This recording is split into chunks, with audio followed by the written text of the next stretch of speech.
Welcome to today's continuation of this 21-course all-puzzle superworld by Seanhip2. This should be video segment number 8, and we are picking up directly from a disconnection that interrupted our previous stream very suddenly.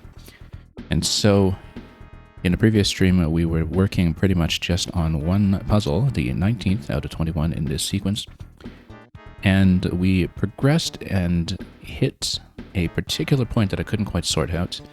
And before I was able to proceed with it, we had a fairly major internet outage. Now, it does mean that in the time since, I've been able to give the step that we were stuck on just a little bit more thought off stream. And there is something I'd like to try with it. So let's get right back into it and continue. And we'll see if we can get any further with this puzzle today. Just keep spinning.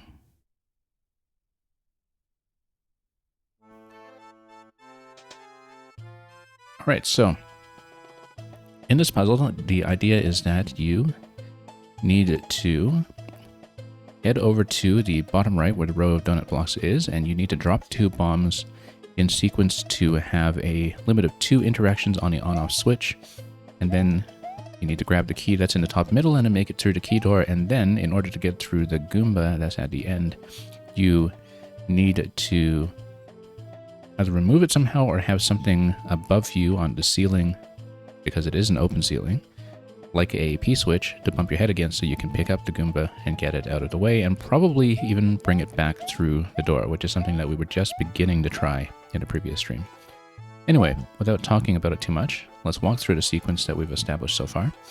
We know that if you go all the way to the right, you drop the mushroom and a bomb. We launch the mushroom so we keep it available on the left side. And we tap the turn block right before the bomb walks over, so it is able to reverse at walking speed without being detonated.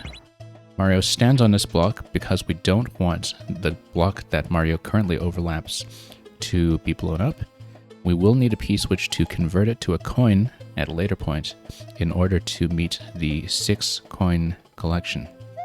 Because we have 2 coins on the screen right now, we have 4 turn blocks that are accessible here, and then the one on the left we cannot turn into a coin because we do in fact need to bust it with the mushroom now. So we managed to reach this step where we hit the P. And this is where I ran into a difficult logical contradiction, which is, in order to get the key, you need to be standing on the red block that is to the left of the key when the bomb detonates. You also need to be small enough that you're able to pass through this gate on the left afterwards, which means that as Big Mario, you do need to take damage at some point. So you need to take damage, you need the bomb to detonate remotely, and you need the bomb to detonate in a position that does not blow up the top block of the 2 turn blocks that you see in the middle here, because again, we're trying to protect it for as long as possible. So this is where we got stuck, because we could do a few of these things, it seemed, but not all of them. We did manage to successfully get the key before, for instance, but at the cost of losing the block. We managed to protect the block before, but at the cost of not having a way to damage Mario. So there's something new I want to try today, which is we're going to sneak over. I'm going to stand here. Bomb's going to drop a second time. And we're going to up throw the P.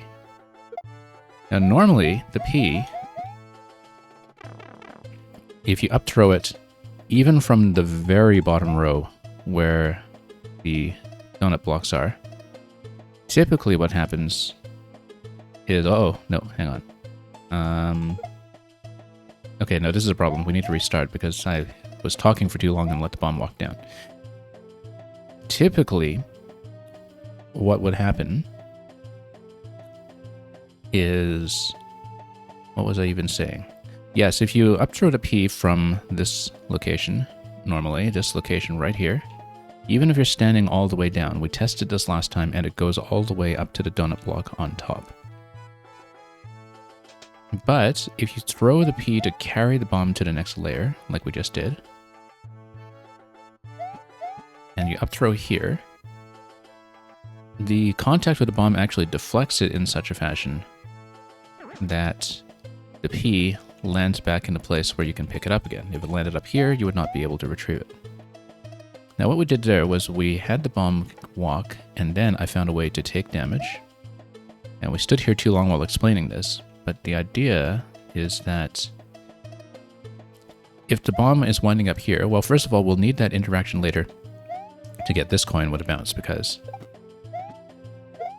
if you go over here, it bounces the coin up and you're able to collect it. Now, we're not doing this right now because we still need the bomb for activating the on-off switch in order to get the access to the key door at all, and to get access to the key in the first place.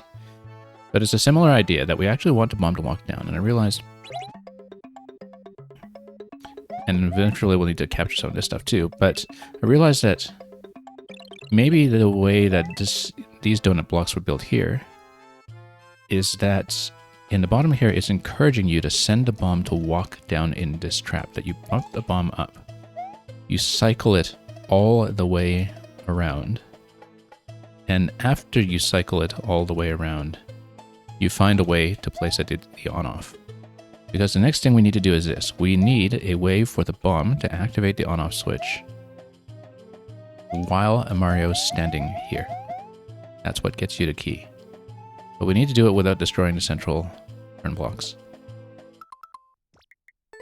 And so that's already a major breakthrough that we didn't see last time, because we do in fact now have a way to take damage while not detonating the bomb too early, and that's what I was looking for all along. So let's see if we can execute this properly this time without burning half the timer on explanations. Reverse it right off the top corner. It's a very subtle interaction here that we discovered quite by accident the last time. That you can reverse the bomb without actually activating it. We come down here, blow this up, and same as before, we raise the P. Now later on there will be a bit of complication as to the sequence in which we flip the turn blocks to coins and collect them. Because after you collect this one here, the P switch drops down a slot and you can no longer obtain it. Right now, we're fortunate that we have the turn block still available because it bumps the P up. Otherwise, the P would drop down a slot to where the one-way panel meets the donut block at the bottom, over in this column here, and we would not be able to obtain it. We'd only be able to step on it from on top. So this is something we need to watch out for later that we don't have a solution for yet because we have not made it that far. So same idea as before. We're going to do the up throw here. When the P makes contact, the P will lift the bomb, but more importantly, come back down. Now we want to race the bomb over because this is a rather unique interaction here where when you run into the bomb and take damage as Mario, I don't know if this is dependent on holding the P switch, but what we saw here... Uh-oh, I dropped this too early. Whoa.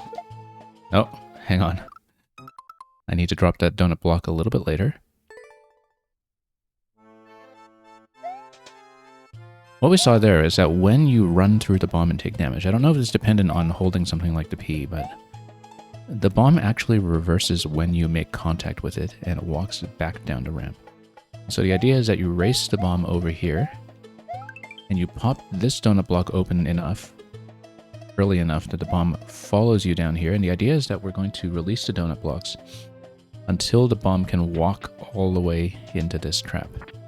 Because then you have a position, I need to restart this because I missed a mushroom, but then you have a position where when you walk the bomb all the way into this trap, it has not yet been ignited. But at that point, I think you might still have access to the P. And so the idea is that you find a way to start the bomb from that location, rather than having it be time sensitive and walking back and forth here. And you get it to blow up the on-off switch again while standing up here. So we'll see if we can execute it properly this time. But everything up to that point in the sequence actually does look correct.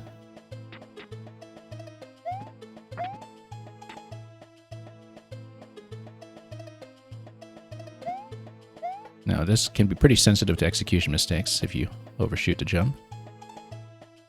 To my great surprise, Mario does not get blown up within the bomb's 2-tile range while on top of the block. That seems to be a pretty important interaction in its own right. I was leaning against the left side wall just in case, but for whatever reason,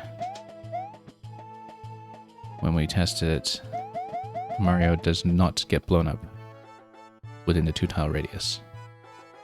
Even though normally that would blow up the block. I don't know if that's a function of Mario standing on top of the turn block or something else, but that might be important to remember. But later, if we have a position where we want to avoid Mario getting blown up. Okay, so now let's do the up throw sequence. Whoops, up throw sequence. Nope, have to dash over and crouch properly, and then get up to the right location here. Then we lift the bomb and quickly reobtain a P and run, which reverses the bomb. Now, I'm going to drop the P here because I can see we'll want to obstruct it. Oh, no, hang on. I'm going to have a problem here. Oh, nope. I missed it. I missed it. No, that's okay. It still came down. So we can just cycle around and grab that P again. Except I can't because the P landed in a spot where I have to step on it. So we messed this up. Unfortunately. No, messed it up. Did I really need to drop the P there? Because it's a donut block on the right anyway, so it was okay if the bomb walked back and forth in this location where the red blocks are. I was concerned that the bomb would fall into the trap on the right, and we wouldn't be able to lead it down. But actually, we should have just come down here with the P directly. Then you'd have the bomb walking around over here, and then you'd use the P to be the next object that... Whoops, overshot the jump. That sets up where the bomb's next destination will be. Now, we'll try not to lose too many attempts to this specific execution mistake of jumping too high on this 1-tile slot. It's unfortunately very, very precise. You have to do a very light tap on the jump button on the controller, and precision players can do that. I certainly can't with any degree of reliability. So, there we go. Just have to have a very, very light touch.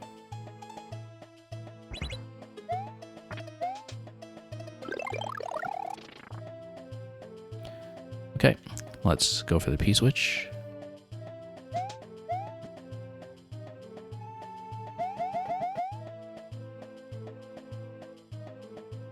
And then drop the other bomb and raise it and run through it the way we've been doing.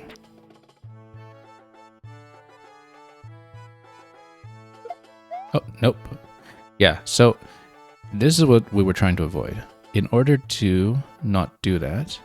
Actually, maybe I can still stand on top of the donut block and not activate the bomb and grab the P switch. But in order to not do that, you kind of need to have the bomb walk about half a tile over before you do the up throw, because the P snaps into place on this column. Except now I have no way to overshoot it and race it across. So we do in fact need to lift the bomb and then run through it the way we did previously. Everything up to that point looks intuitively correct. It doesn't look like we're doing anything out of the ordinary for what this puzzle might ask. Don't know how you're supposed to get that one up though.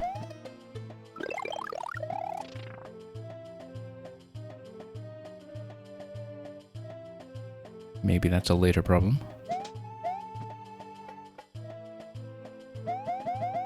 Do we actually need the P switch? Yes, we do for the up throw. Absolutely we do. Oop. Come on. Slide. There we go. So yeah, slightly later up throw when the bomb is about halfway over. And we need to run it. Carry it over here, and then... Didn't I just say earlier that we didn't need to do that? Now the bomb's going to walk. Now we can get ahead of it. Now we drop everything here. Then we go back for the P switch by looping around. So now we need to figure out how to set up a bomb detonation using the P that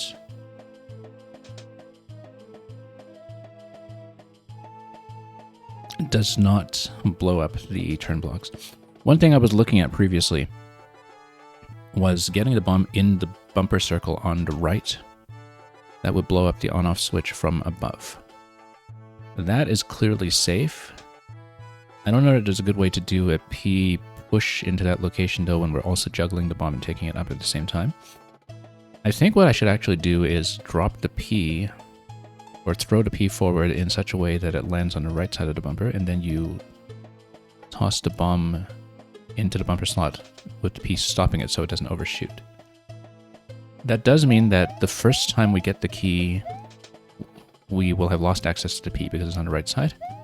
But if we have access to the key, we can always just reset through this door, which we'll need to do anyway to reset both bombs.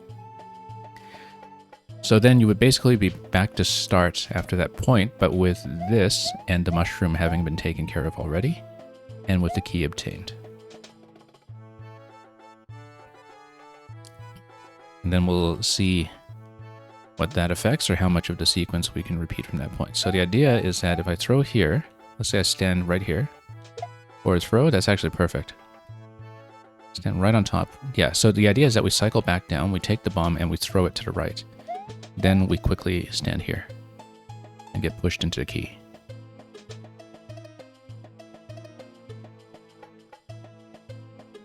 So let's deal with as few jumping problems as possible. Toss, get up here quickly, right on time.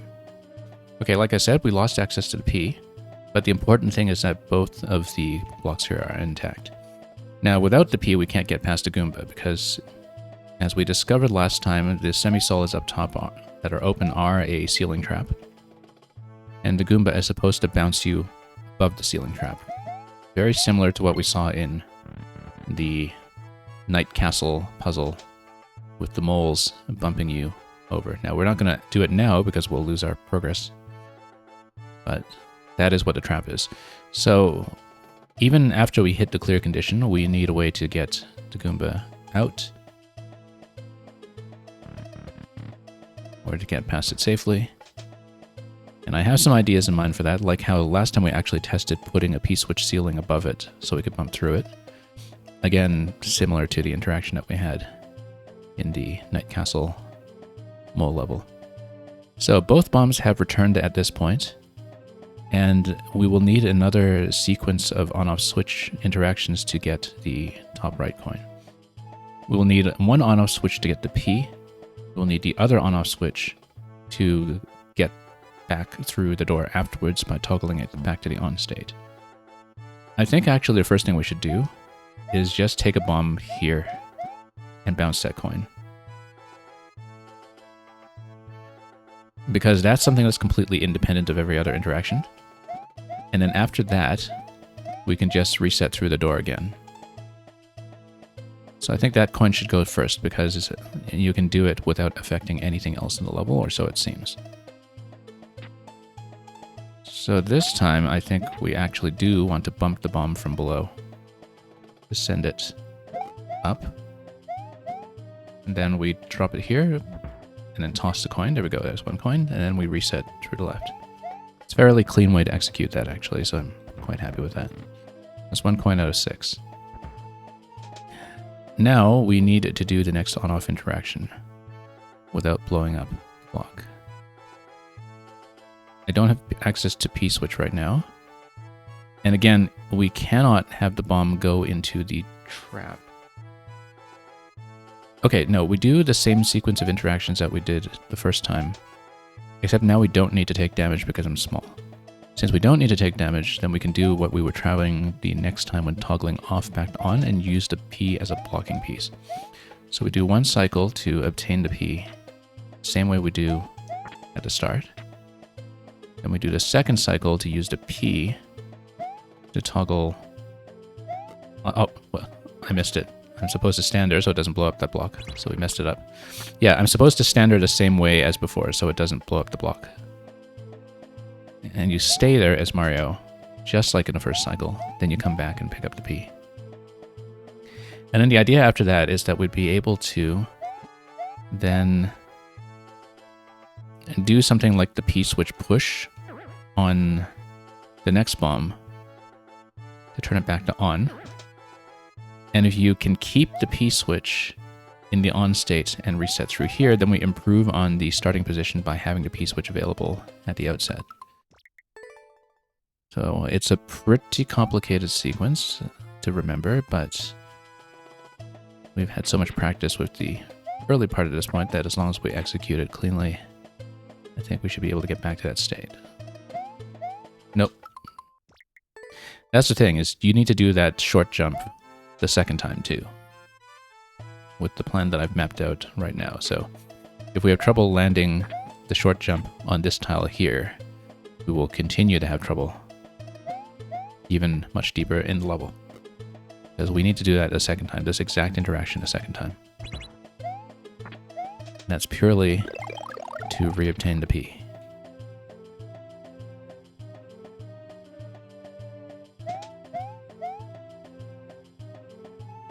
But I do still think it's correct to get this top coin first while it doesn't affect anything, and while you just strictly improve on a state of the level with no other changes.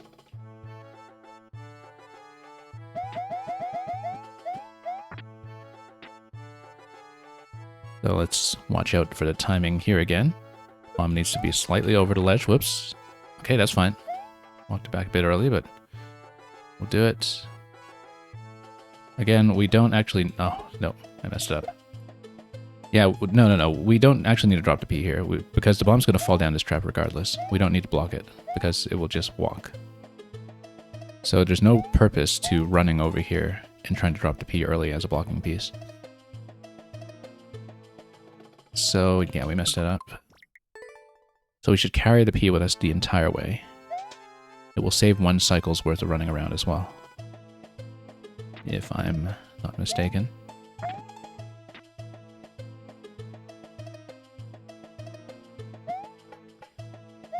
Okay, got it.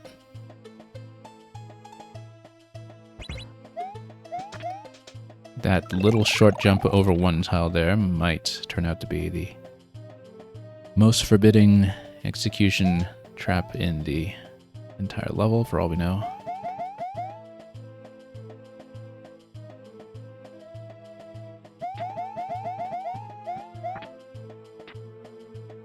Now let's try this.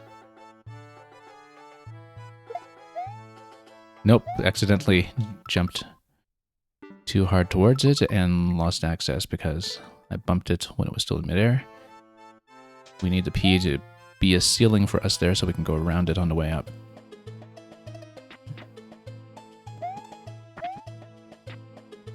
Good thing we saw this successfully already, because that seems like one of those interactions where if I had seen it unsuccessfully on one of the first attempts, we might have neglected to try it a second time. Because sometimes it happens quite often actually in a puzzle where we will see something that's supposed to be the correct solution, execute it poorly, assume it's not the solution, and give up on it for far too long, and then forget later that we never tried it at all, which is a recipe for being stuck there for much, much longer. Nope. Hang on. Yeah, I need to not bump the P that way. And the thing is, if the P's kind of done a hard landing at that point, it should stay in place the way we saw it previously.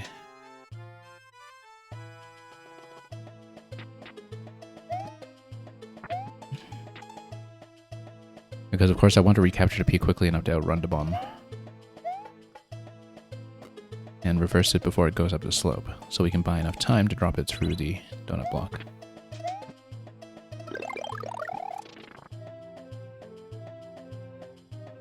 Actually appreciate this little ledge on the top right here, so I can just run all the way over and not slam into anything. A mistake.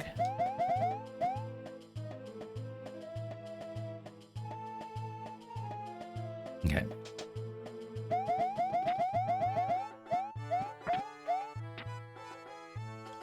Let's try to do the up throw and the jump up subsequently properly this time. Okay, good. In fact, the later we catch the bomb, the more time we have to walk it over. So we get on the donut block when it's at the top of the slope. I think that buys enough time. And we try to continue to outpace it this way before it drops on my head. And then, as before, we throw the P in this location. That will stop the bomb on top of the on-off when we cycle back down. That's a lot cleaner than before, and we're not even at 400 seconds yet, which is good because it seems like we have a lot more to do at this point. Oh, nope. That was a mistake. We bounced on top of it when I was trying to obtain it, and then we lost access to it. We have enough time that I don't necessarily need to tap the blocks in advance. We just need to jump the bomb and then take it up safely.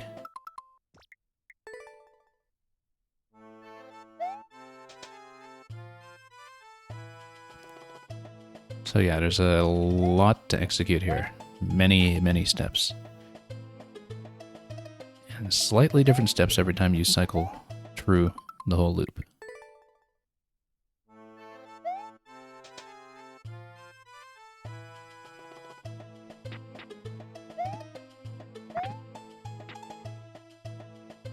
Let's wait for it. Reverse, and then, yep, too high jump. So incredibly sensitive to how long you're pressing the button.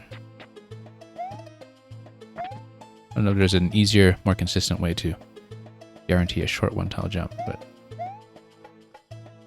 just need to give the button the lightest of taps. Might be one of those things that's a little bit controller dependent as well.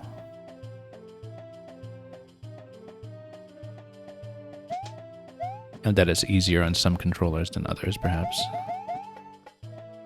to do a true light tap. But I think it's mostly finger control. Have to do a very quick staccato motion. Yeah, let the P come down completely before you run it, so it's not in midair when you jump. And then we lead the bomb down from here. Wait until it gets to the top of the ramp, then we start. Oh, hesitated too much there. But luckily, nope. That's okay, if the bomb's walking there, we can go back and do this again. Maybe. It's going to be a little tricky. We need to jump over it somehow. Nope, nope, messed it up. So you do in fact need to take it through the first time, or you have a tricky execution problem. I guess we could have pushed the bomb and held it to the right or something, and then dropped blocks in and released it. Yeah, like trap it on the right side with the P, then drop donut blocks. Then remove the P, then run. So if we get into that kind of situation, that's how we'll do it. Oh, nope, hang on. We didn't go far enough to drop the first bomb off the claw.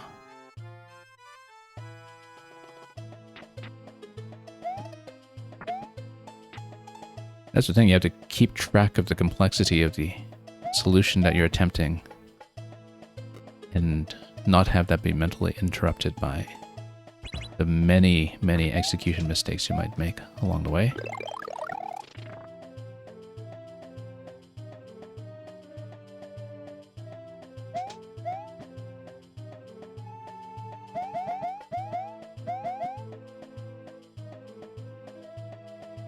Anyway, let's run through this again. Up throw and let the P fall properly. Oh, I'm a little late, I think. Just barely made it. Okay. So we wait until it's on top, and then we go immediately. And then no need to wait for the rest. No need to wait for the rest, I was saying. Otherwise, it's a little bit tight.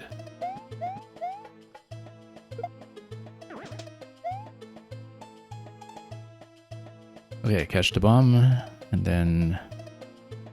Yeah, I was hoping to save myself one jump for timing reasons with the first turn block here, but...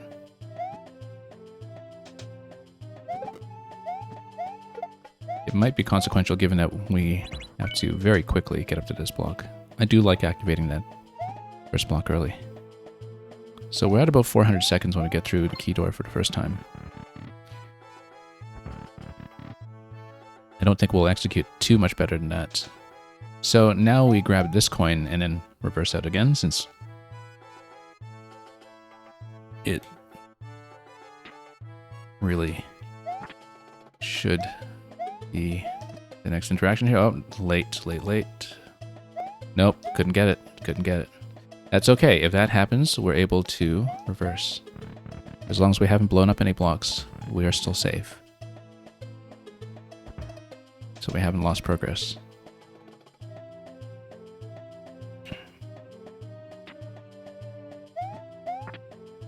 Yeah, we need to bump the bomb up when it's heading left, and then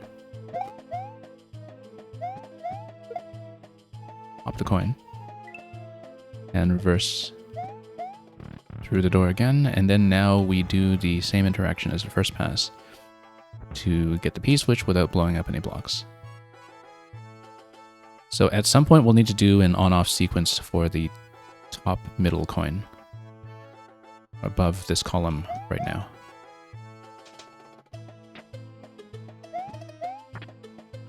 So without dealing with the mushroom this time, we will do otherwise the same thing.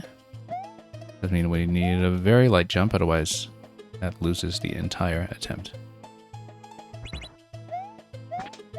Now at this point, because we don't need to worry about taking damage anymore, we can go back to what we were trying repeatedly last stream, which is without taking damage, we can just block the bomb.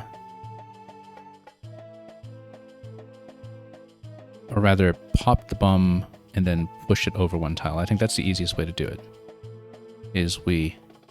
you would need to pop the bomb while it's slightly to the right, because then it does not pop above where you are. Maybe. Because the idea is that I want to use the P-switch to push it over one tile.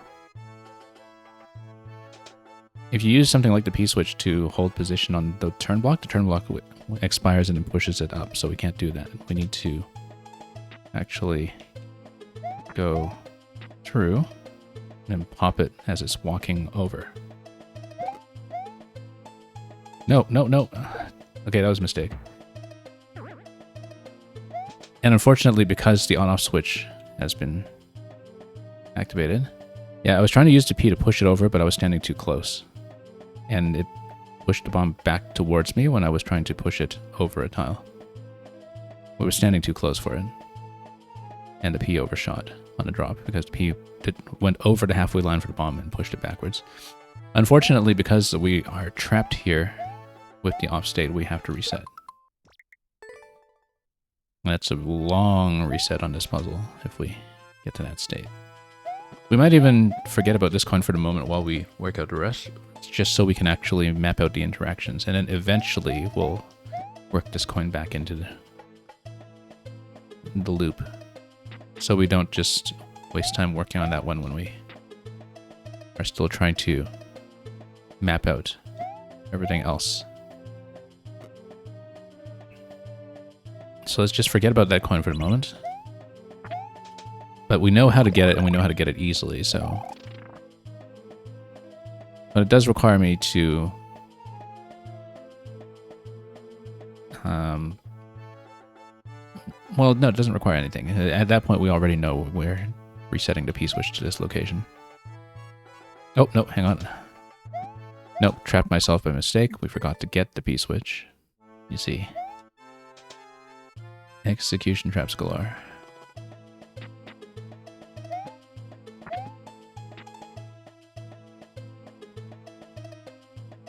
Can't believe we found this little reversal here, because it's so key to the puzzle, and it is so hard to see that as a possibility.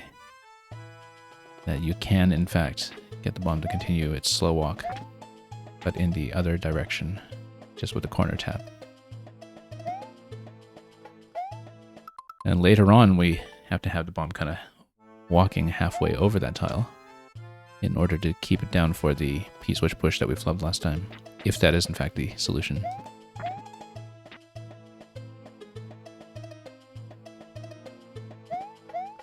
So there are some interactions with this jump here that are just a difference of pixels, both horizontally and vertically.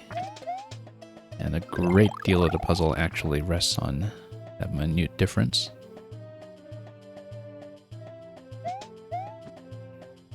Which I'm glad we have, in fact, discovered.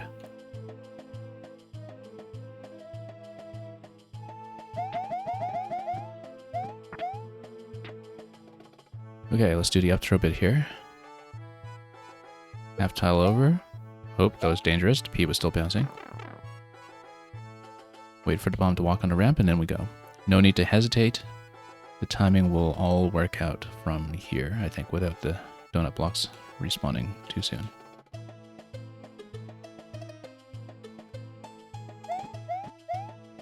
Throw the P here, and we go for the key. I think we should definitely top the top block first.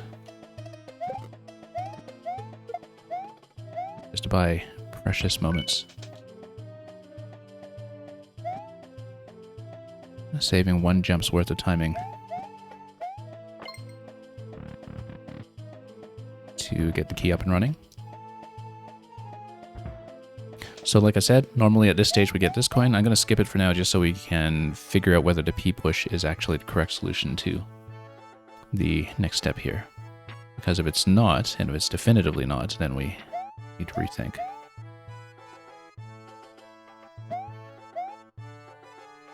Yeah, I feel like this jump specifically on this second cycle is going to spoil so many attempts.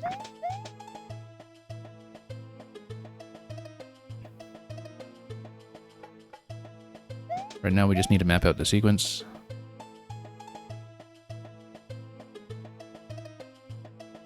And yeah, so again, I want to bump the bomb to the right, then we very gently nudge it with the P-switch to the right, not to the left. And then that will put me in a state where I'm able to carry the P-switch out the door in the on state and then back in through the door. This will also allow me potentially to trade the P for the Goomba, or Galoomba, if you will. Although this was the Super Mario World Goomba, of course. Because you can trade P to Goom, and we found that last time, and you can in fact carry the Goomba back here. It's just that it would reset the P to this original position. In fact, I kind of strongly suspect that at some point, this bumper trap in the middle is supposed to be one where you do a Goomba and P stack to basically seal off the floor and have a bomb walk back and forth over it remotely. I kind of think that may turn out to be an interaction by the end of this all, depending on how complicated it is to mop up the coins. Anyway, let's settle back into this and think about this. So, we drop this, very carefully bump it while it's on the right half here. Very carefully push, come on, push. Does it ever push correctly? I feel like it should, but I'm standing too close. I feel like it's supposed to push correctly.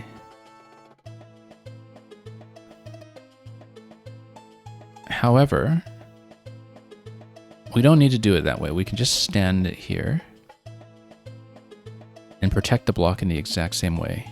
Just reverse the second one the same way we reversed the first one, because all we're doing is carrying the P out. So it's not like we need to do something sensitive, but we will need an answer to how we get the top coin open, because that will probably require a P-switch to block off a passageway. And we'll have to sort that out. Okay, let's redo this. Yeah, maybe the push is just too finicky and doesn't work the way I think it will. Because we keep attracting rather than repelling the bomb with it, so. Too high. Unfortunately, relying on the short jump interaction means that we would now have to do it 3 times instead of 2, and it's already tricky enough as it is. We might even have additional cycles where we need to keep doing it. Such a tricky little jump here, this one tile.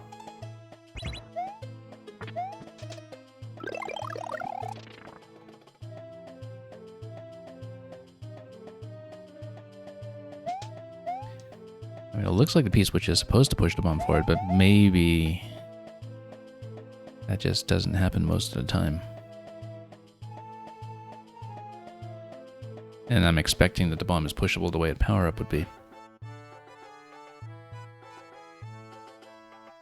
Okay, let's do the up throw and walk it once again.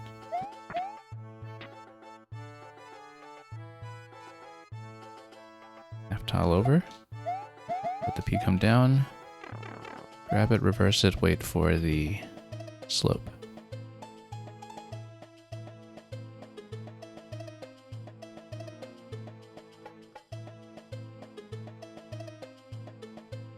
Walk it down, throw the P.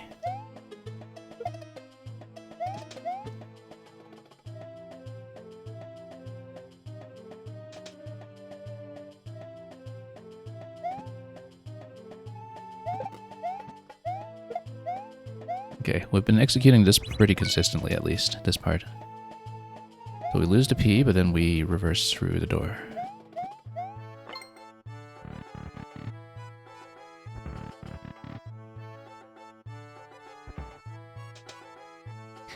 At this point, typically we get this coin. We'll skip it for now just to figure out the correct method to smuggle the P through the door and keep it. Actually, there's something I want to try, which is if you take the goom with you, if you take it back with you afterwards, like take the goom to the left, take it out the door, then go back to the top.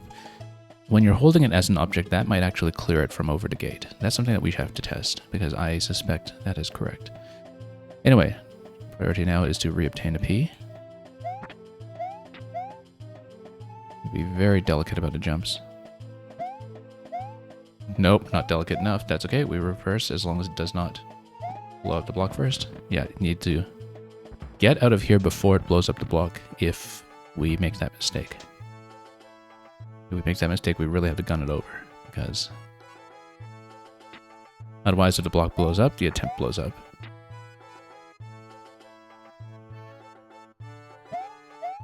Good. And unfortunately, once it's in the off state, we will not have that escape route. We will not be able to do likewise. Now, yeah, we do still need to protect that block, so I'm actually going to leave the P-switch here so we don't have to deal with it. Because I don't need it. I just need to fish it out. Since we're not using it as a blocking piece or as anything else. So the idea is that we walk it same way as before.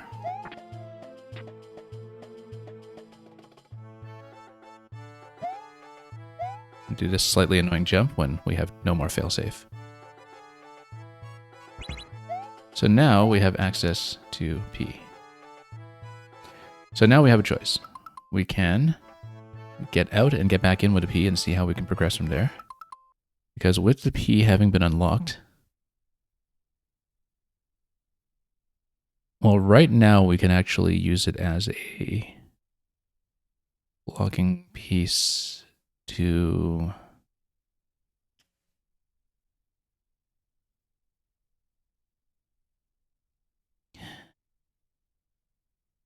maybe if we do the full circuit again with the bombs. Well, we can't do the up throw interaction anymore because we don't have a mushroom to take damage through the bomb if we launch it.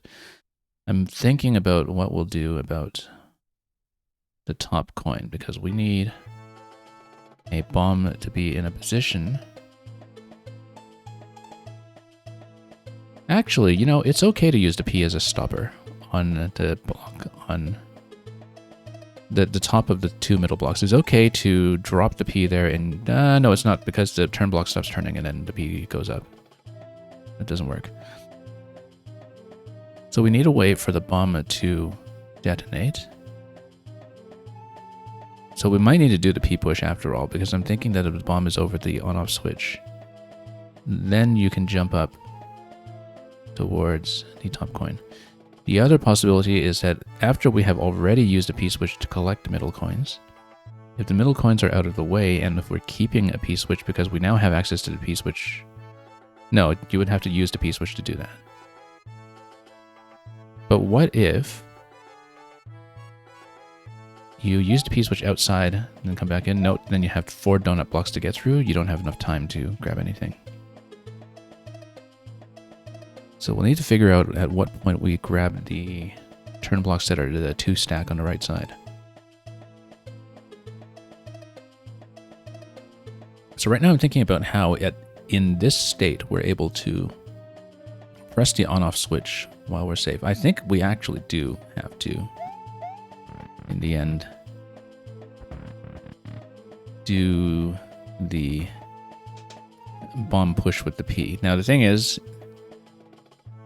if the bomb push is incorrect, we can always just try to kick it out of the way and get out the door before it blows up the block. The only thing is that essentially if you blow up the block, it ends the attempt. But maybe that we need to try the push anyway. Unless we, yeah, no, because we're trying. Okay, that's correct. Now get up here. There we go. That's how to do it. So you do in fact have the ability to just do the single push. We just needed to stand in the right position to push it. That's an easier way to do the previous off to on as well, actually, because now using a P, we can always push like that.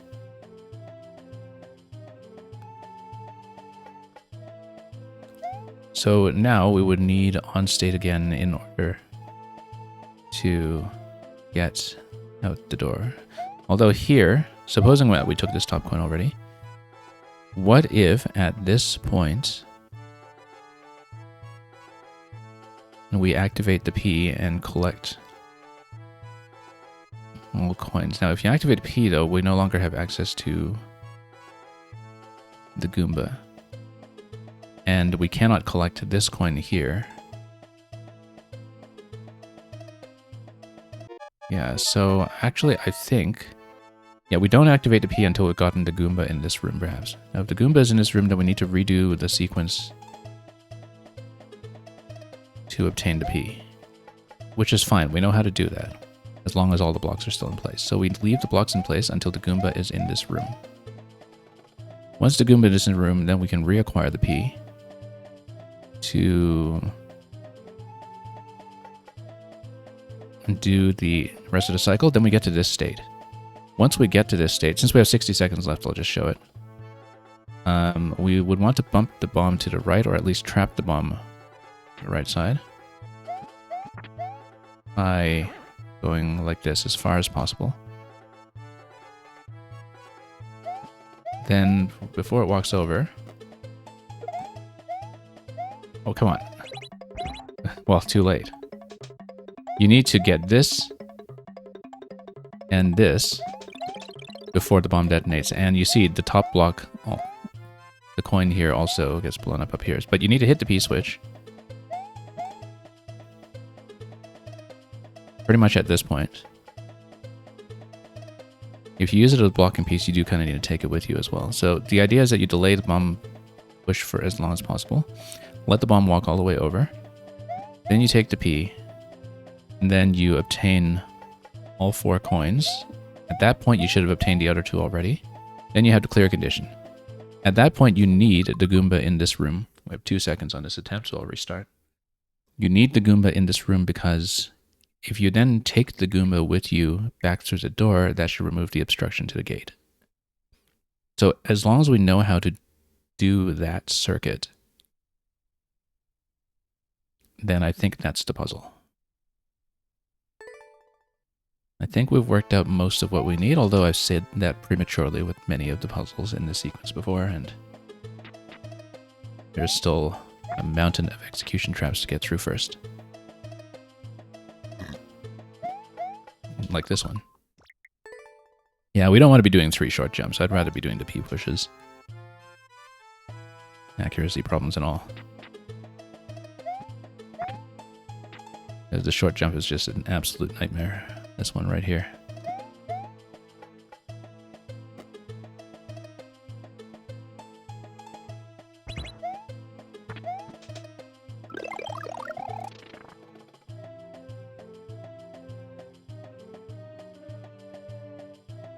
Oh, nope, forgot the P, and I'm big. So I am trapped. So Very particular sequence of steps. Release this. Bump.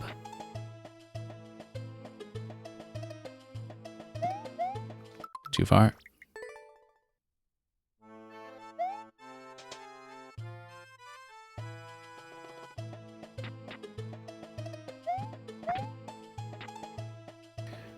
Release this.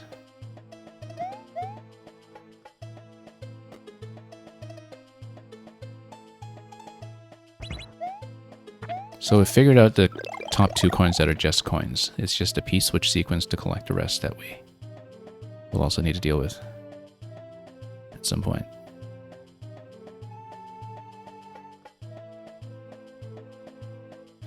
It may even make sense to be in this state and you just reverse the block with the bump that you typically do and then just race it all around for the P-switch. I don't know, because you have to deal with the donut block on the left.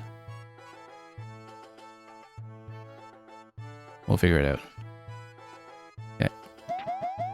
Oh, I forgot the P-switch. This is what happens when I interrupt my own train of thought.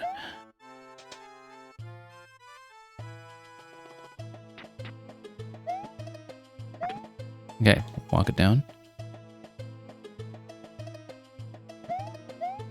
Short jump, successful this time.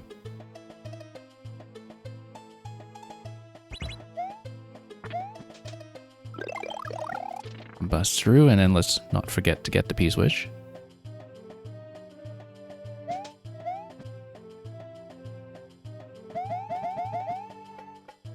So yeah, the Goom has to be in the main room when you use the P-switch in the off state to collect the 4 coins. You know, it may be that you can just collect this one early and then not have to deal with the timing for it. Like, hit the P-switch, collect this one.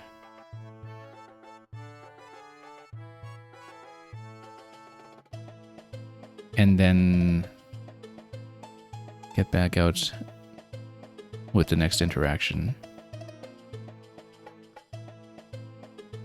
It makes a certain amount of sense. Because then you have a relaxed timing, and then you only need to worry about the P timing for collecting the remaining 3. But we'll get to there first. Let's get to that state before I lose track of where I am. Oh, too slow, too slow.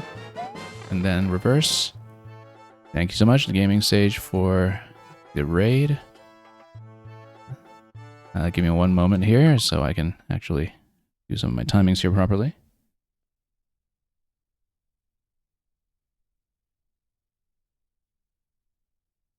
Oh, Sticker Star has been going well on your end.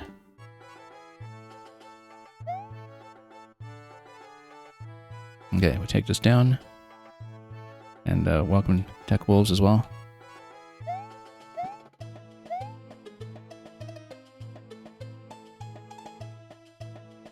And how's it going? It's going well. We're continuing a puzzle that I had to interrupt the other day due to a disconnection. And you're at 5-5, almost at the end. Good to know. I've made significant headway with this puzzle, and I think I see the rest of the route, but then sometimes I forget about some major complication at the end, so let's see how this goes. So use the P-switch as a stopper, then you get the key. Been a bit slow on this attempt since I've been talking through, reconsidering some interactions here. Well, that's fine. We'll just have to do both. Hope for the best with the timing. Yeah, that's doable. And through the door. Yeah, thank you for wishing me good luck with the puzzle. We've worked out a lot. I made major headway today. There was a point early on that got me stuck last time when we hit disconnection, but it's sometimes best for the puzzle to pick it up fresh. Okay, so same interaction to get the P-switch, unfortunately with the short precision jump.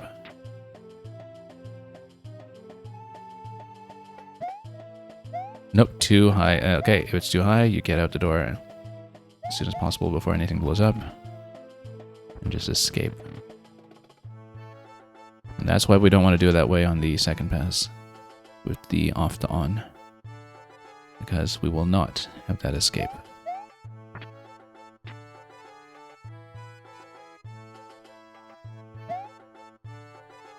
Short tap, there we go. We go P-switch again. And again, the purpose is just to get access to the P-switch back up and running. This is a long sequence. The 500-second timer actually is a bit of an issue. Okay, so let's see if we can do it with the bump this time. Bump method rather than... Bump and push method rather than what I was doing before. Okay. Good, good. Exactly within range. Then we reverse with the P-switch. Now in this cycle, do we need P or do we need Goomba? We need P. Because of a couple of things. First of all, we want to get this coin. Which means that on the first pass...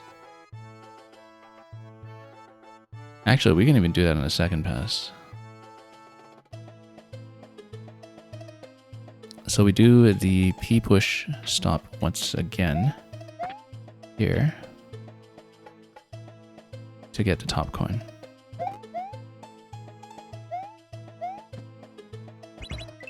Good. Then I can cycle back to re-grab the P, as long as I didn't block the ceiling by having it lay slightly over. Good, it bumps slightly to the right. We drop the next bomb, and then we shuttle the next bomb. No, we can't. We have to use the bomb for on-off, so can't get this one yet. We should have gotten this one first, the way I did before. But it doesn't matter. The order between this and the other one don't matter so long as all blocks remain intact. So as long as we get back out, we're fine. So same method with the push, we just need to be very accurate. We do that, we need to stand here. That's fine. Good emergency recovery that time. Unfortunately, had to do it. Okay. Time's going to be a bit of an issue here.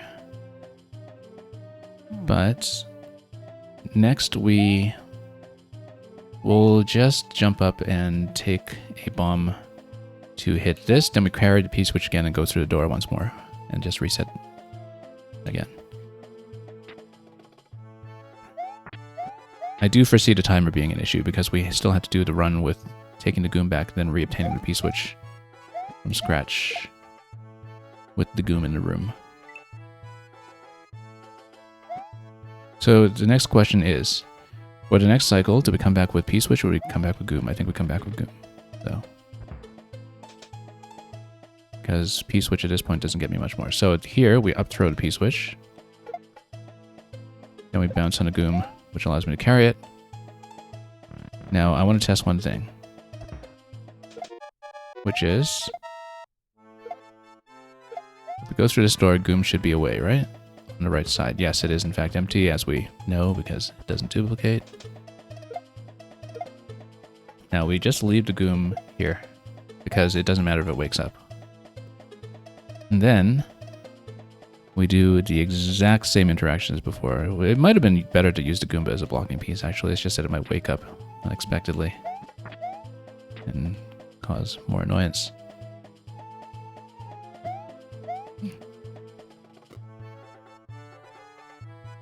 So we're not going to finish it this time because of the timer, but then we lost probably at least 50 seconds with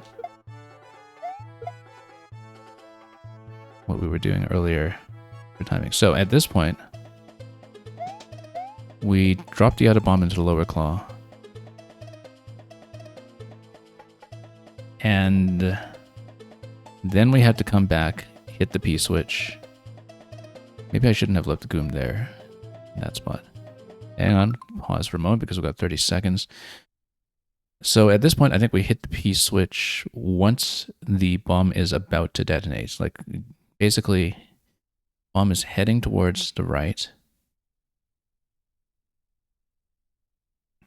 And it's going to reverse through bunch of this stuff. We need to hit the P switch, collect this upper coin, collect this lower coin, and then grab the other 2 coins. And we have this window to do it in.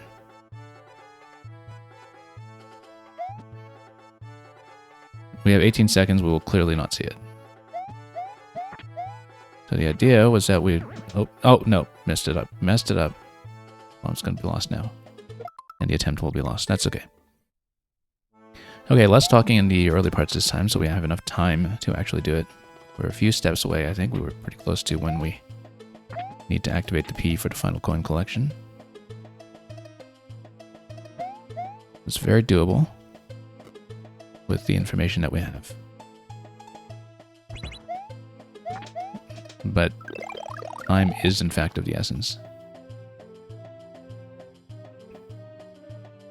Might be a bit of a complicated sequence to get all this stuff.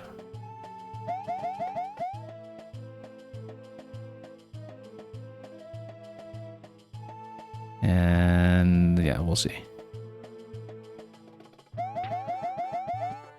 And yeah, no worries about letting me concentrate. We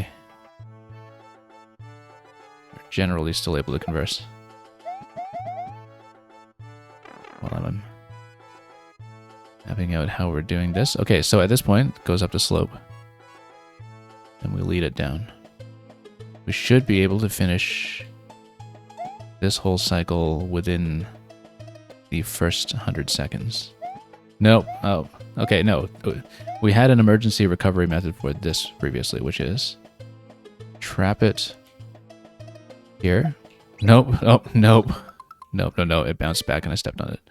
I was hoping to trap it on the right side, then we lowered the donut blocks, then we lowered the bomb. So we did let the top donut block respawn too soon that time, so you do need to be a little bit risky with the timing in terms of how much room you give the bomb to walk.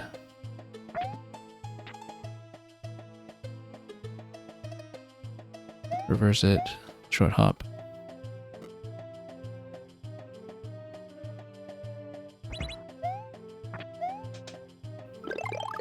And through.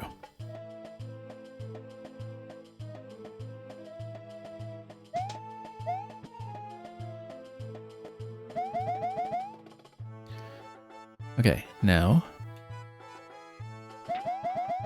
do the up throw interaction here again. Accurately, and let's not jump too early. Let the piece settle. Reverse it. Okay, so we were going too early towards the lower donut blocks last time. Let the bomb pass down here first, and then, oh, do I have enough time? Just barely. Whoa, that was close. So yeah, basically when the bomb passes through the left donut block area, that's when we come through. Whoops, missed my opportunity to drop the P, but then we'll do it correctly this time. Just one more cycle around so we can throw the P into the correct blocking position here. So yeah, took a little more time than we hoped. We have gone through the key door at 400 before, which is what we should be going for. Uh-oh. Flips up the execution a bit. Nope, slipped it up.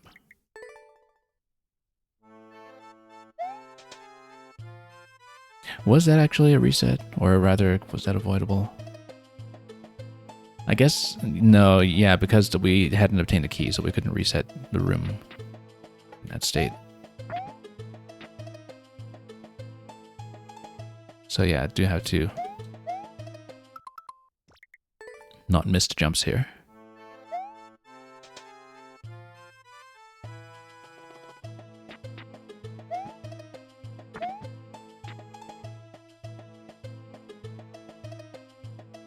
Nope. Try it again. With the proper timing.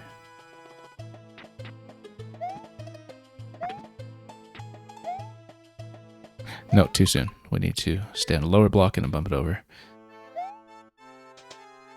Just a lot of things to keep straight, and I do have this usual trap of thinking too far ahead to the later parts of the puzzle while we still need to execute the early ones.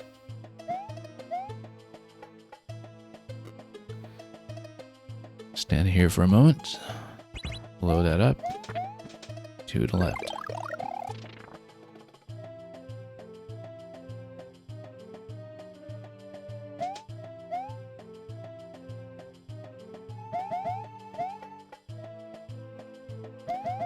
Grab this and go.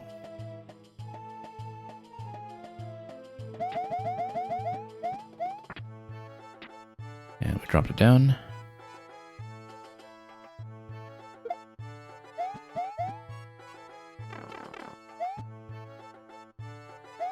And then we wait for it to come up slope. And we really need to watch the timing for the rest of it down below. Yeah, can afford to stall for just a moment here. Hopefully the top donut block doesn't come back too soon. It came back too soon. So yeah, we did it too early that time. Can I drop it for a moment?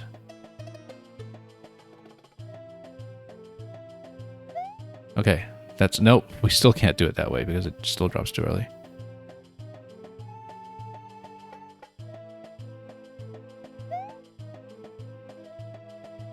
Okay. Nope. Yeah, you pretty much have to lead it down successfully the first time where it's just much too fuzzy. Much too fuzzy. Although I guess if you let it walk to the left while you successfully get around to the right, then that's okay because then you can lead it down. Like if the donut block that's top respawns after you grab the P, that's okay for the bomb to walk left, and you have enough room to adjust the timing. So that is recoverable, it's just that I prefer not to get into that situation because it burns so much time and is so difficult to deal with in a way that's off the usual pattern we're going for.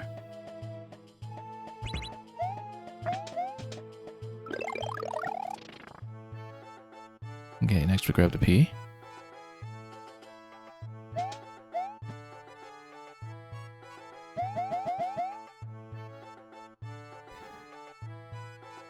Then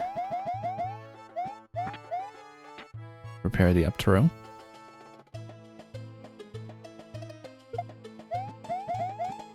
Run through it. Wait for the top block. We need to not go too early in the lower part this time. Okay, now it's good. Much better. A little bit tight, but at least it's successful.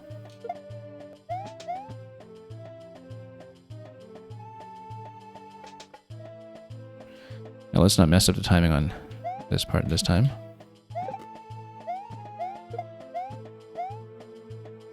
Good.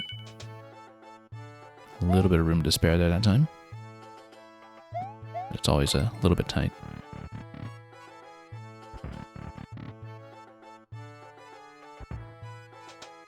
Okay, now we get the top coin. Because we can do it quickly.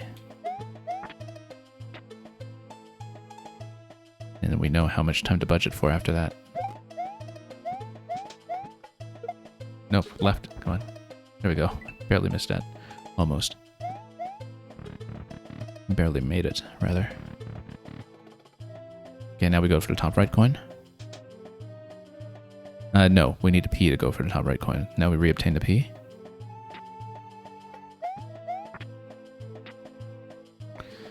And hope the short jump here doesn't ruin everything.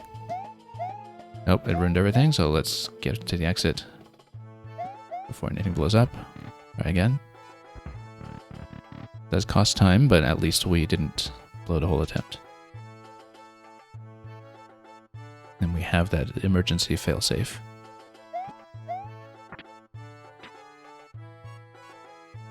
If we don't execute a jump. Good. Now we go for the P.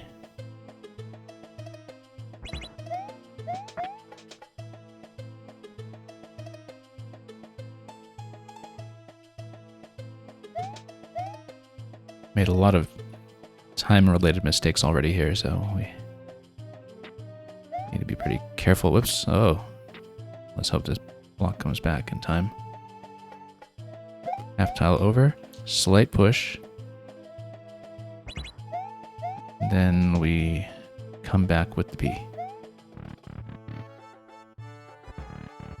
incredibly intricate series of loops, considering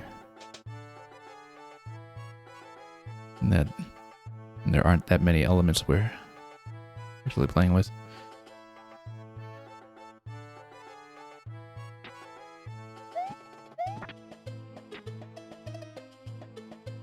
Let's do the P push again. And then we jump up.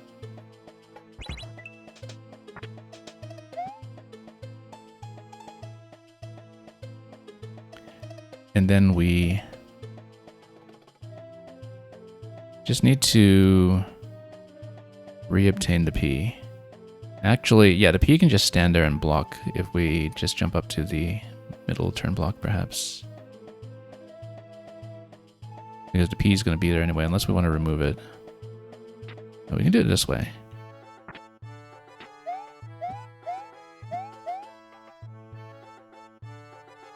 And this should be safe. As long as we don't miss the P, but we can cycle back to it. So we're here at 230 with 2 coins obtained. Now we trade to the Goomba. Oh, let's not bop it by mistake.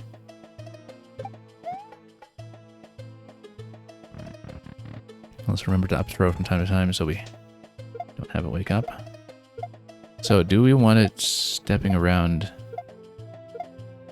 in the top part here? I need to put the Goomba somewhere where it's going to be least annoying. And the thing is, if it's on the top part, it does obstruct my timing for when we're trying to come around for the... It does obstruct my timing for when we want to activate the P switch. Now when we're toggling on to off, that doesn't matter so much. It will matter later. Let's leave it here for the moment, but we'll probably want to move it down to a lower position when we do the P activation. Because I think we do have to do P switch and then 4 coins all at once. Which means, again, doing the same reversal here. No, too far, and then... Yeah, if it's too far, actually this is a bit of an issue. Because we might not be able to get quickly enough. No, we got out with the Goomba. That's good. Best possible scenario there. That's why you leave the Goomba there, actually, by the way, for it on state, so you can get out with it if you missed a short jump. Because otherwise missing the short jump is deadly.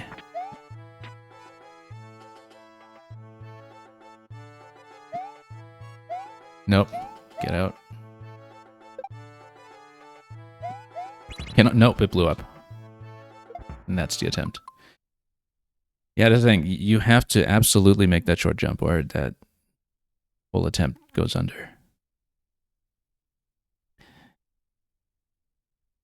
I don't know if there's a better way to do it. Because it's so dependent on getting the short jump multiple times in the sequence. And we do not execute that reliably.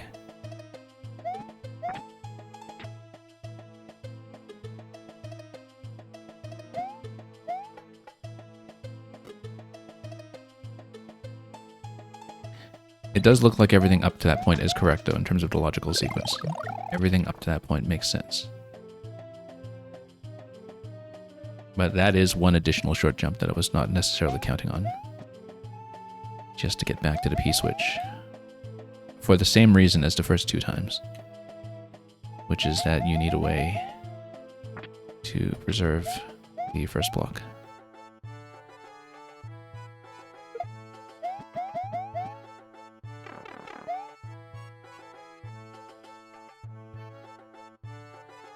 Oh, came down a bit too soon, but let's wait for the ramp.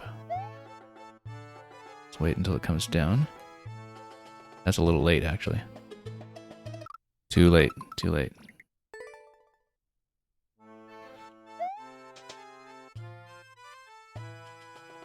Yeah, it sometimes takes so many attempts just to get to the puzzle elements that we're attempting to solve.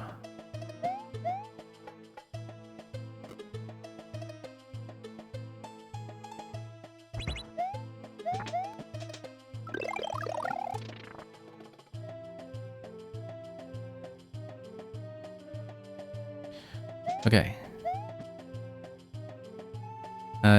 You're saying the amount of patience I'm displaying is admirable. Well, we've had worse, even just within this puzzle world. And the thing is, I'm not stuck right now, right? Like, I'm not actually stuck on searching for a solution and feeling lost and fumbling around for the right interaction. I do have a specific series of interactions I want to try, and we're losing entirely to execution problems. And that's just a puzzle experience. Oh, hang on, block it. Okay, if it's too soon, this is the solution. We block it, and then we wait for better timing. Like when it hits the left side wall. Yeah, that's the solution. Yeah, okay, and we don't run too far. We stay here, and then walk it over this way. So yeah, if we miss the timing, that's how to fix it. We just need to come up with fixes sometimes when we do make mistakes, because mistakes will happen. We just need to find ways to get out of those traps. And to understand when we're actually locked and when we can in fact recover.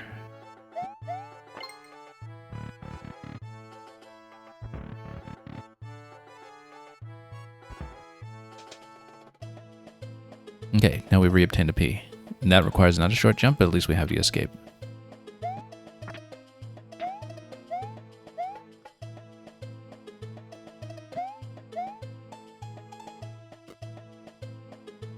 You're saying thanks for the shout out? Yeah, anytime. Always happy to.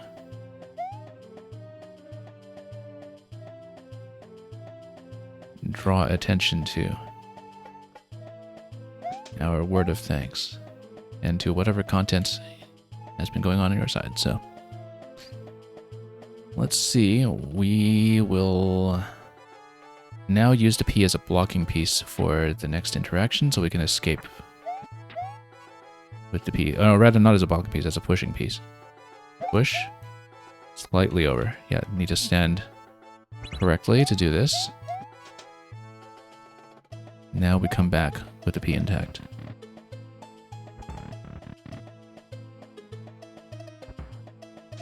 I forgot to do the top coin earlier.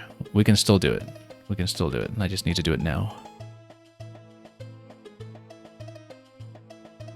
On the first bomb. Completely forgot that we still need it since we're actually trying to beat this thing. So if we do that, we do need to reset the room, since we need the first bomb for the on-off interaction. Now we go for the top right coin.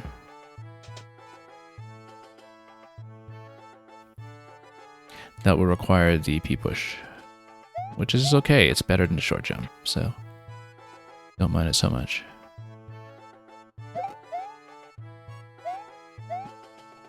Just need to be careful about tricks that you may or may not be picking up.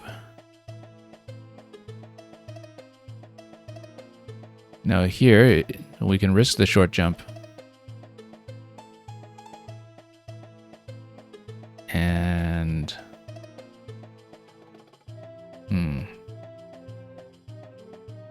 Or we can do the bump. I'd rather do it the safe way, even if it's a little more walking. Unless we're really tight on time. Yeah, because with the P already in that position as a blocking piece, technically... Oh, nope, we could have done the short one. We have to do it anyway because I did too early. That's fine. Now we trade to the Goom. Same kind of time that we were looking at before, getting over here at a little over 200 seconds. At this point we trade. Without overshooting. Let's not forget to do the up throw from time to time to reset it. And then, yeah, we need to not miss the short jump, but just in case we do, we need to keep the Goom, otherwise time's going to be an issue.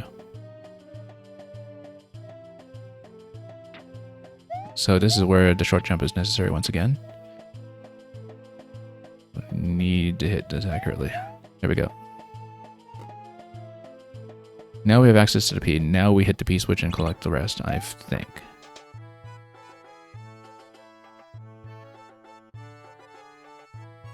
Wait. But we need to set up the bomb first. Now, the thing is, if we're doing... So as soon as we reverse the bomb towards where it's supposed to detonate, at that point we're on a timer. Given that at that point we're on a timer, we need to move the goom out of the way. The only real sensible location for it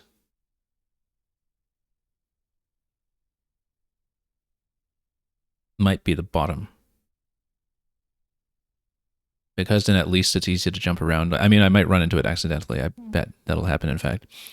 But yeah, otherwise, if you drop it on top, it just walks back to the same trap on the left side here. The thing is that we don't want it to obstruct us at this point, because it could set off the timing that I need for everything else that we're doing. So we walk it down here instead and let it run. Oh, I forgot to get the P. That's okay. We'll reverse and get the P.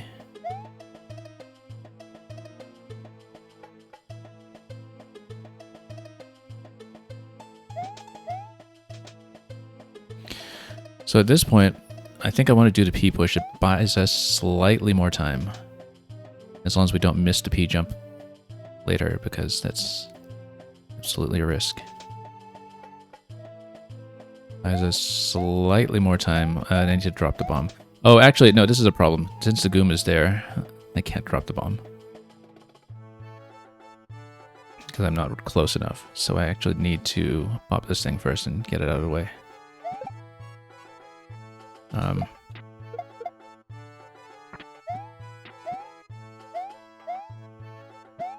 Okay, put a stopper here, go.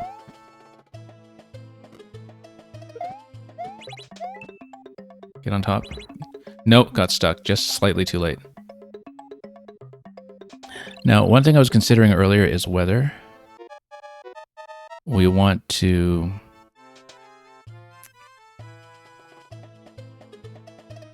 sacrifice the P and get the left side coin on an earlier cycle so we specifically don't deal with this timing issue. Because this is going to be a timing issue regardless if we don't get the left side coin first. That requires an additional cycle with the P switch, because we'll be activating the P switch twice if we go for that route. So I'm thinking about whether there is a cycle where activating the P switch before we switch off to on will be a good idea.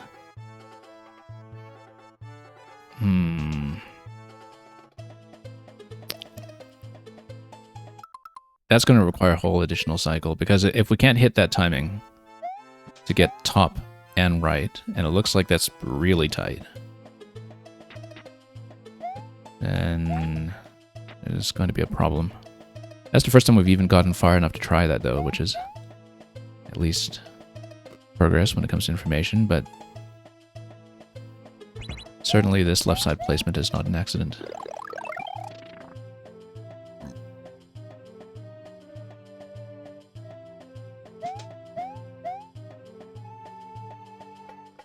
Yeah, because we just don't have enough time to grab both. And it looked like I was almost through that block, but it's so tight in terms of timing that I don't necessarily expect we will make any progress that way.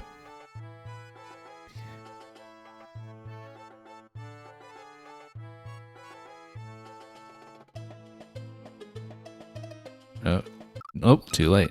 I stumbled a little bit going down the 3 donut block stack. And even a minor stumble there is a problem.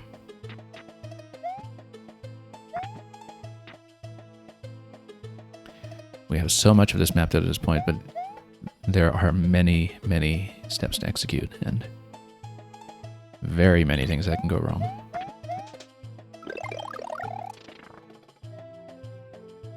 It is very intricately designed.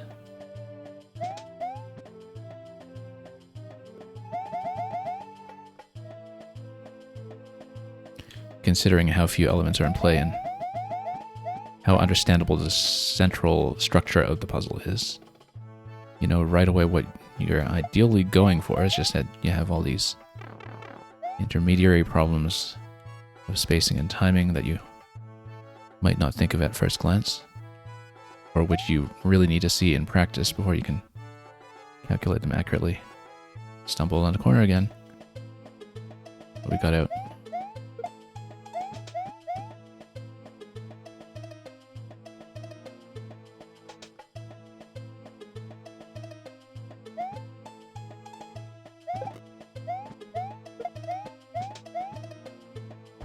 Okay, that was accurate at least. I'm gonna get out before 400 seconds, which is the benchmark we're going for. Through the door at 4:14, that's about as efficiently as we're going to do it, I think. Let's go for that top left coin first, since we have it in mind right now and don't need to fumble too much with a P to get there.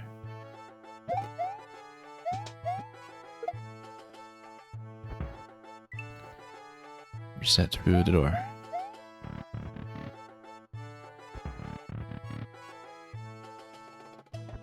So the question is, do we sacrifice the P one time to get the top coin? I think what we might actually want to do is when we come back with the Goomba, then we do one P cycle that gets the top left coin.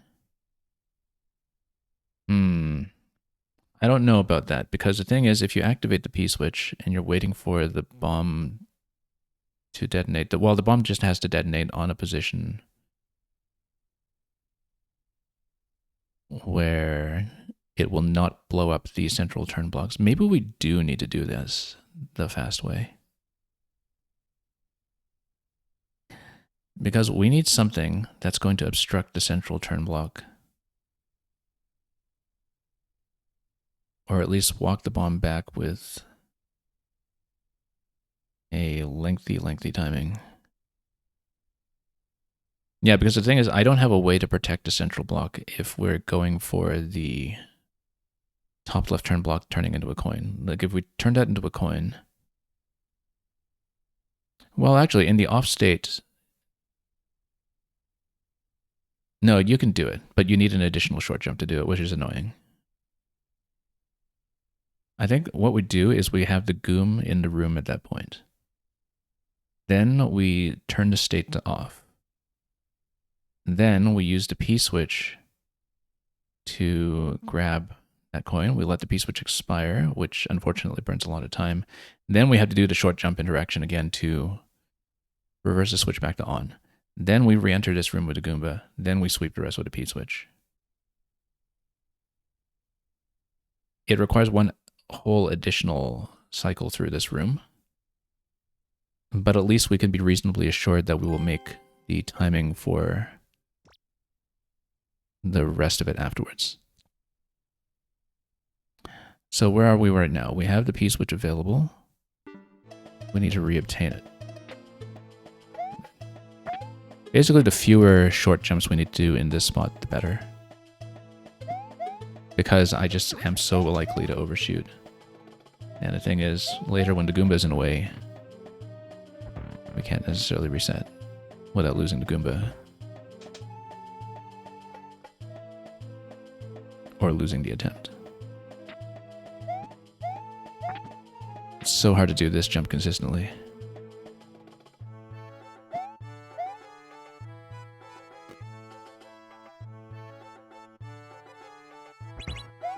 And I bet to an actual precision player, it just looks like the easiest thing, but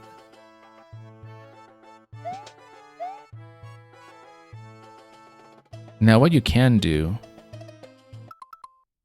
why wouldn't I just take the P switch here? Because then you need to burn a lot of time reobtaining the P switch with one additional cycle. Because why don't I just grab the top coin here and hit the P switch now? Then you turn it back to the on state, then you need to reobtain the P switch from scratch. We actually still haven't even done the top right coin yet, which we need the P switch for when we reverse back with it.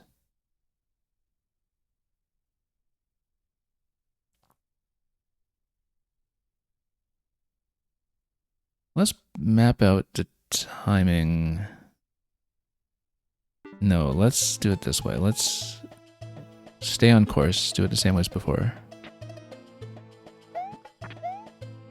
And do the halfway push, this one just for ease.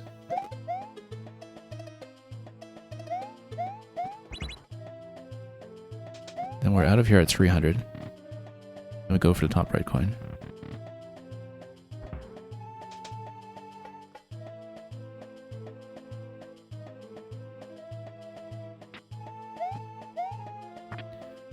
So we do the push once again and then jump up.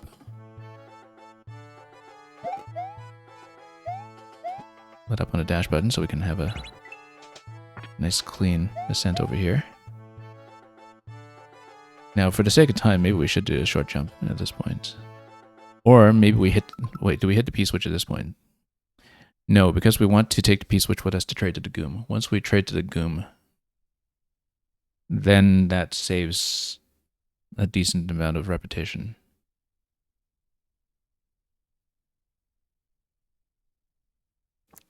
But of course, the earlier we do the next short jump, the better, so we know whether we're losing the whole attempt. Perhaps. No matter what, I feel like we still have 2 more short jumps that we need to do past this point, minimum. Which means 2 more opportunities to completely blow this thing. But we just do it now. Okay, then we just stay here. And we have to stay on the spot. Then we trade to the Goom. We'll trade to it at 268, which is pretty efficient. Which we'll need because, again, we're doing quite a few additional steps just to avoid the timing issue on sweeping everything else with a P-switch. Hang on, let me think about this. Where do we want the Goom to be available? We want it available left, just in case we miss another short jump. And even so, it's going to be a bit of a tight timing. Goom is usable as a blocking piece as well, potentially, but... No, we missed it. Okay. Okay, that's okay. It got out before the activation. That's the important thing.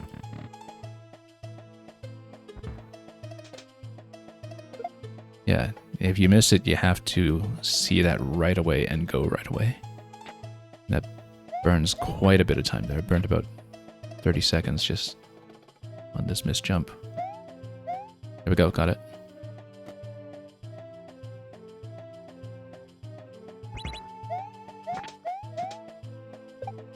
Now, at this point, hang on. Do we activate the P-switch? Yes, we do, but then in that case, do we keep the Goom? Then we have to keep the Goom in the lower position. The reason is simple, that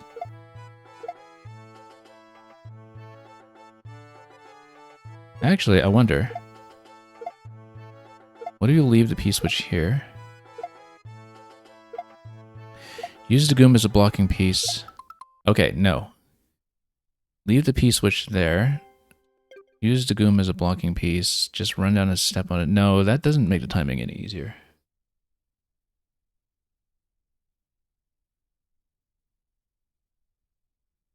We leave the Goom at the bottom here. We'll try to do it as safely as possible, which means I drop the bomb now and then... oh, I forgot to get the P. I need to loop back and get the P.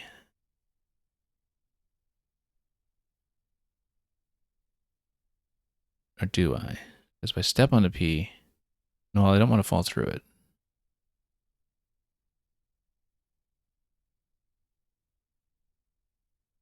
Yeah, because we need a P as a blocking piece. Okay, no, let's leave this here for a moment. Go back for the P. Time is running short, given that we have a lot to reobtain. That's this point. Then I need to step on the goom to get it out of the way.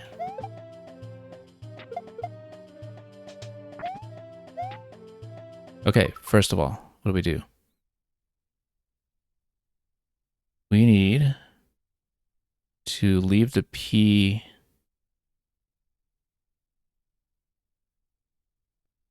We used the P as a blocking piece. We need to not blow up the block. And we need to not detonate. Okay, no. The idea I have is not really viable. Because if you have the P switch active while the bomb is about to toggle, the issue is that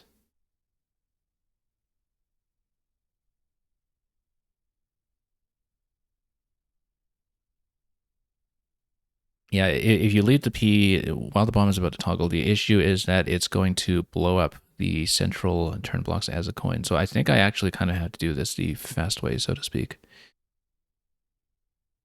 And we just need to see if we can beat that switch timing that we had trouble with last time. Nope, I missed this. Hang on. He got trapped in that location and now we're really in trouble, so... Lost the whole attempt on that anyway. That seems really difficult to execute. Yeah, I see the problem now with trying to do the P switch for the top left one first, because you have to activate P, you grab the coin.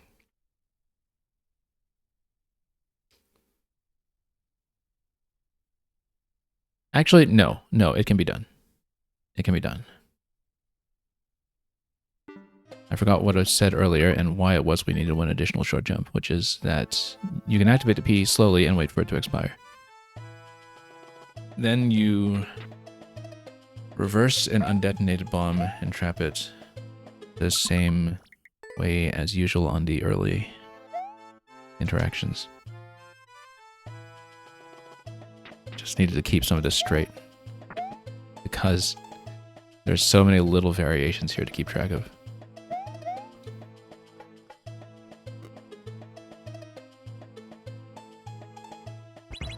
Blow this up. Try to do this somewhat efficiently. Last time we got through the key door at 414.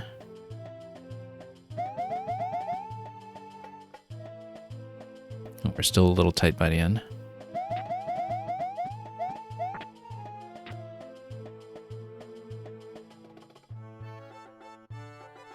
No, missed.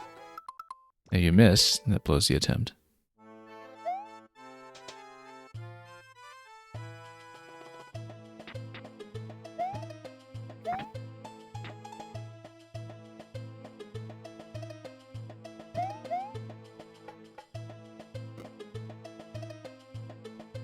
It is quite impressive that a layout that's seemingly simple with so many repeated elements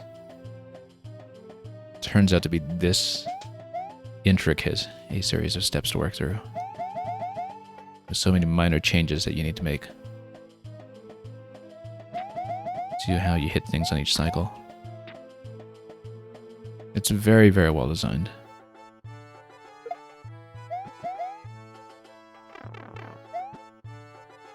Yeah, so we want to get the bomb back here as soon as possible, just to save a few seconds of it running back and forth.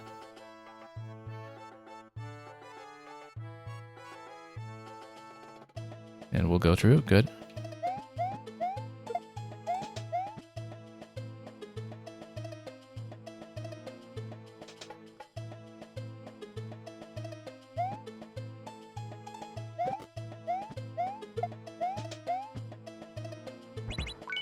Okay, pretty similar to last time. This time through the door, again, 414. Exactly the same as our best attempt. Next, top left coin. I wonder if some of these cycles can be simplified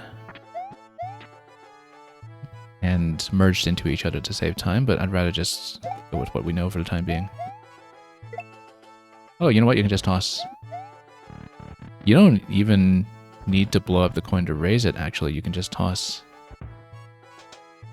if need be, and then you can get out of here without really waiting which helps as well, I think. So we'll try to remember that. We'll try to just pick it up with a bomb toss next time.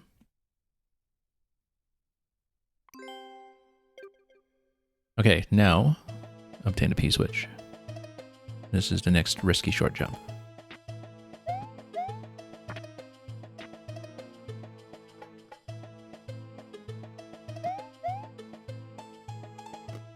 But at least this one is escapable if we mess it up.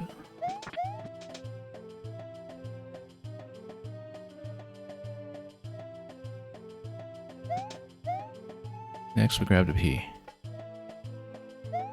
So why don't we just do this switch, or rather this first coin now? I think it makes sense to just do it now. You just need to do one additional cycle to re-obtain a P-switch after that. I think it makes sense to just do it now.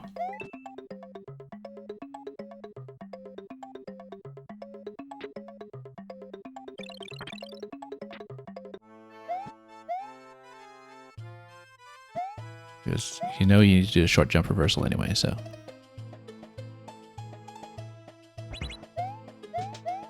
Burns a lot of time. But then we get back into this state with 2 coins obtained. And now we go for the top.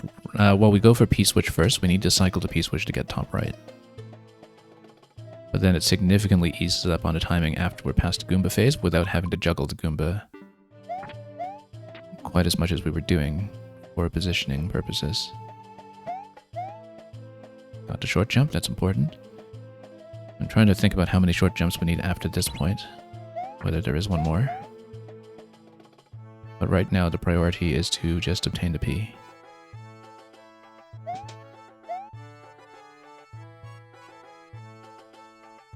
Yeah, there will be one more later to obtain a P after we get Goom. We bumped this one in halfway. Nope. Too late on the block. That was such a good attempt up to that point too, but timing on the block was a bit off. Because, yeah, I hit this accidentally. I need to not hit it on the way up because we need to use that block to bump the bomb so we can push it.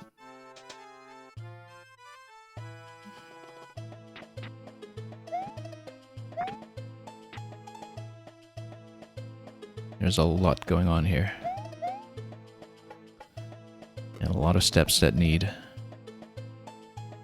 to be pretty much exactly right. The timing is absolutely an issue here. I kind of wonder what the record is on this. 243, really? Some kind of speed trick I'm missing with it then. Some kind of method for condensing several steps. I can't imagine doing this in 243. Given how tightly we're running. But I might be doing some extraneous steps just to have everything be executable safely, so.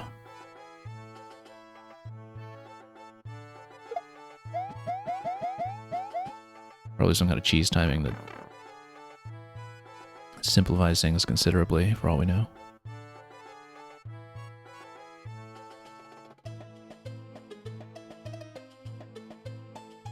Wait for it to fall. Lead it down. Drop to the right. Go for the key.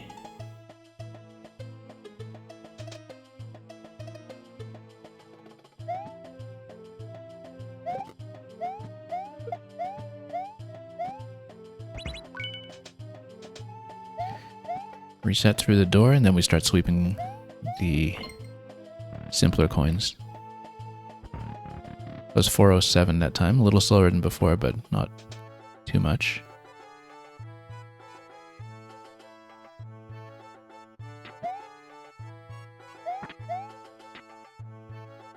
We bump the bomb and go for the left side coin.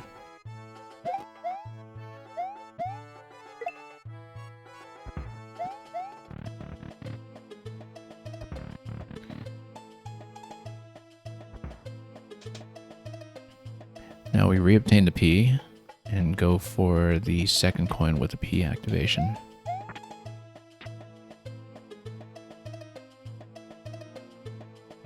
Nope. That will not do. But that's okay, we can reset out of that. Without losing anything. Except time.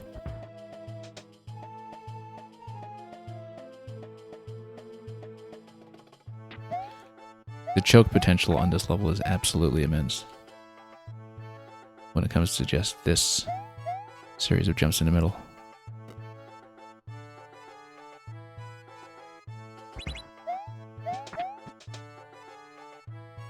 Okay, at this point, I think we actually do go for P-switch, and then we'll need to reobtain it one more time after that.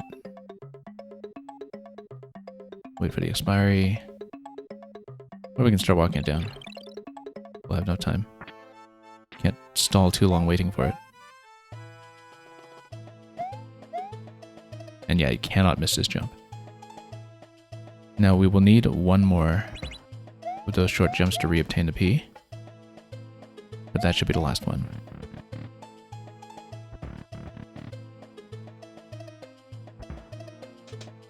Burns a lot of time to do things this way though.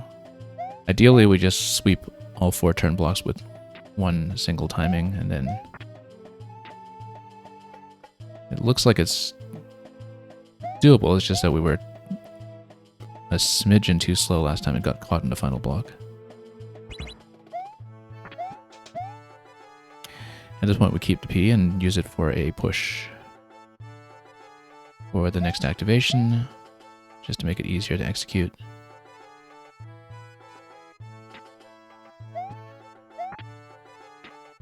Let's not hit this block prematurely and wait for it to be on the half tile.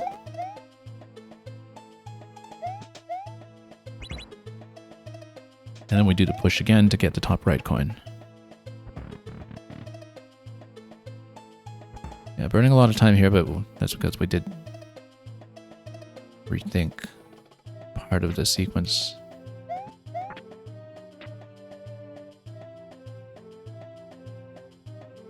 Nope, that's wrong. No, that's wrong. We have to go. We have to go before it blows up. Nope, missed. Okay, that's the attempt.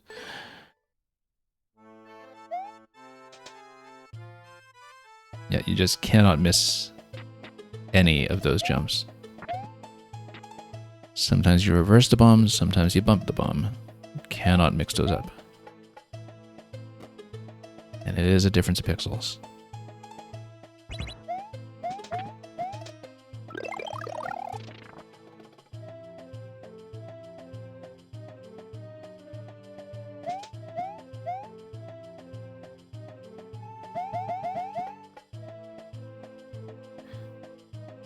Okay, let's try to do this right.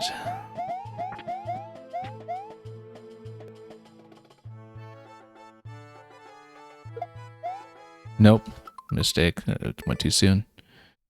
We knew that was a problem. It was still bouncing around at first. We had seen that trap a few times already.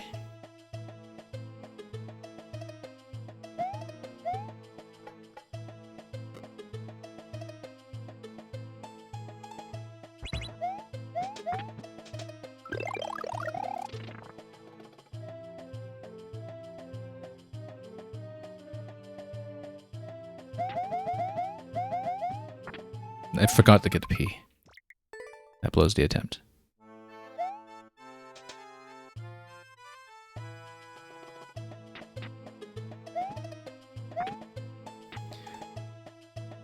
Okay, next.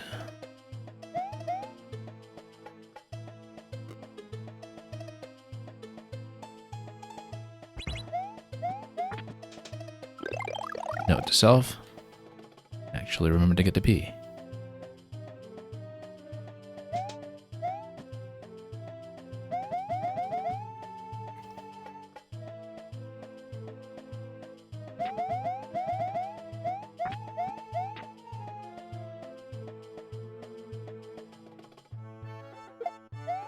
No, same mistake.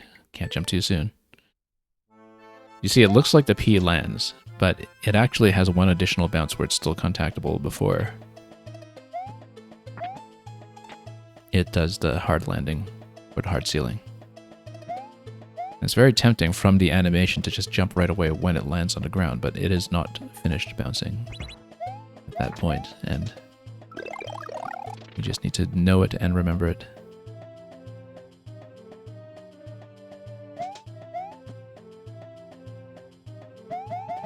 See, the thing is, at this point, I think we've seen everything we need to include this. It's just that we need to figure out whether the plan is executable within the time limit. And we need to actually do it. So let the piece settle down, then we go for it. Now we need to watch the ramp timing, and particularly the bottom donut blocks, which are more of an issue here.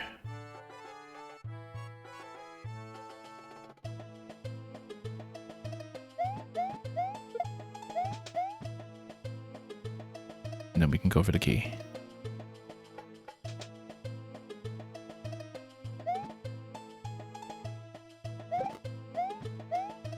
No, oh, overshot, overshot. That ruins the attempt.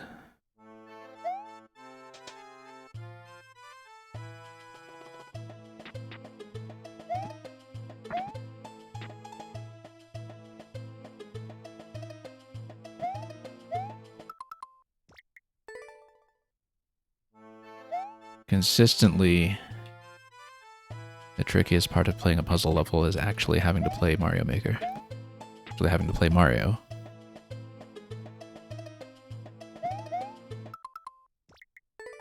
Puzzle solving isn't too bad. Execution is difficult.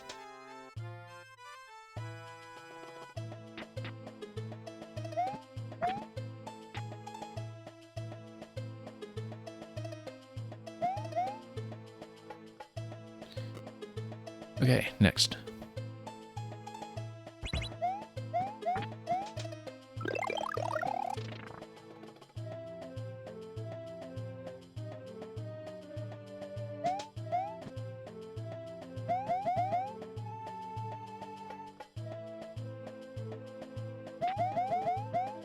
I can do it with a nice clean timing. But let's not be impatient with technically let the bounce settle. Then we walk the bomb.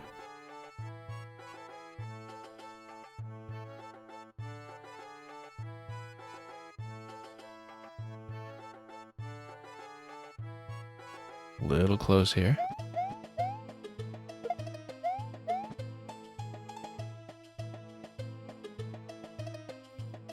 Okay, now let's actually drop the bomb correctly this time. We usually don't have issues getting to the key, but mistakes happen at every stage after a sufficient number of attempts. 4:15, that's actually our best time yet by a second. For the first key. First opening of the door, rather. Next is left side coin.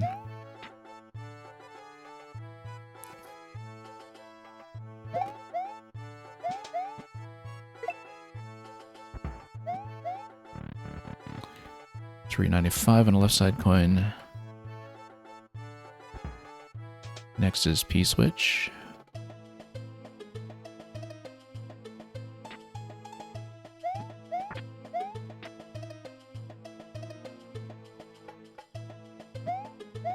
Nope, overshot. Escape.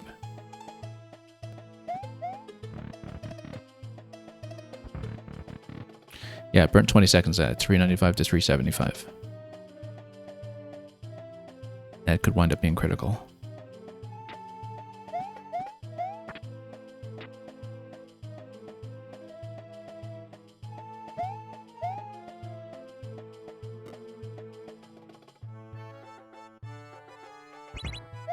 Okay, next.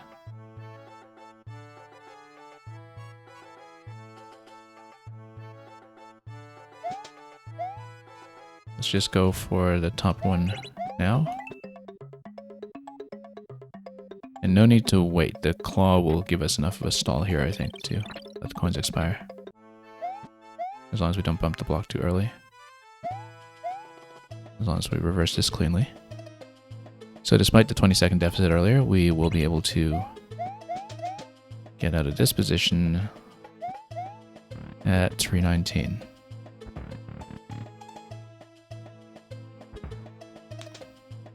Now we have to do the whole cycle to reobtain the P in order to go for the top coin. And to continue to the Goomba after that. So one more short jump is required here. It'll have to be the last one. And at least at that point it's still reversible. So that's why we do this before Goomba. So we don't need to fuss with the Goomba being in one trap or the other trap.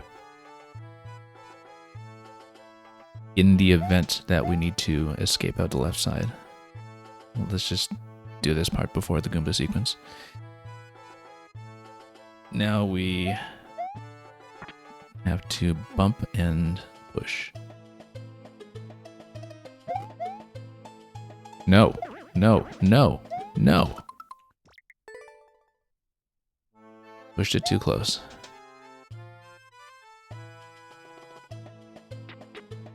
And deflected backwards instead.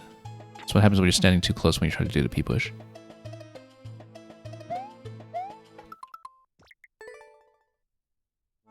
Just so many minute execution mistakes all over this thing.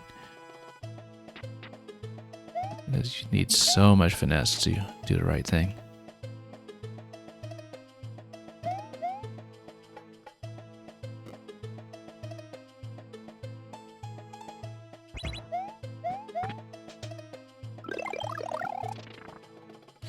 That's okay. Hopefully this time we can save that extra 20 seconds from that mistake last time. That was much earlier in the sequence.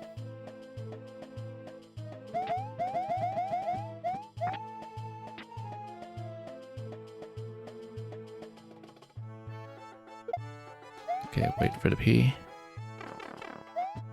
Go for the reverse.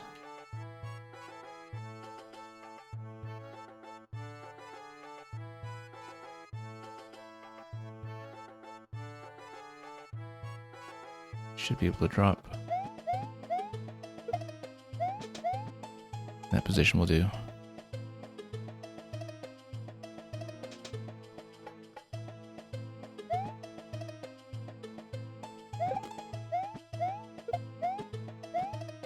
Up. There we go. Almost missed that. 415 as before. Probably not going to do much better than that.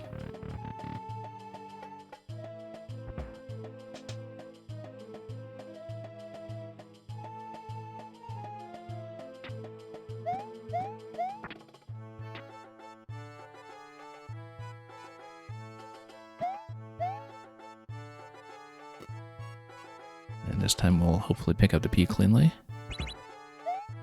I forgot that we wanted to go for top left coin first. That's okay. Let's do the P first. We'll just need to blow another attempt after that. It's okay. It's doable.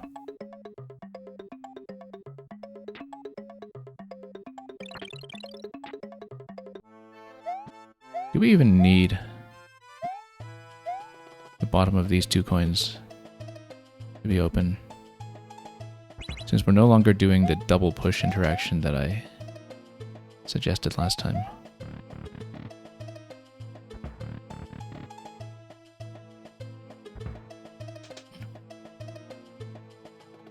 Because why don't I just clear the bottom one? Unless we need the bottom one at some point to raise something like a P-switch blocking piece in the middle, but that looks like it might be an alternate route that we were supposed to do, but which I'm not doing. Because last time around we discovered the possibility that you can actually spin both turn blocks in the middle and then have the P-switch lowered in the bottom one. And then it actually gets pushed up one piece at a time. And then it was very interesting, and I thought it would be part of the puzzle, but it's actually not a part of our current solution route, so I think we can do things as is, but maybe that's part of the faster route that gets you the sub 3 minutes, unless that's just some major cheese we don't see. So let's continue here and think about this. We need bomb for the top left next.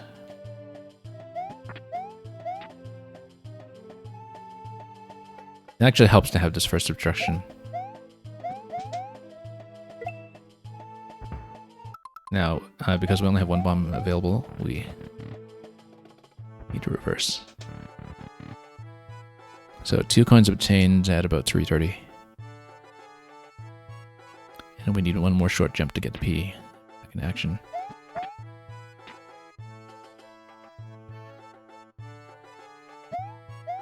Nope. Get out, get out. Cannot stumble here. Have to get out to protect the block.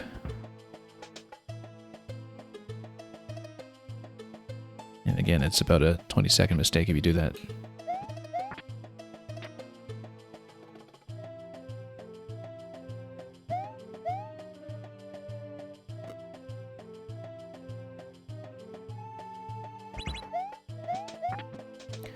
At this point, we can do the P as a blocking piece, and we go for the top right coin once we return with the P. Not a blocking piece, pushing piece rather. Let's get the push accurate this time.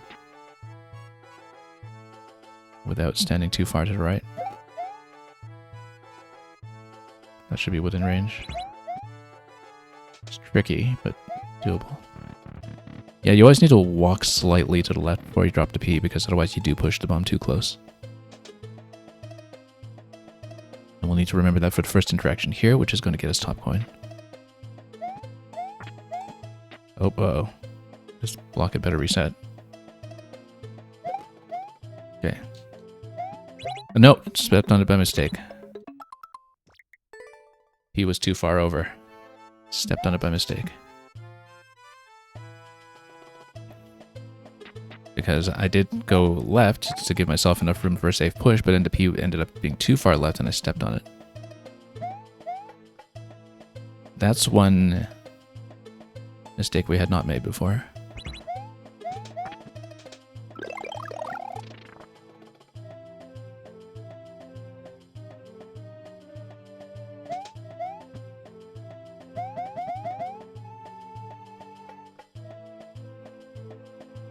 Okay. Let us go. Up throw it.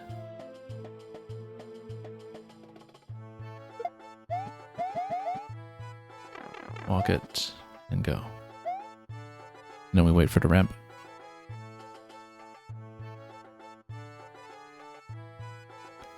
And continue here. Okay, good timing for once.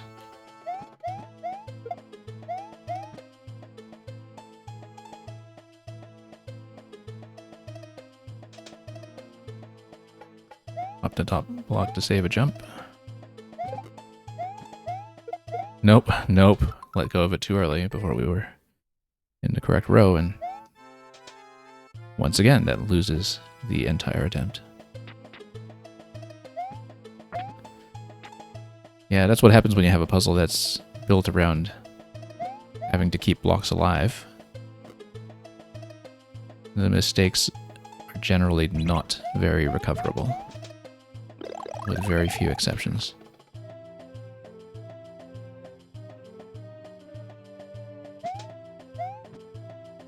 Feels like we mapped out my intended solution ages ago at this point. We just haven't been able to get far enough with the execution to demonstrate it.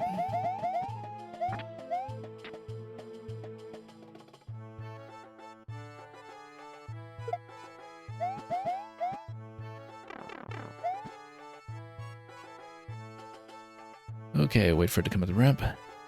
Then at that point, that's the correct timing to descend.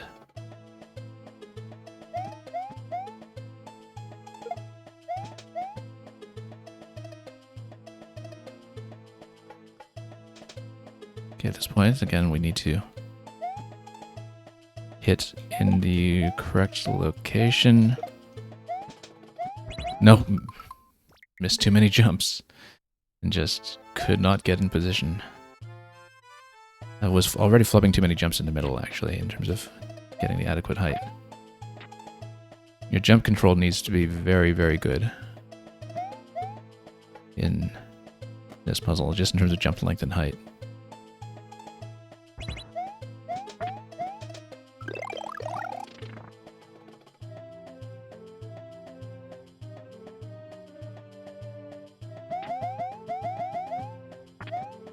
And I forgot the P.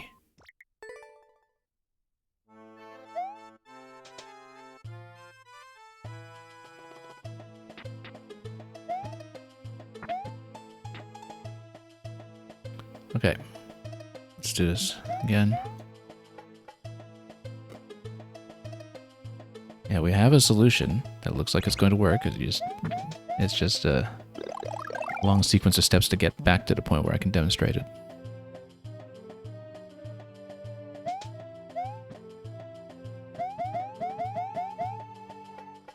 Again, that's all because I'm just barely short on the execution timing that is required to just sweep all 4 turn blocks at once. It's something that looks doable, but is perhaps barely out of reach for me to the point that I don't want to burn too many attempts on trying it.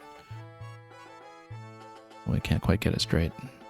Also, went down here way too early.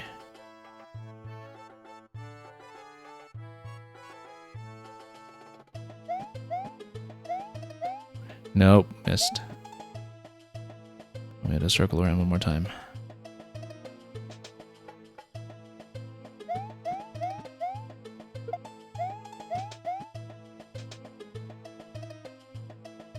Yeah, there's so many little mistakes that can happen in this level.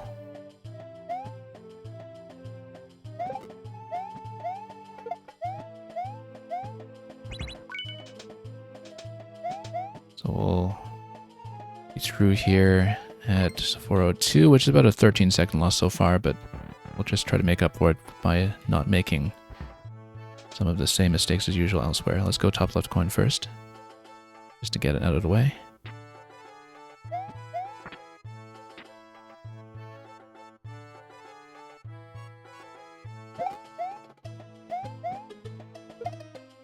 Oh, yeah. Luckily we made that one tile jump there because I was expecting the bomb to hit on the throw the way that it typically does, and it did not. I guess it depends on where you throw it, so maybe we shouldn't risk it. We should just go for the bounce every time to reduce risk.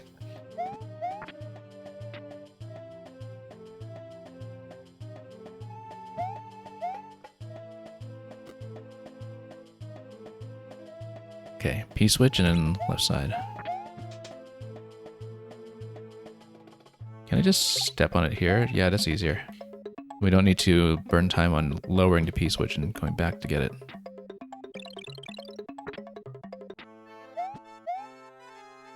Yeah, it's easier to just step in that location.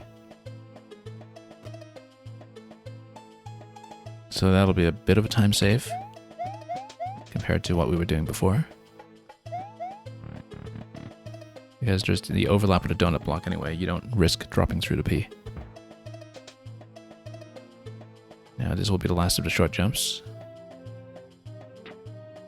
to re-obtain the P once more.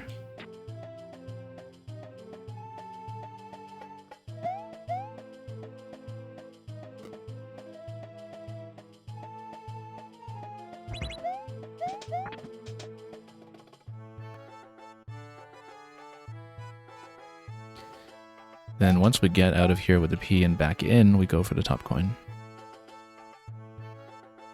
Maybe there's a way to simplify the route to the top coin, but... yeah, let's be very careful with the push. Good. That's how it needs to look for the jump up later as well. Okay, now we're through here and back with the P at 275. Not as bad as it could be. Now we do another push.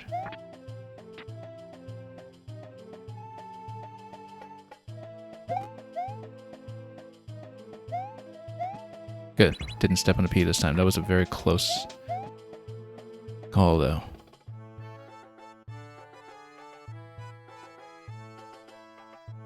And then let's just drop it and do the short jump. We don't have to. It might be excessively risky, in fact, but we got it.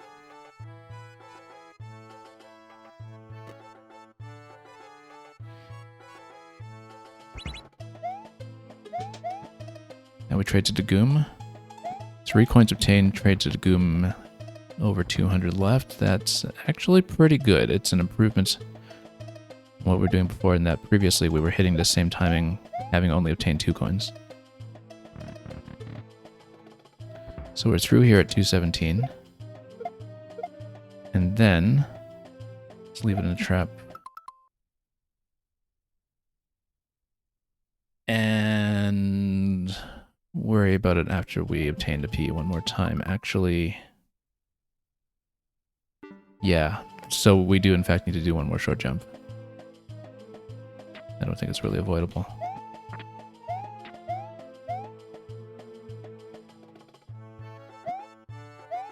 Okay, got it. That should be the last one, though. Okay, let's get the Goom out of the way in the bottom.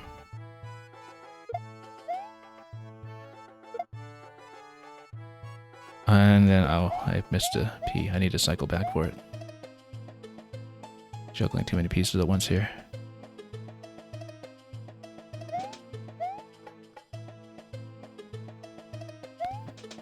So, at this point, we need to use the P as a blocking piece after going for the bomb. That means P needs to be here. Okay.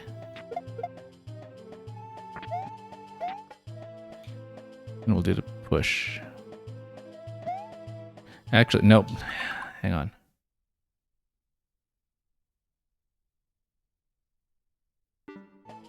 No, we messed this up. We messed this up completely. I need to use the P as a blocking piece on the left. That's how to do it. You take the P with you and you block on the left. And yeah, right above the left side bumper. Got our wires a little bit crossed, and that's a very critical step. That was a viable attempt up to that point. We have a path past that. I just did not execute it correctly. Got a few things confused when it came to how to actually stop the bomb. Now, we were pretty consistent on the short jumps in that last attempt. We need to be that consistent again.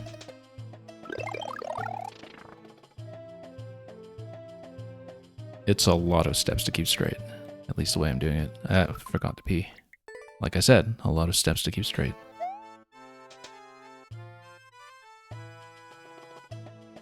Kind of an absurd number of steps, actually.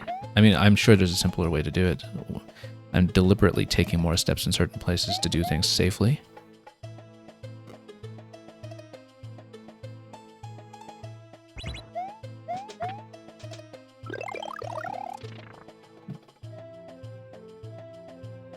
But it does mean that it can be easy to lose track.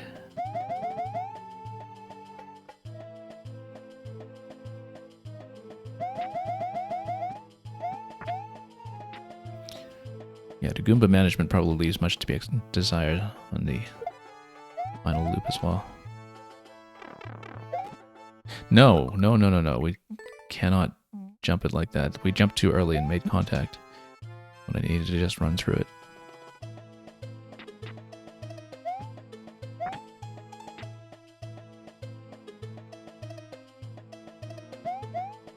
Nope.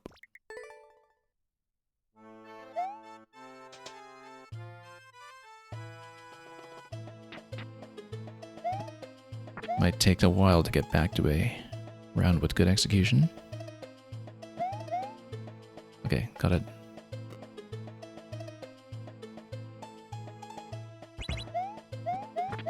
At least the timing looked feasible on that one attempt that I had, where we did get 3 out of 6 coins and just made a mistake on the bomb reversal. That was the last one we needed. Come on.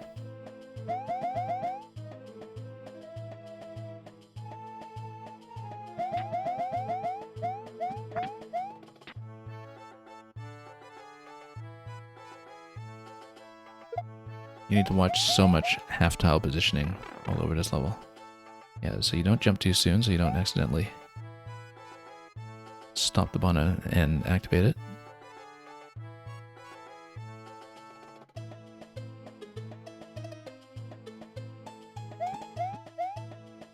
Don't overshoot a jump.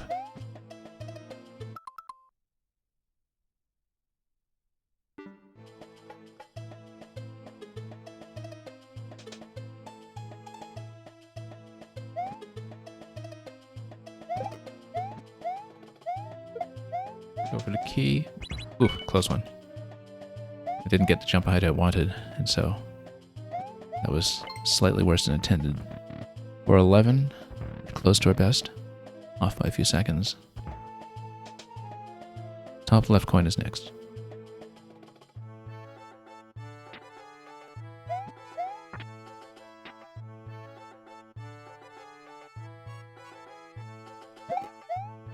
Okay, much cleaner this time.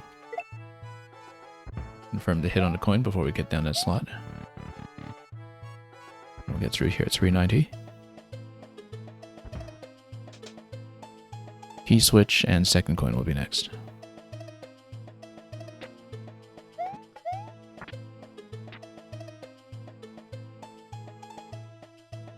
Was it a bit of a nervy moment, as usual, to make this jump.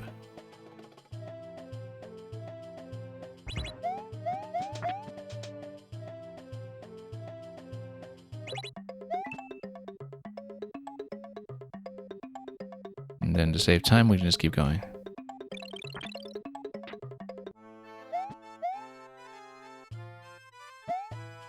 Short jump reversal once again. And we re-obtained a P-switch for the top right coin, which will be one more loop.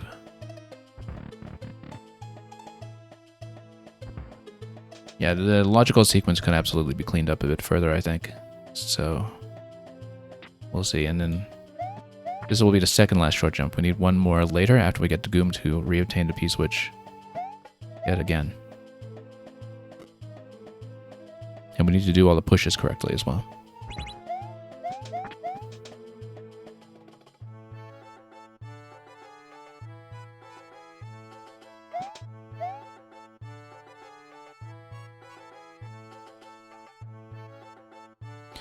Okay, this is going to be a push. Let's hope this block reverses by the time bomb comes here. Good. Good push. We get out as quickly as possible. We're at 290. We don't trade into Goomba yet. We need top coin first.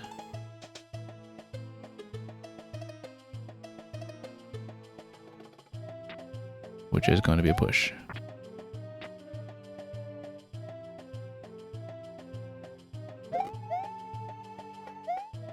Without jumping on a P.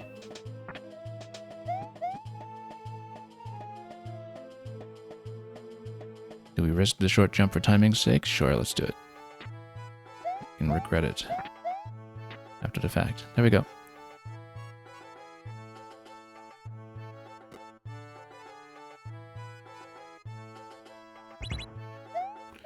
Trade into the Goomba.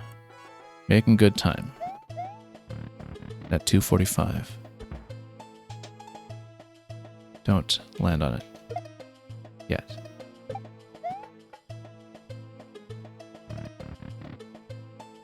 Okay.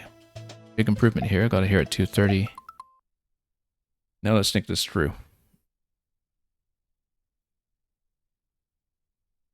Goomba on the top left at first. Because we need to obtain the P.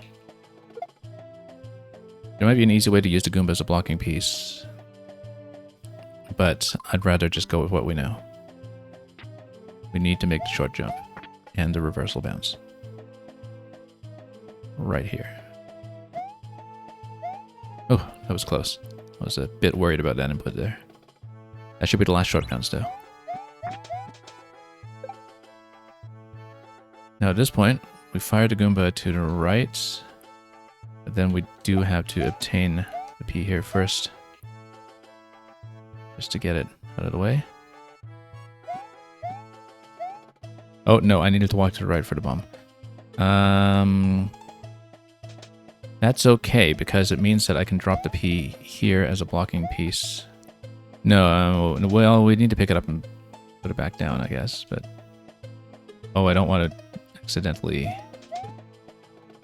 step on it. Better take the extra cycle just for safety. Jump to Goomba so we can actually walk to the right. Okay, now at this point, P-switch, blocking left. Then we go, then we step.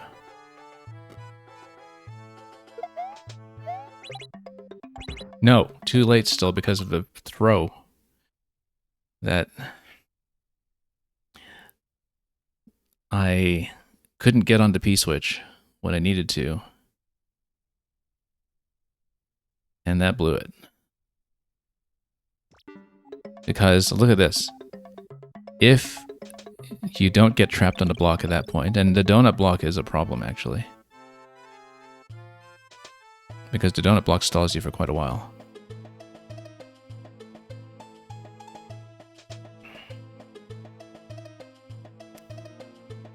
Well, I don't see a way to make that bomb any longer, really. Unless we do another bomb walk.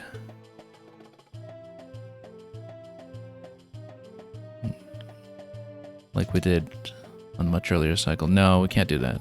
Because we need to step on a P-switch. We no longer have the P-switch as a blocking piece. So, yeah, we just need to be faster and not miss the jump. So you can actually drop that donut block early enough. I wonder if that donut block does consistently stall you for too long. You know, with a P-switch hit, you don't need to drop through there to get the bottom block. I think you can actually just tap it from below. But then you need to go through 3 donut blocks, which might be even slower.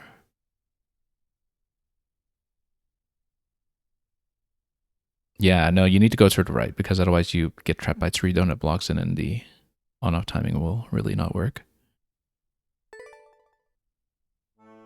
So we were okay up to that point.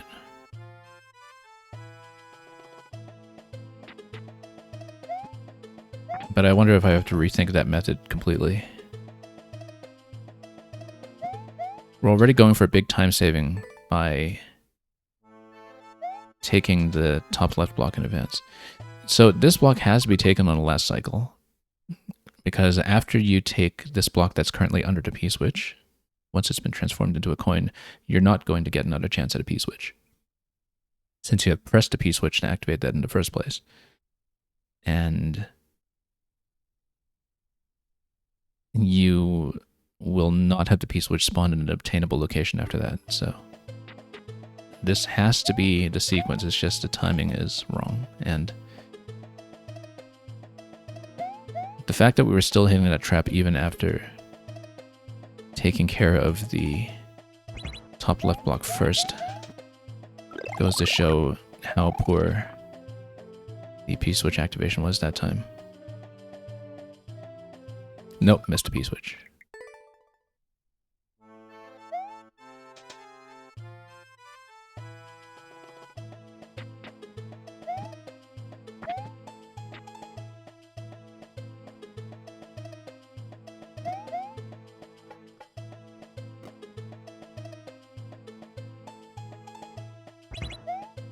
Again, just so much to keep straight.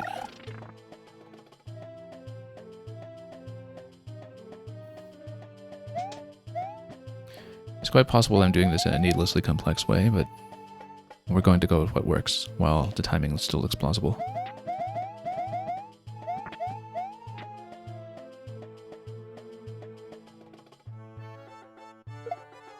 Let it land.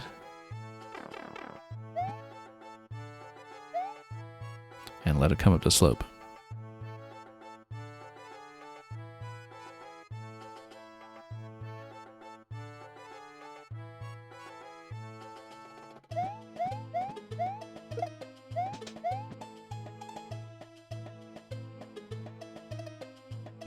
And then we go for the key.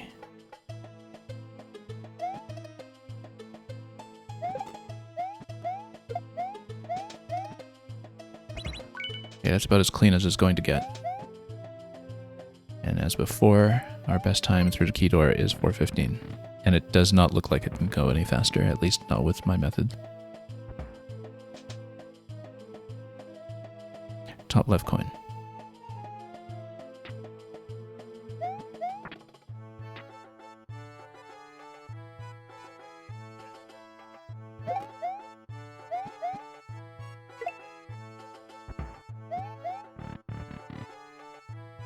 And then pow into second coin. The top left block will be the coin.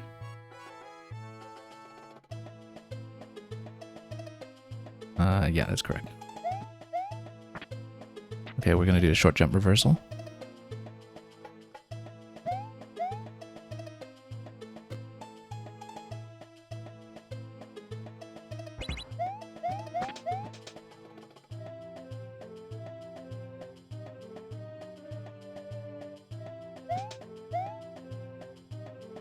And then we go for the, yeah, oh yeah, that's right. I said I didn't need to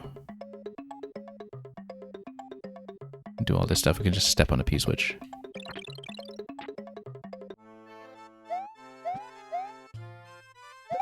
No, that's wrong. That's wrong.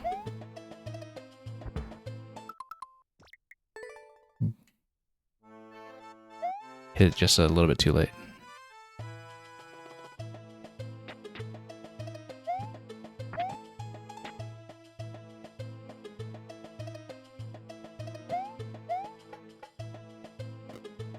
Walk it once again.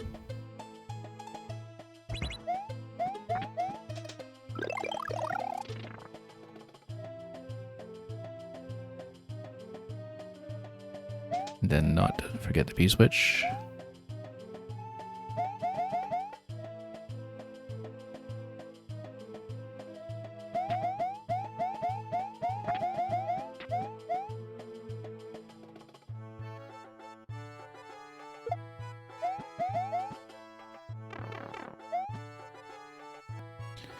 And then up the slope.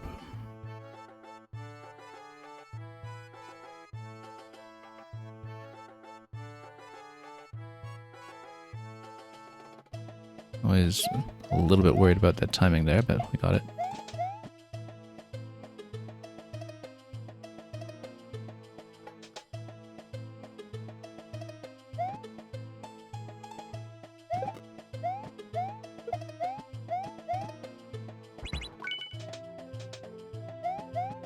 Okay, as long as we're out of here in the 410s, we're still in decent shape. At least for now. Top left coin will be next.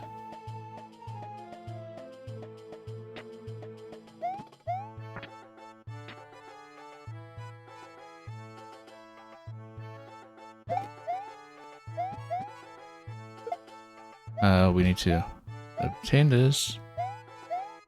Okay, that was close.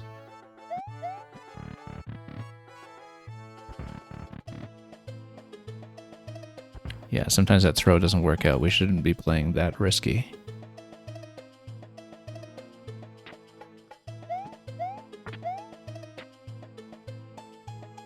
Short jump reversal, that means you go early, so you don't activate it.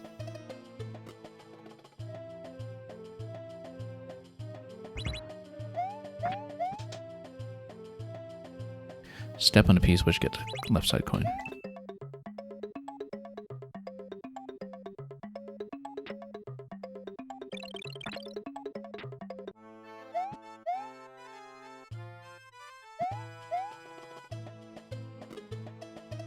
And that'll do over here. Then we have to cycle back to the P-switch.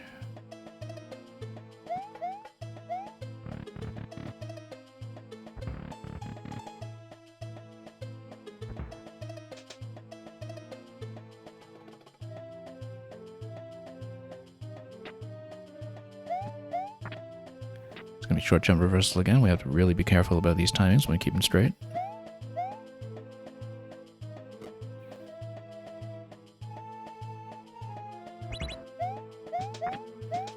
Then for the next one, we can do the P-switch the easy way as a blocking piece, assuming that we push correctly. It's a pushing piece, rather.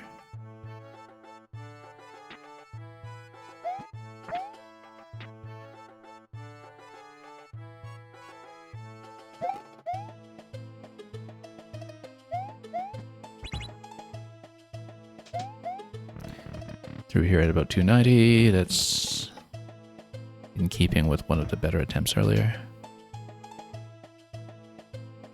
Now we do the push again and be careful not to step on the P-switch so we can actually make it to the top coin.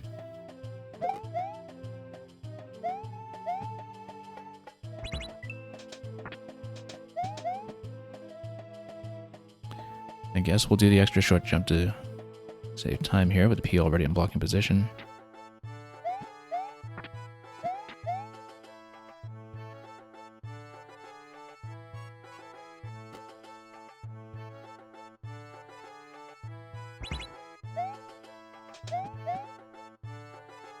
Okay.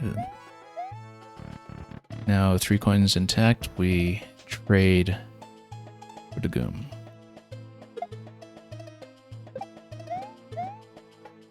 Without jumping out of the ceiling by mistake.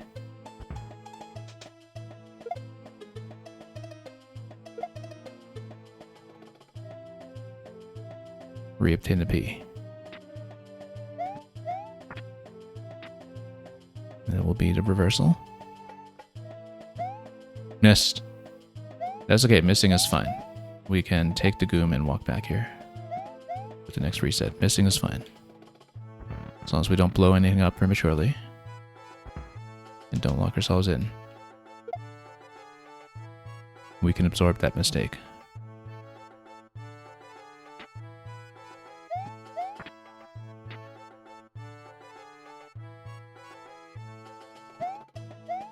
Nope. This mistake, however, requires me to be fast.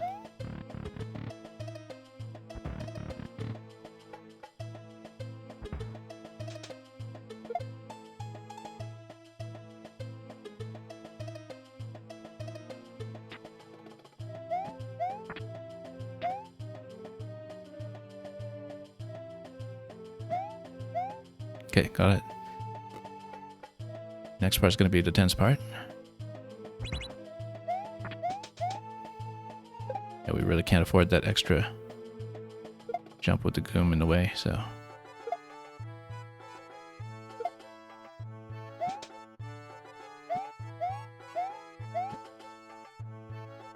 Next we need to activate bomb.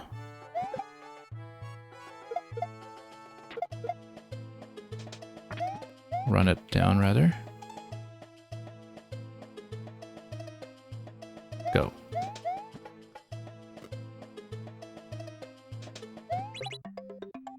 No, too late. I don't know if that's doable. That timing might not be doable. Because you're stuck on a donut block every time no matter what.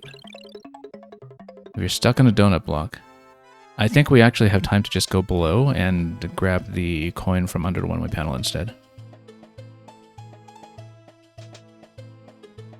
There's no way you can do it from the top position. You just get stuck on a donut block for too long. Particularly with how awkwardly I've been hitting the P-switch.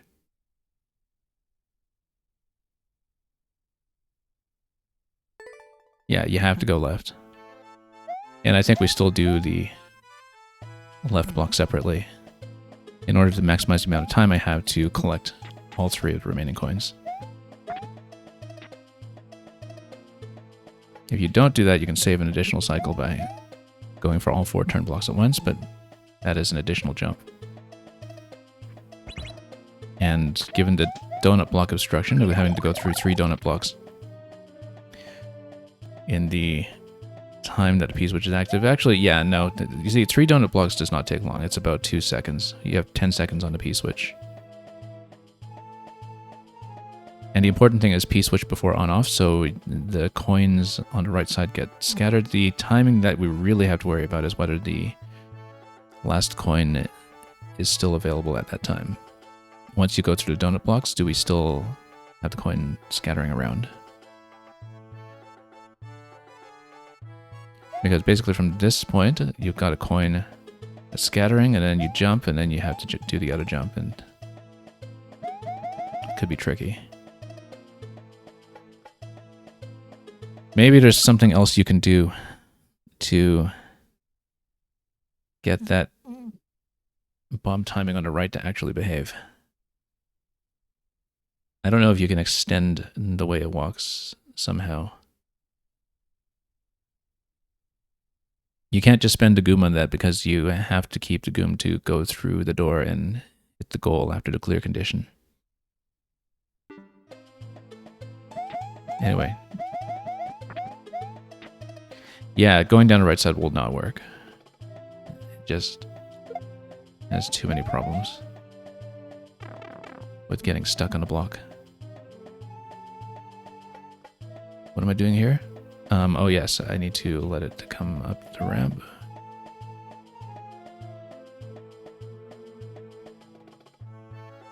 Nope, too soon. Well, and burn so much time to have to deal with this afterwards.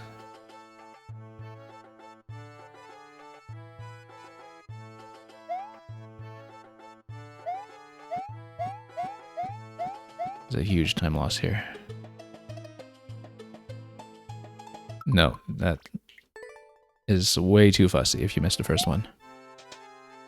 Might as well just restart.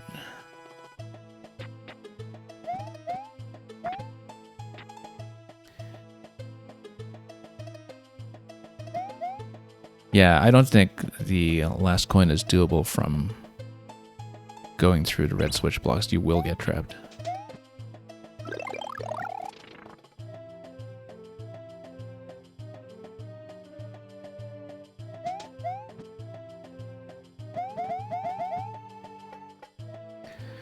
We're very close. That's basically the last problem to sort out. Just, are we able to sweep the coins in time after the P-switch and the bomb? And the bomb needs to be as late as possible.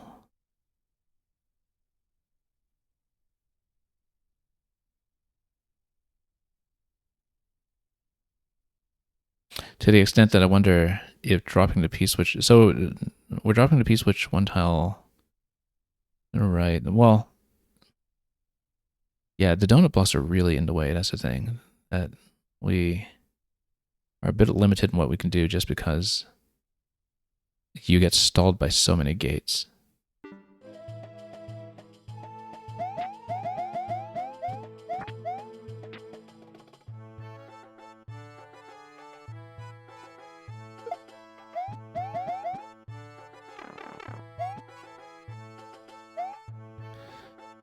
Alright, let's wait.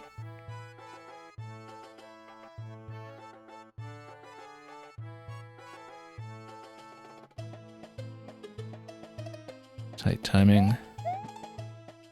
But we got it. You have to be so careful with that.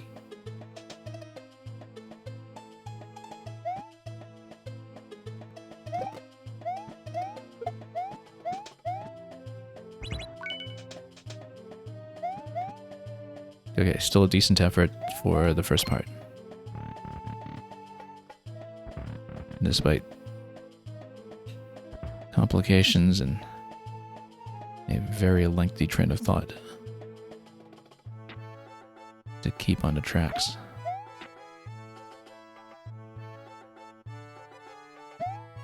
And I need to hit every single short jump as well.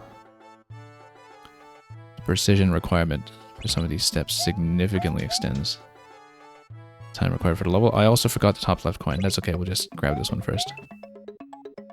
Sequence doesn't matter too much for those two.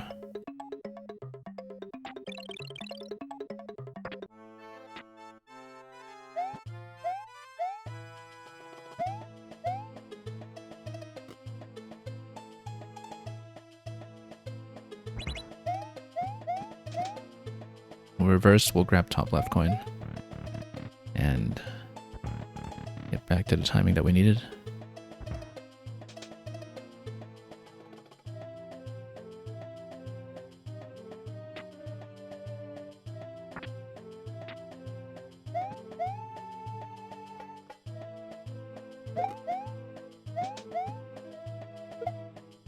Uh-oh. There we go. Really depends on where you throw, I think, depending on that. That determines whether throw will actually get the coin. Better to drop it from on top the way we did before. But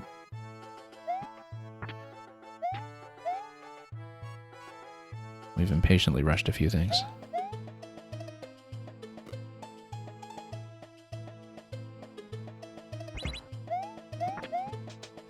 We obtained a P, go for the top coin. Seems like we're doing this quite a bit slower than before.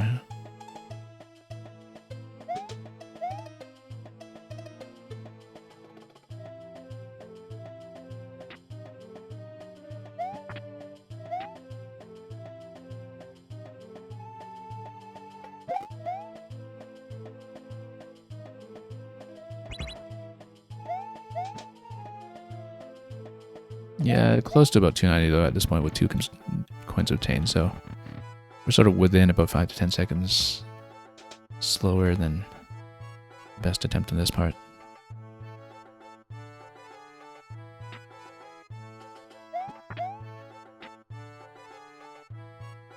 Okay, have to be very careful not to step on a P-switch when we do the push.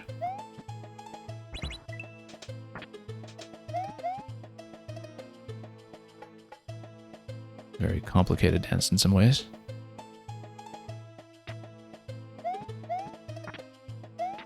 Okay, good. Almost missed that.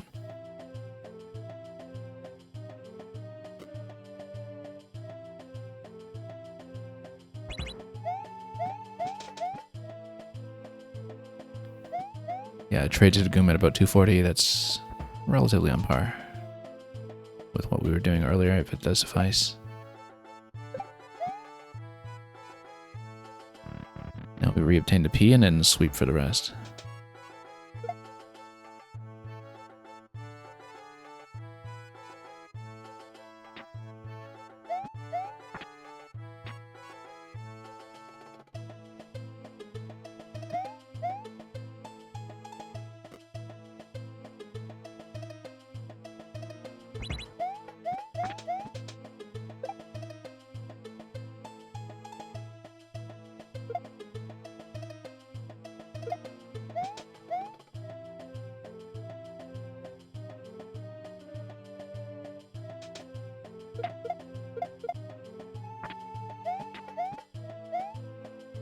Okay, this time we go left.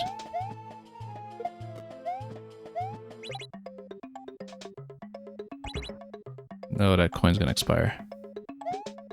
Nope, missed it. Yeah, no, you actually can't obtain it from below. Maybe you need to do an up throw with the Goom to get it. Well, the thing is, through the one-way panel, I kind of assumed that we would tap it, but I think you actually need an up throw to get it. Which means that we need the Goom available, which means that the Goom should be in this trap. You hit the P-switch, you jump on top of the Goom, you come down here, but then you still need to go through these 3, up throw. And actually, yeah, no, and then you up throw to get the other ones with the Goom. Up throw to get the first one, up throw to get the second 2. Otherwise, you will not be able to raise the coins quickly enough. So we hit the P-switch much earlier, possibly by tossing the P-switch here, step on a Goom, go through the donut block, go through 3 more donut blocks, up throw, up throw.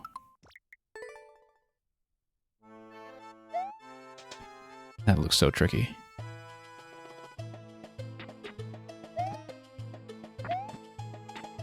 But using up throws for obtaining the coins should solve a lot of problems. It takes so long to even get there to try it, that's the thing. It takes ages to get back to that stage.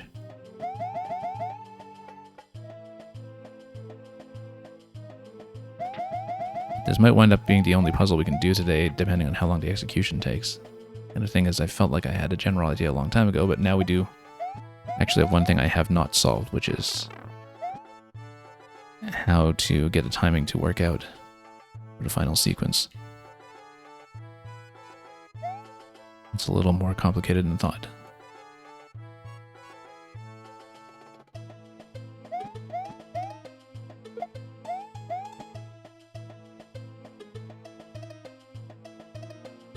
But if you do it with a series of throws using the goom, then that should actually work out.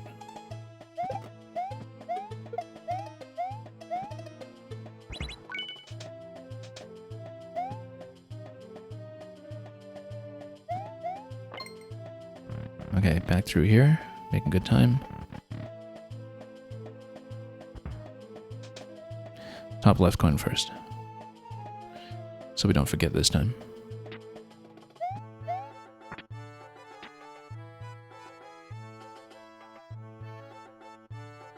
The order for the first two coins doesn't really matter. Why do I bump this? Oh yeah, because I need to bounce.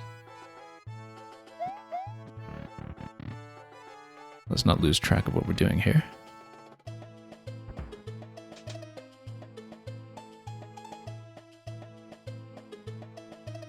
At this point, we re-obtain the P.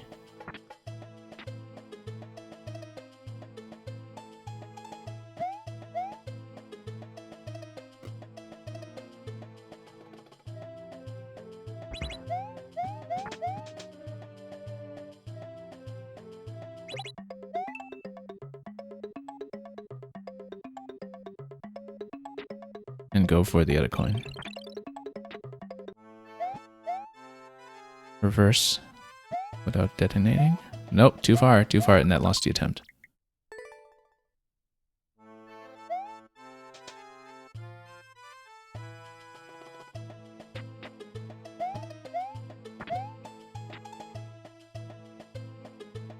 Yeah, you burn through so much time just to risk it all on the one-tile jumps.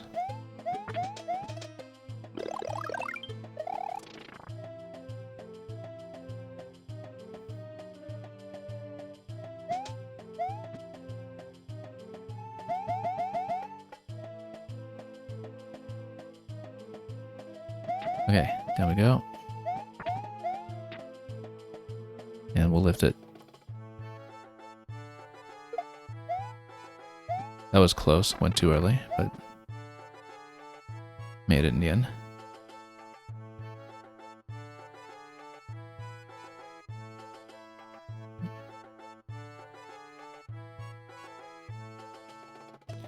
Drill it down here, throw it to the right.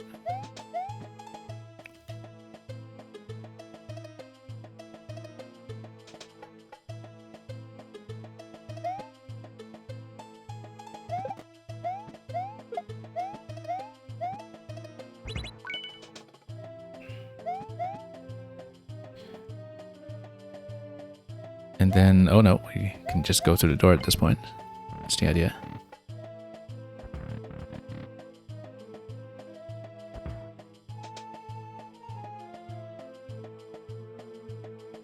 Then back to the P. Or actually, no. Top coin first.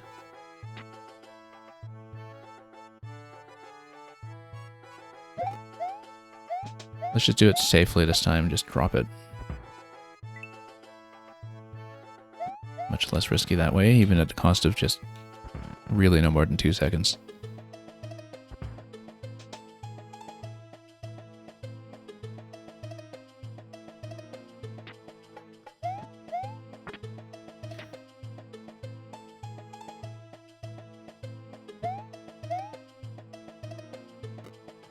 And then back to the P switch. For a second coin.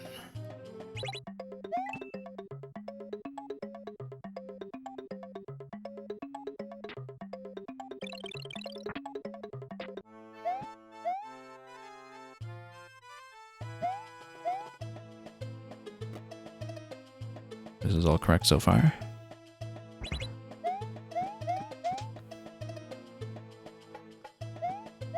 Then we need one more round to keep the P switch so we can go for the top right coin.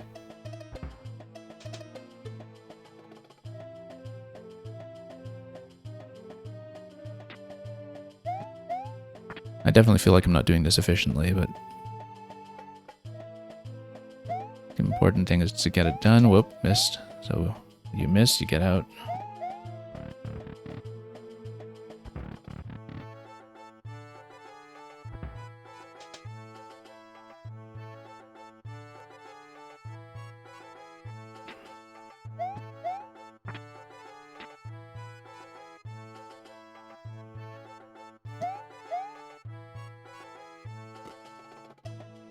And there'll be one more of those short jumps later.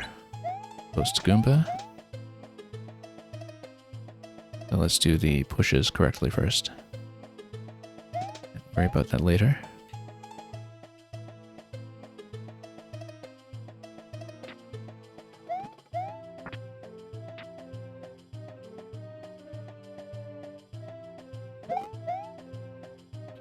Didn't do it. Didn't do it. Stood in exactly the perfect pixel for it to not push at all left or right. It is one exact pixel, I think, that makes that happen when it doesn't push in either direction. I think I need to know what my kicking range is when you have an activated bomb and if Mario just bumps into it and kicks it, but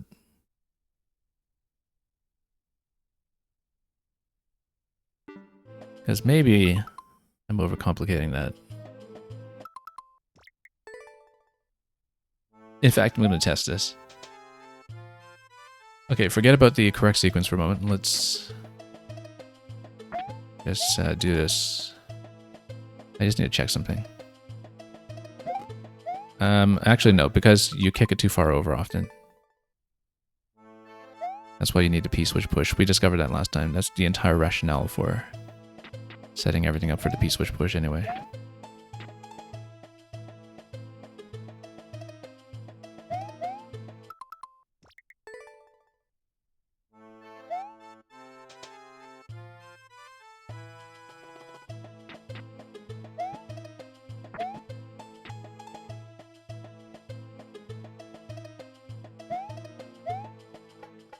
Okay, let's wait.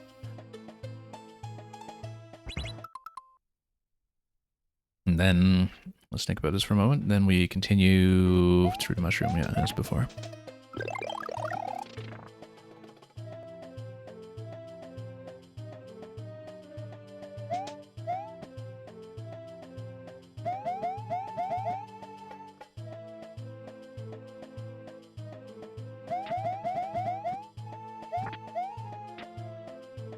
Then we lift.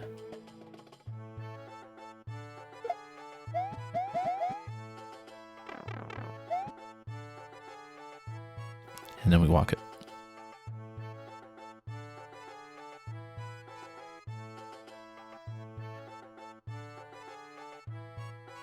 Maybe a bit slow here. Barely made it out alive.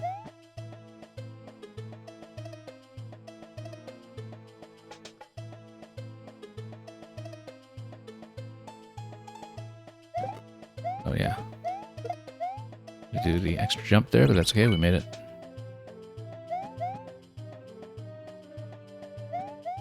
And we'll get a 414.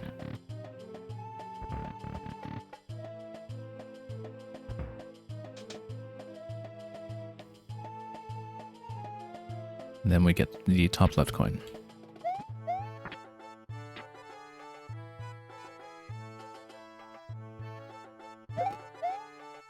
Let's do it with the drop method.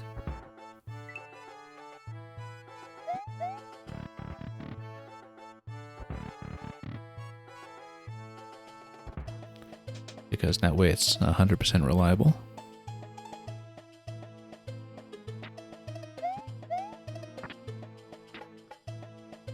And then we reverse again for next P-switch pickup.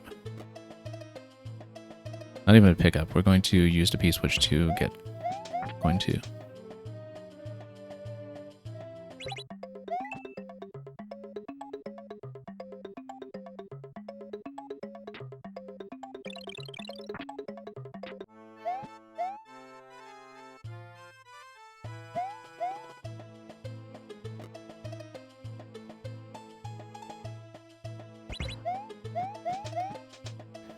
Then we reobtain the P-switch and do one full cycle to keep it and get coin 3.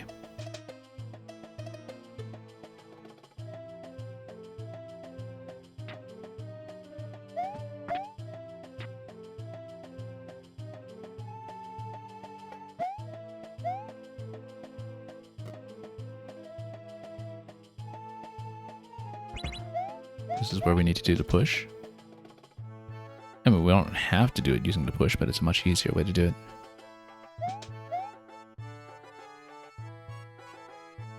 We could have just dropped back through here in the middle, since the turn block was still going. That's okay. Minor time savings. We can worry about it later.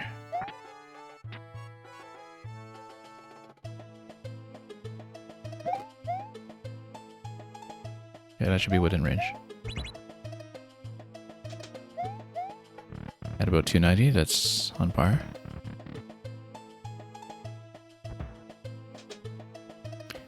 Now we do the push to get the coin up top.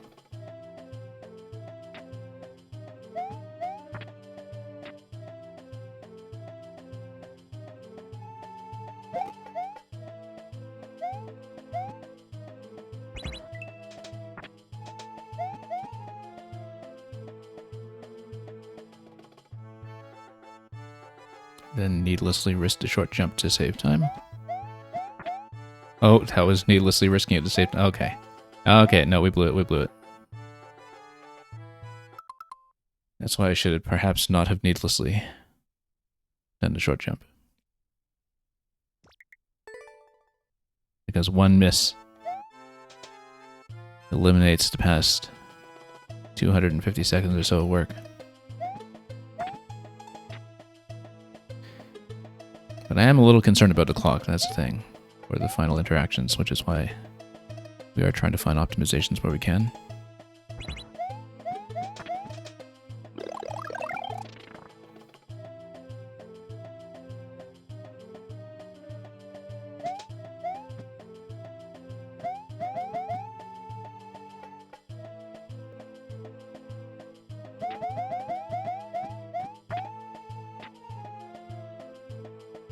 Anyway, we've mapped this part out. Let's go for it. This is maybe a lengthier wait than it should be, but at least we know it works. Tight one here. Got it.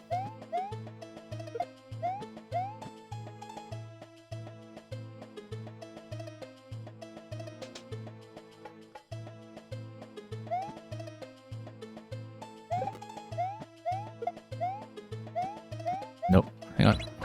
Barely made it. I missed a few jumps that time on the way. It really did not go well. 415, matched our best, again.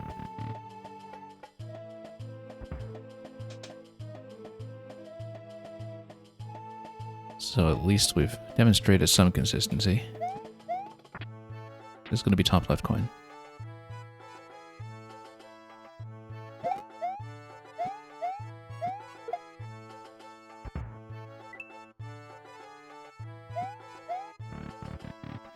Now I'm assuming up throw to the one-way panel with Guma is going to catch the coin later. I think it does.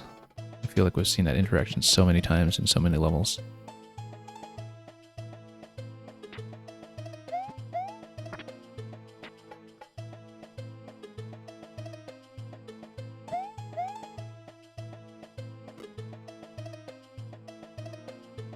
Catching the short jumps is absolutely essential. At least we've been doing it. But yeah, that's why we don't just drop straight through, but we don't want to collect that coin. Well, not on this step. On a later step, I think we can. When it is just a turning block.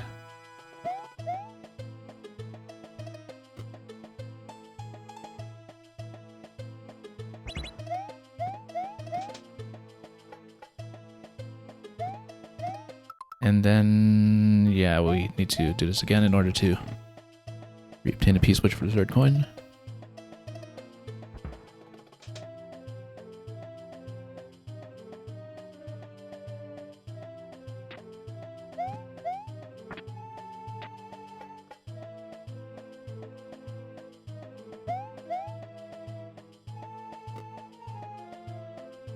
Next one after this will be a push.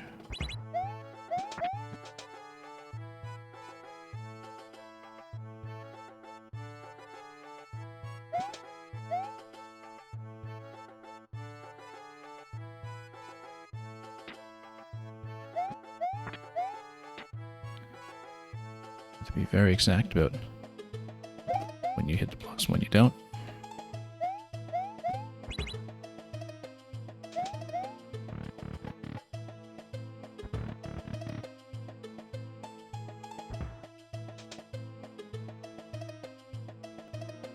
Now we go for the top coin.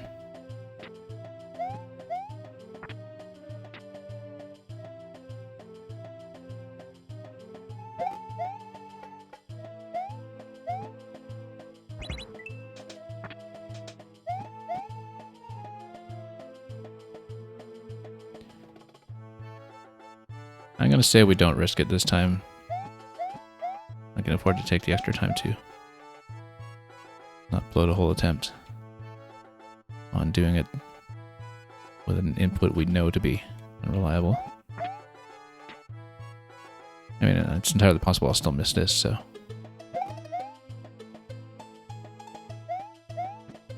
You save time anyway because you run out of that to reobtain it here. Now we traded the Goom. At about, yeah, a little under 240, so off by about 10 seconds from our best. 10 to 20 seconds.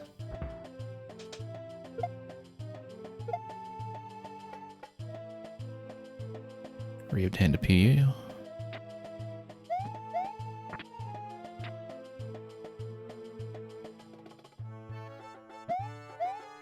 Okay, got that at least.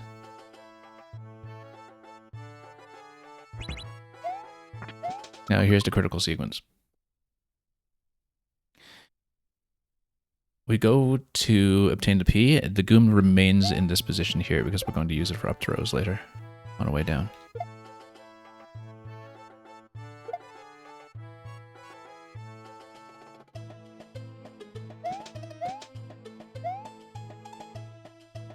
I'm not waiting on a turn block. Let's just go down here. So, this is the critical part. We block using the P.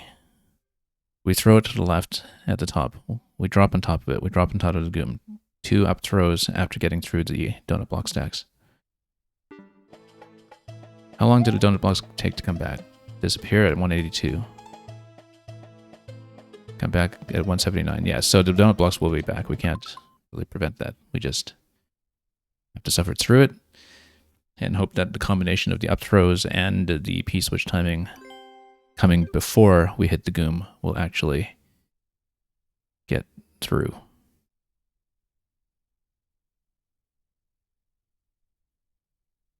It would have been nicer to have the Goom just trapped on this donut block here, actually. But I don't know if we're going to set it up that well. Because that would allow you to delay the P-switch further. No, we have so much trouble getting on the P-switch to begin with. We need just the cleanest possible interaction with it. That means we drop the bomb now. We block using the P-switch. Take the P-switch. Throw to the left. Land on the Goomba. Okay, let's see if this port timing works. It might not. It's going to be tricky. No, too far. Go. Up throws everywhere. No, it doesn't hit. Those 2 hit. The other one doesn't hit.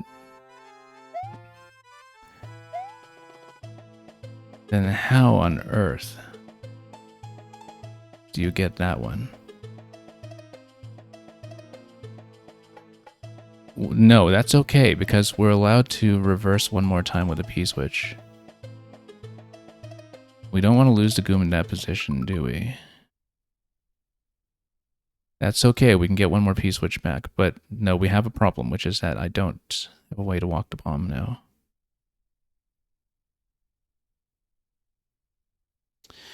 I think you actually need to do one more cycle. So long as that block remains in place, that's fine, because if you grab the coins on the right, the Goomba can actually block a bomb and reverse it. You no longer need to use blocks to reverse it. If you use the Goomba to reverse the blocks, then you can trade into a P-switch. You activate the P-switch.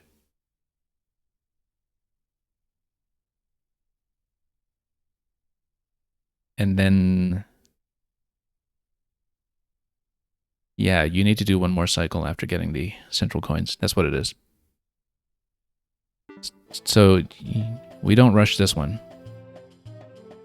We get the other 3.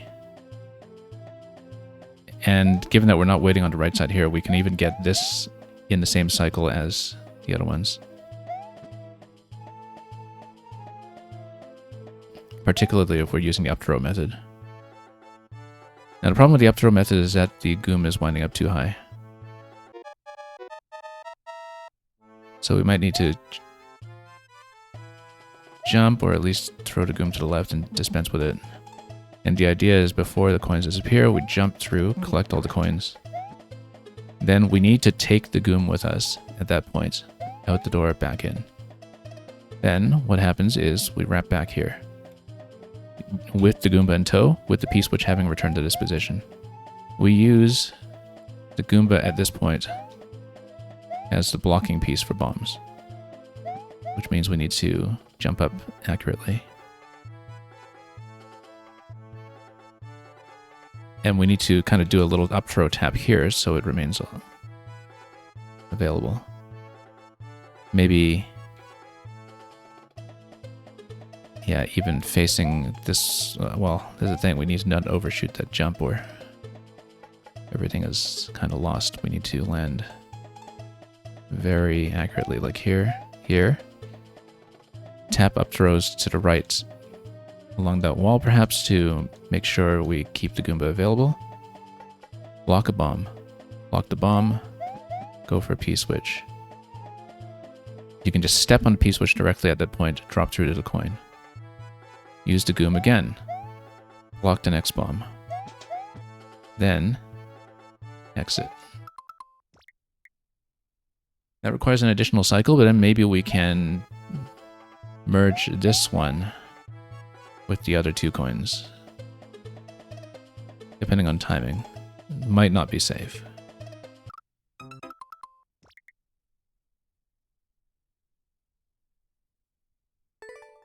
So, let's do it.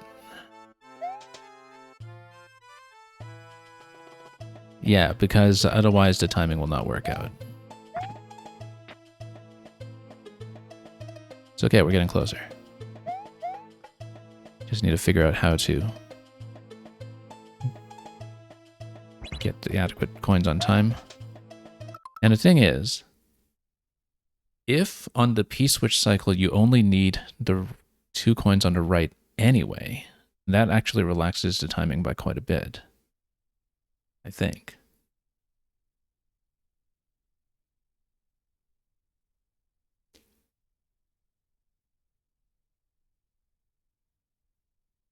Maybe. Maybe not. As long as you step on the P-switch before the on-off activation,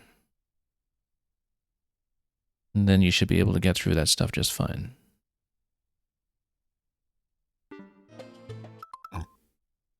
Anyway, let's do it. Positioning the Goomba is going to be critical, because we absolutely do have to keep it at that point, since you need P-switch to trade into it. We might be able to get a bit of a time savings here, since we're reordering a few things. Anyhow.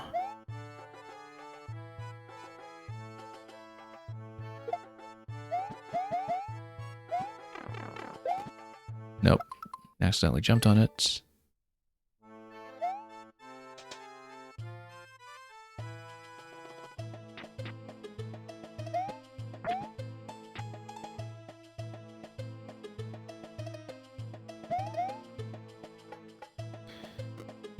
We'll walk it over.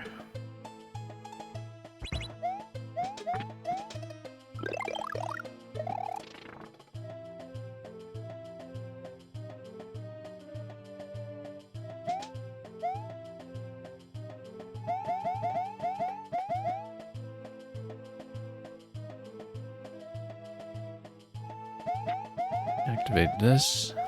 Let's not lose track of the correct sequence while we attempt to get to the thing that I actually want to try. since there's a lot that we need to do just to get up to that point.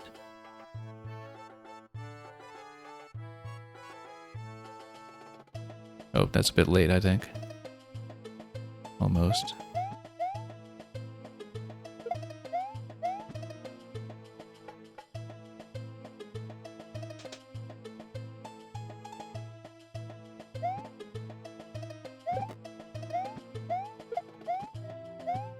Nope, nope, missed it. Just kept bumping my head on the ceiling while slipping up and down that slope.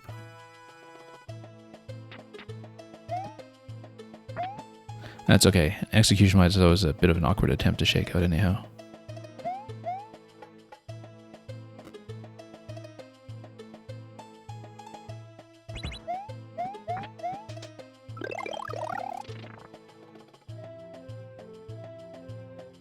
Okay, let's try not to miss too many critical steps this time.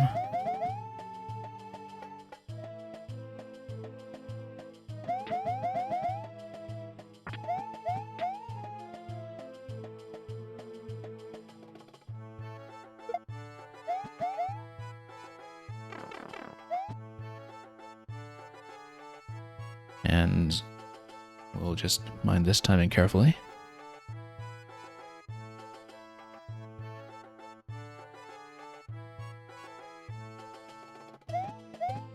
Such a narrow window every time.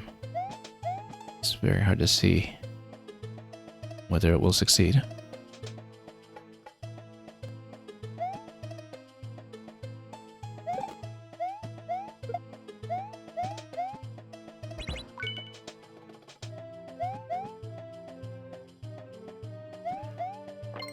Matched our 415 though, which has consistently been the best I've been able to do it. Top left coin. Then we will not convert the first block right away, just so we can save time on that cycle if we're mapping things out and seeing how they work. We will in fact go straight for P-switch and top coin. And attempt to string this along with the other two later. Oh, I don't know if that's a good idea, but it does save us a couple of short bounces if we do it this way. One full cycle's worth.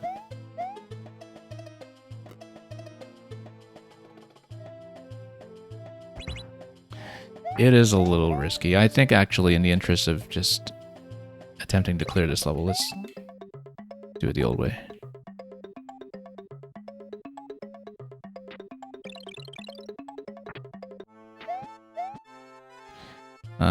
This block here is worrying me. Nope, we blew it. Can't tap that by accident.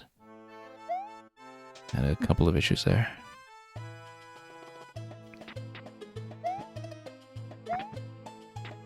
Your jumps need to be so exact on so many steps.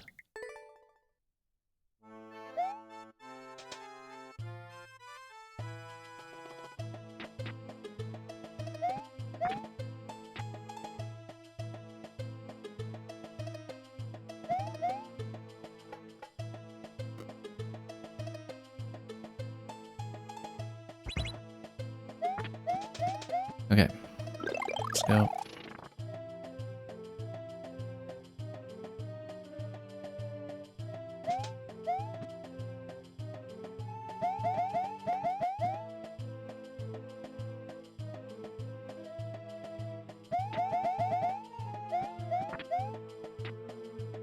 And then we'll throw it into position once again.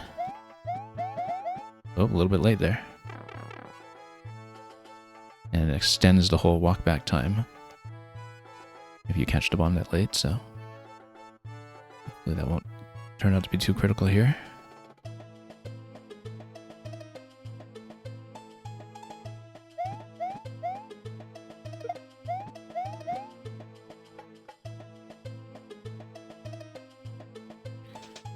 Gonna go for the key.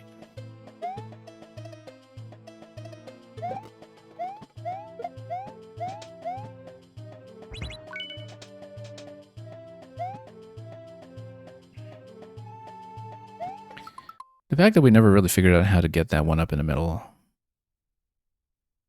tells me, well, I mean, you kind of need to be there at a bomb detonation, I guess. Tells me there's something here that we have not been doing, perhaps, but we really don't care about the one-up, so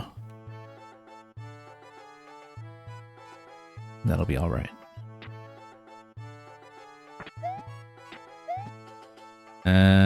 This is a problem. If it overshoots, it overshoots.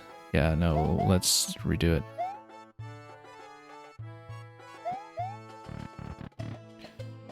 Have to spot when you do need to lean on a reset so you don't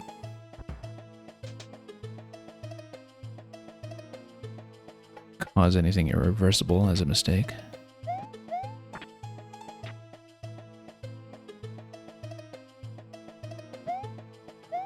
Oh no, I was supposed to bump for this coin here. Let's get out before it blows anything up.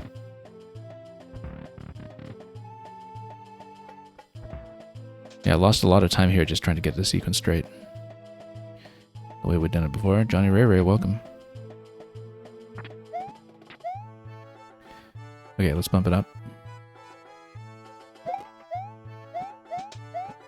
We've made enough mistakes at this point that we're at pretty high risk of timing issues, I think, if we're also trying a new series of steps near the end.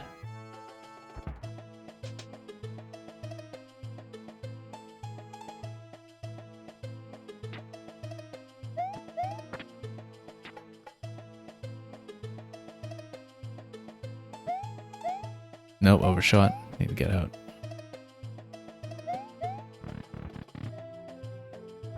Far too many execution mistakes this time. We're burning so much time. Lost way too much on the clock.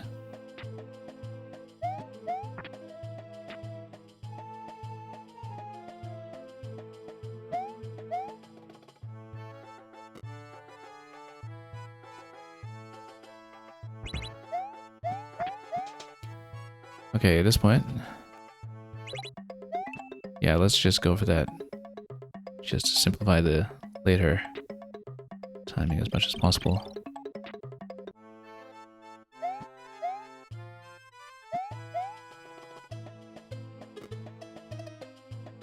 And then let's wait. And cycle back for the P-switch.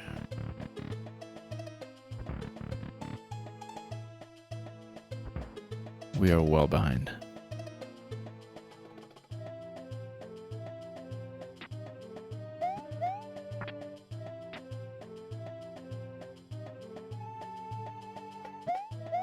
Nope, overshot. Yeah, that many mistakes is going to make this attempt blown at this point, I think. It has been probably about 100 seconds of losses so far, and we simply cannot afford to lose that much time.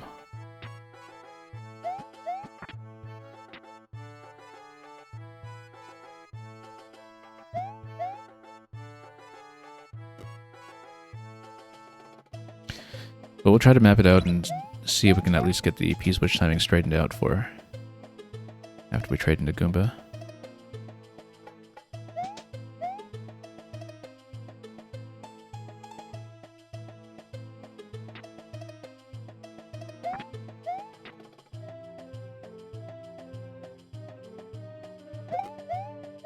Nope, missed it. I jumped too high and overshot. So yeah, too many execution mistakes all over that attempt. That was just disastrous.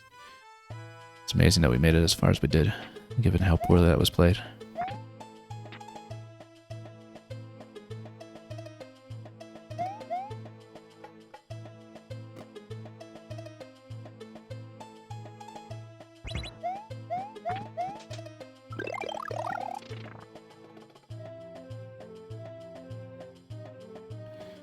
Okay, don't forget the P-switch.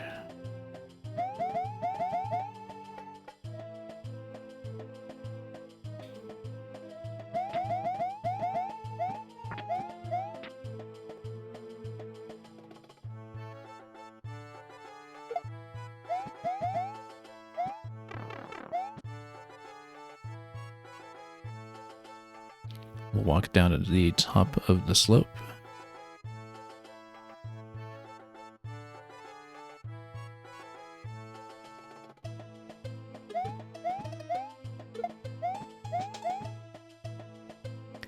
And go over the key.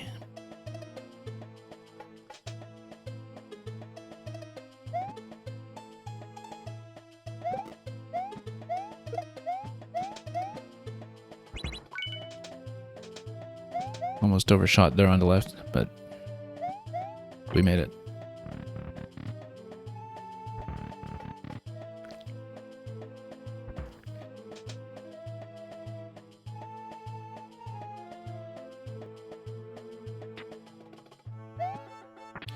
And then, yeah, for this one, we'll just go for the bomb on the top coin. So we don't forget to weave that into the sequence.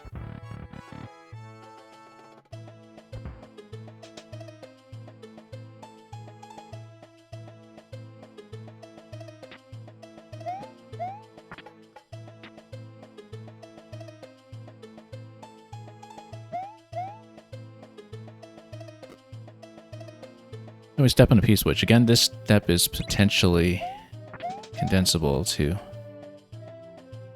grabbing this top block with the column on the right, but you know what, let's try it that way just to have a variation that will require fewer short jumps. Potentially. Nope, that was a mistake. That's okay, we'll just stand here. If we do make that mistake, we can recover.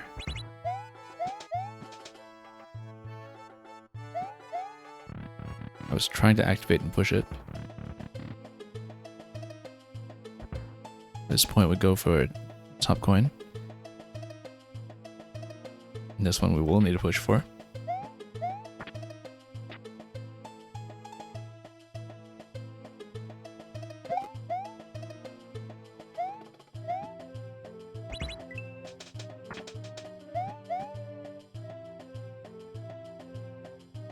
Now we can just walk the bomb and short jump this at this point, but again, I feel like it has not been worth the risk. So we'll do it the long way for the push.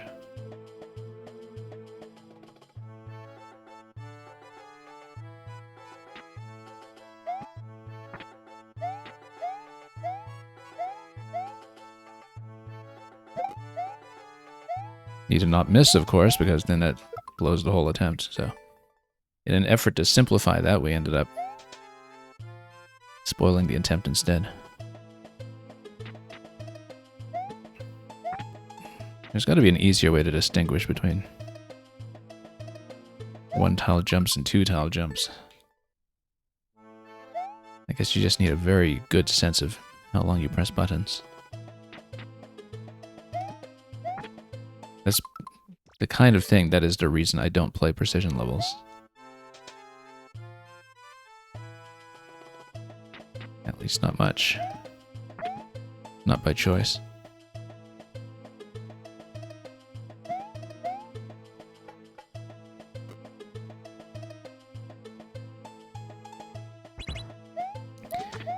Sometimes the fussiness of it might be a clue that I'm not pursuing the most elegant solution that is available, but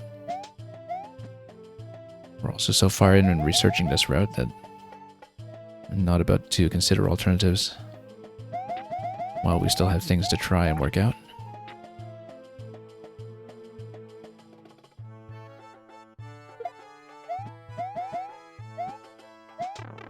Don't jump yet, so we don't activate it by mistake.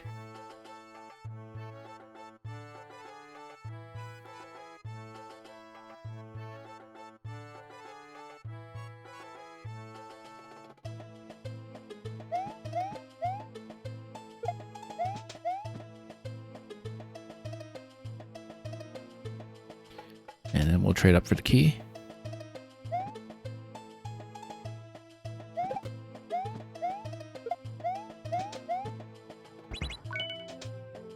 And get out.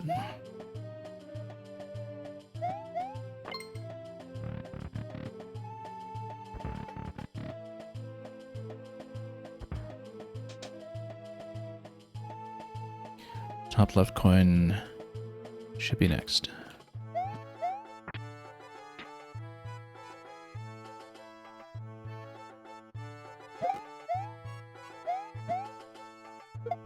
Oh.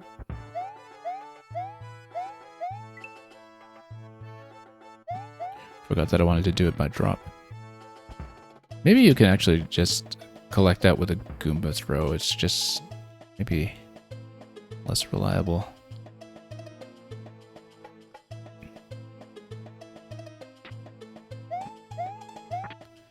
But it might save time.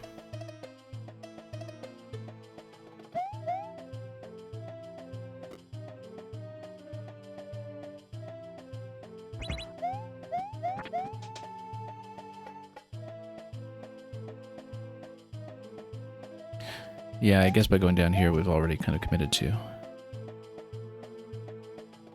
doing the P-switch first route, as it were. Let's not overshoot the jump this time. Nope. Too far to the right.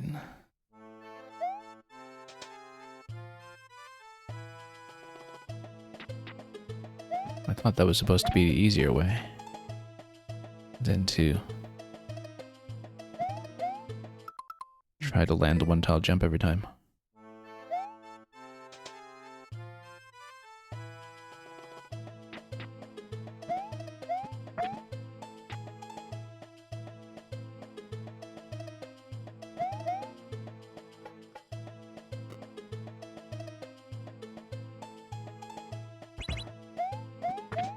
Okay, let's punch through this side.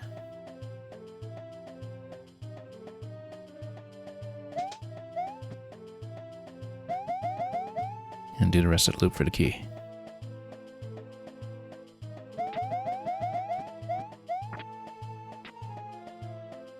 This is a particularly elegant step. Now you run the bomb around the loop.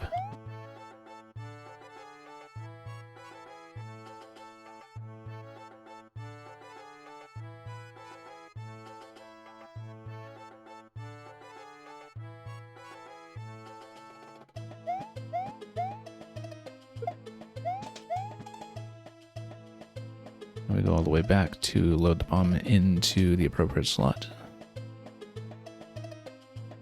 I forgot to do the first jump here this time, that's okay. As long as we still make it to the key.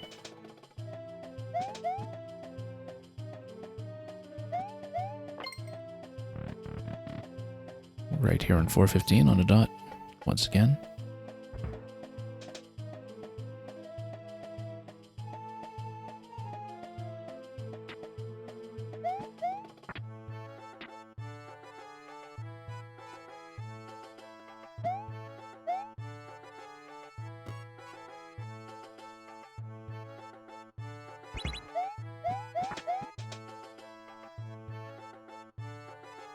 Maybe we should step on the P. I'm a little concerned about the timing of this one here. Because we don't want the central coins to expire after being bombed. Nope, it's just that this leads to more potential mistakes in terms of getting back out because you need to do the reversal with a short jump perfectly every time after that. So there's no clean route here with what I'm trying. I think everything is going to run into traps, and it's just a matter of which traps we're using to take more or less of and in what order instead.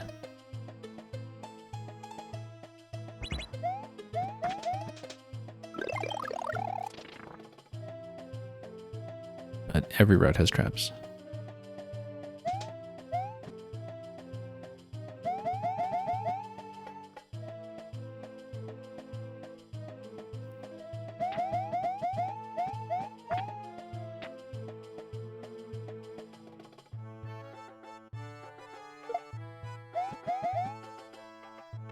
Okay, we'll take it through here. And, oh, let's drop it through the sequence correctly.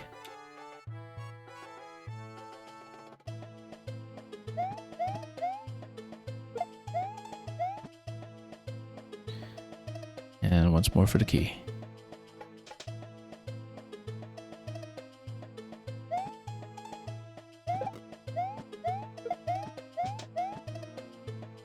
Yeah, I still prefer tapping that lower block first. Simplifies a few things.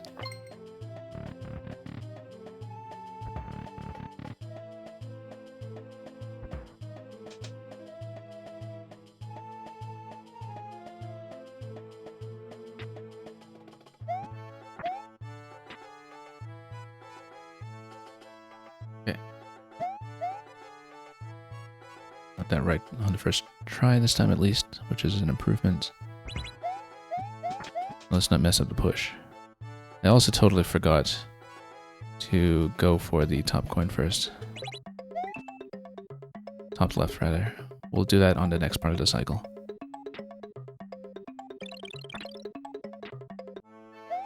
Right, that's why I was trying to do it first, so we... Nope, and then that's the loss. Yeah, that one tile jump has killed so many attempts, and we have to do so many of them too. Depending on the exact route that we're taking. Usually doing minimum 4 or 5 of them. And when you're in the off state, it is not recoverable. You don't have an emergency escape if you get it wrong.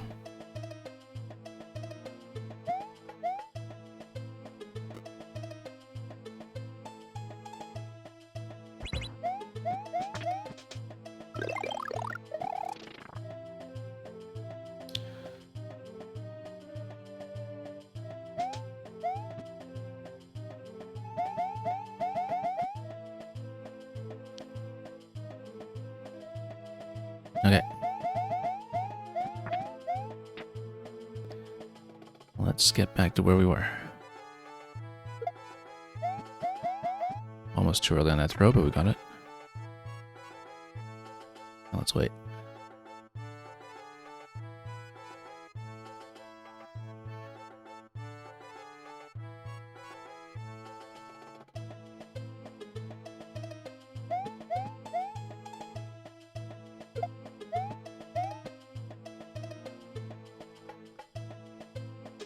Well, there's a lot to do correctly before we can get back to what I wanted to try, if I can even remember it by that point.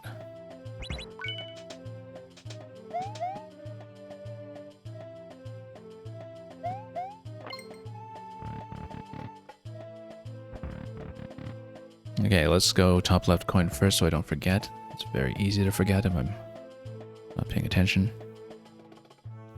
But it is low-hanging fruit.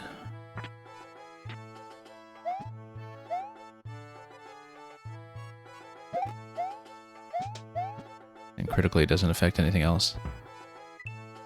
Not that I can see, anyway.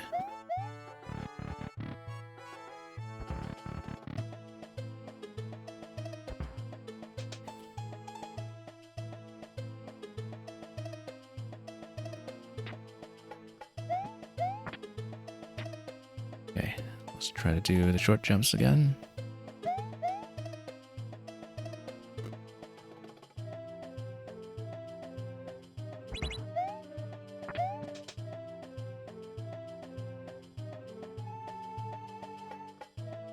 Oh yeah, I wanted to step on it, didn't I?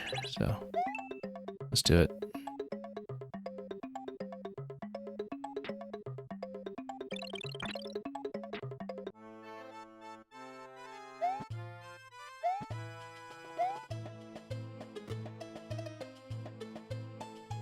And then we re-obtained a P-switch on the next part of the cycle.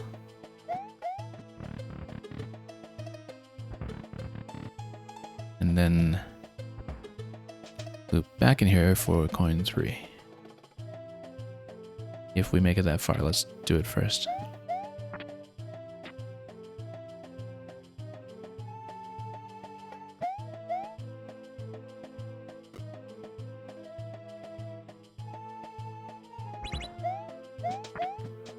And let's not mess up the push.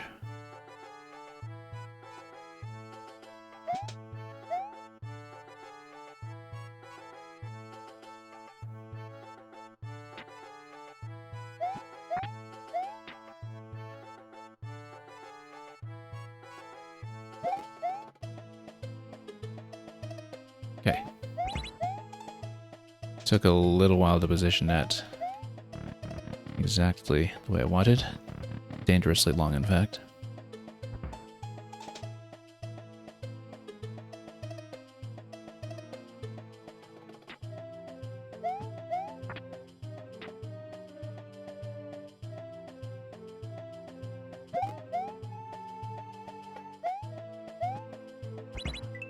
Luckily, the timing on that one is fairly generous. Now, maybe we should just do this one by short bounce anyway, just because executing this in any way is going to be tricky. Regardless, so we have to stand here until it detonates, and then we grab the P-switch on the way up. Then now we're able to trade for the Goom. We're here at 240, which is great. Making decent time. So a bit of a change of method. We're going to go for the column first and not worry about the block holding the P-switch until later.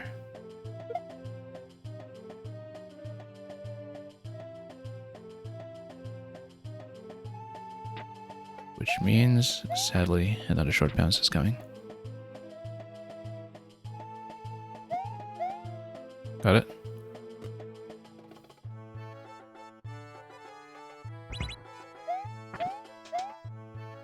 Okay, now here's the critical part. Where do we put the Goom while we're doing this?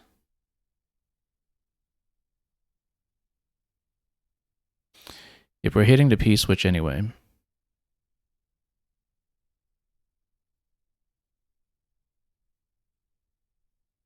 it actually kind of makes sense to place the P-switch so we can just naturally fall on it.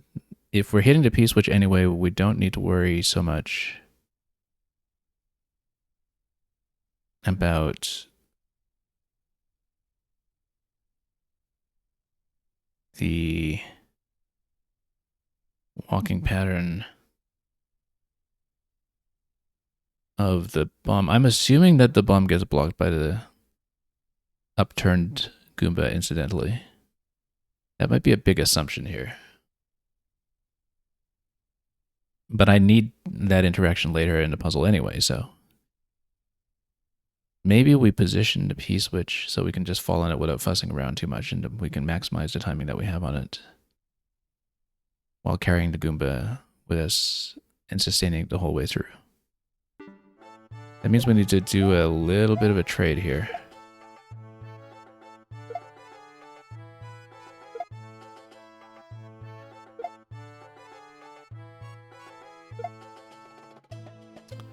Oh, I sure hope this is right.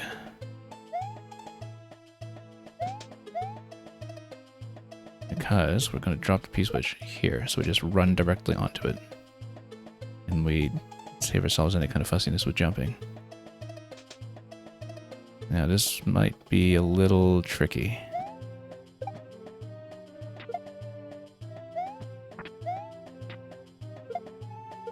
Sustain the Goomba.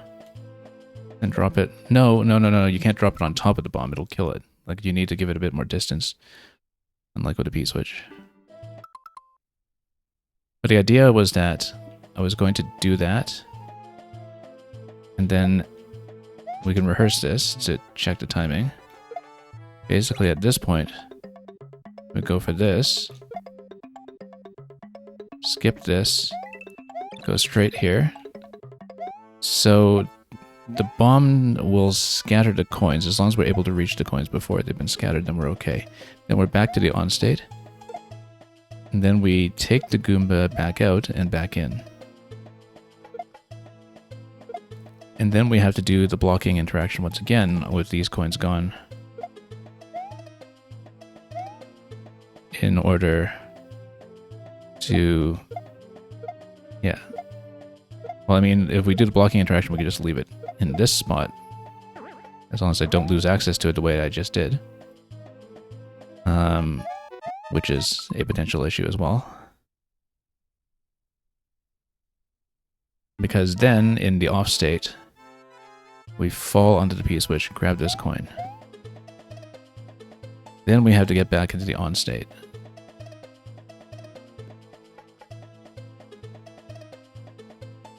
Again, using the Goom. And then we get out. That's going to be dangerous, that we need to do several reversals using the Goomba as a blocking piece that doesn't stand too close. That's going to be a little bit tricky.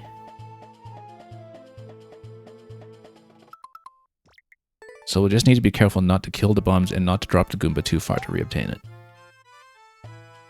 And this is stated at all times so it doesn't wake up in our hands.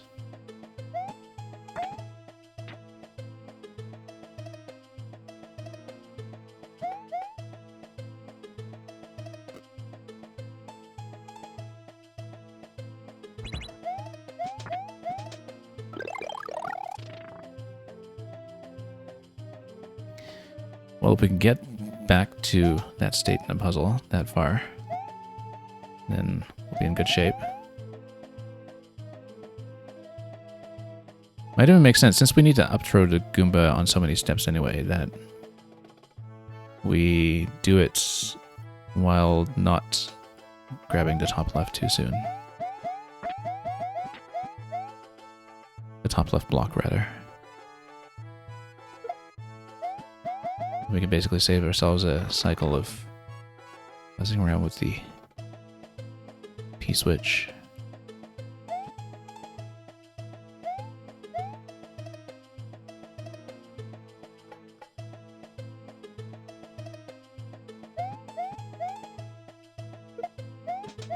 Anyway, let's go for the key.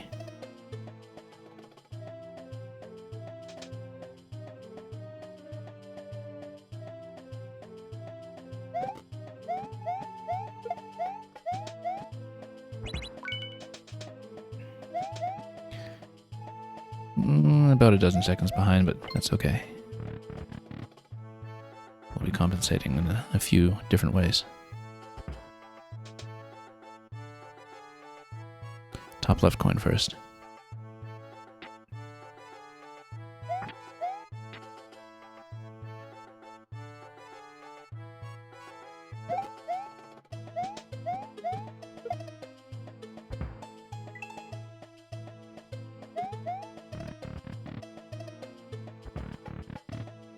So yeah, we're going to reorder things just a little bit. If I can keep it straight.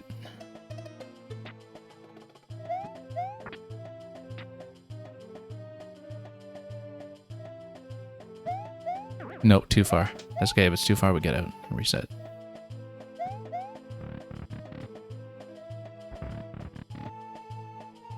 So much depends on the single tile jump.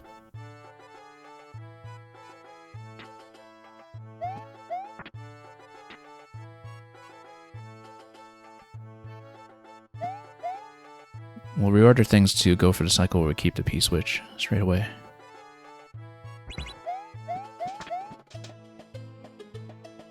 Instead of stepping on it now.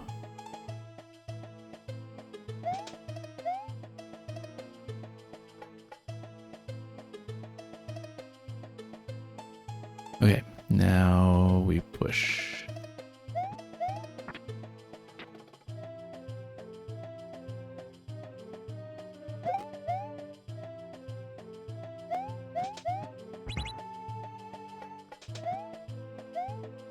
And we go for the top coin.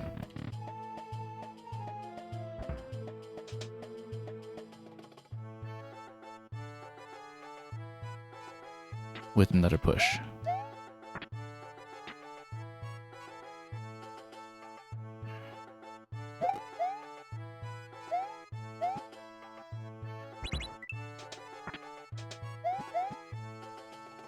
Reobtain the P.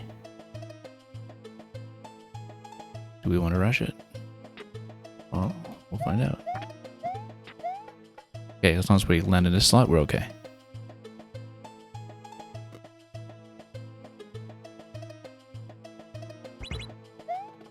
Okay, now we trade the Goomba. We have to remember we're doing 4 remaining coins, not 3.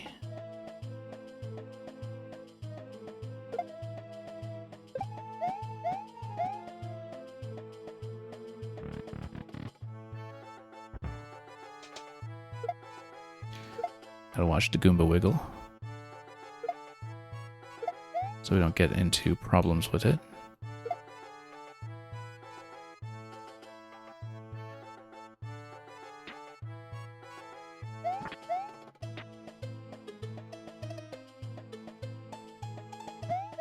Too far. Have to get out before it activates.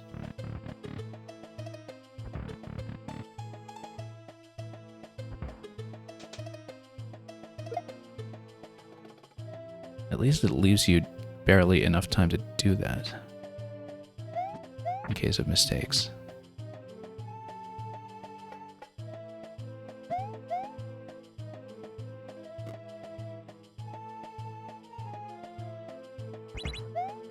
Now we prepare the Goomba and P-switch placements.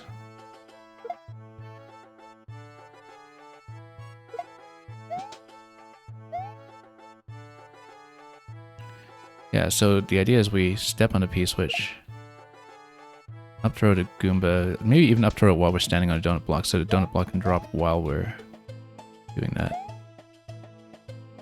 There's actually maybe a better way to do it, because then we can drop it while going for that coin. Then we don't up throw into the other ones because we'll lose access to the Goomba. Instead we jump towards them. And hopefully we have time after the bomb detonation, because it's going to be a little tricky.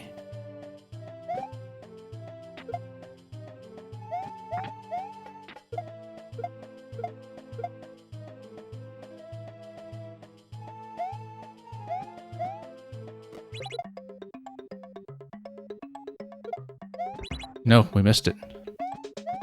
Yeah, if I jump for it, then maybe we can do it. But no, too tricky to do that. Maybe we need to up throw on the way over instead of standing on a donut block first, because the timing is going to be too tricky otherwise. And that is very valuable time on the coin that gets dropped on the right side as well, that we might be just short of the timing we need to catch it. So that was at 133 remaining though, so I feel like additional cycles to grab the top left block first will burn down a timer just a little too much for comfort, given that we need to do an additional cycle at the end to grab the coin under the P-switch. The time is already going to be very, very tight, so...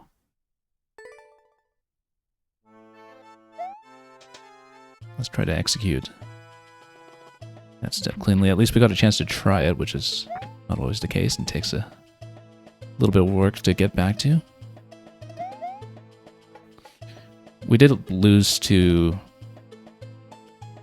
lot of time to the overshoot of the turn block a few times near the end though, so that's why we were that far down on the clock.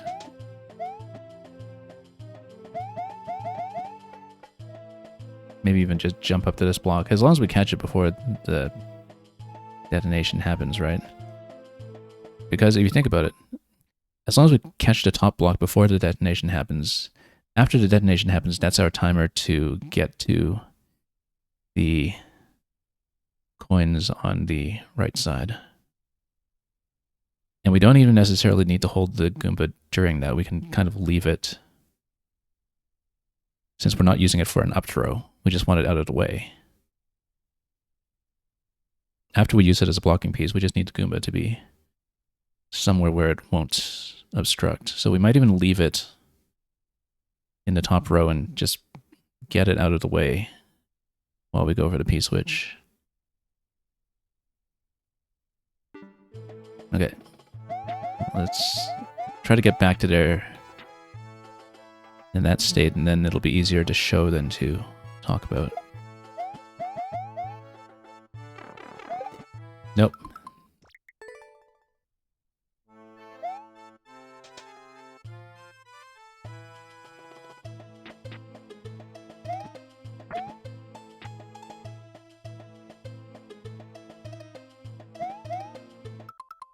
I feel like we'll definitely get this one today. We will not have time to continue to the next one after. There are 2 remaining puzzles in a super world after this one. Might be the most complex save for last for all we know. Given that prior to this puzzle we had one stream where I just blew through about 7 clears in a row. In one sitting, which with puzzle clears is sometimes no small feat.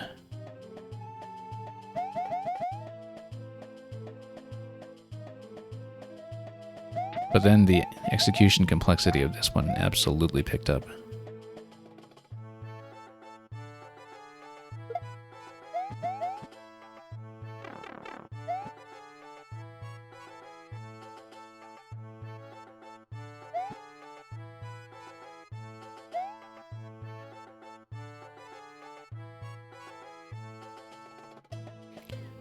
Okay, walk this over. Put down the stopper.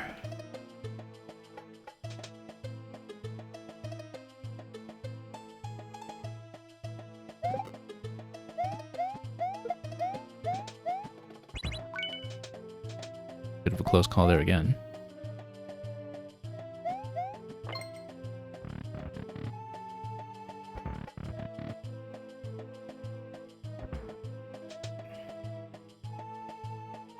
Okay, top left coin will be next.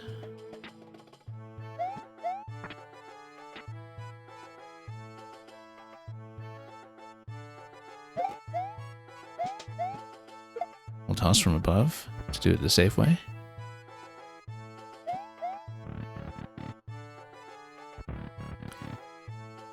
Obtaining the P-switch will be next, and keeping it for the top coin.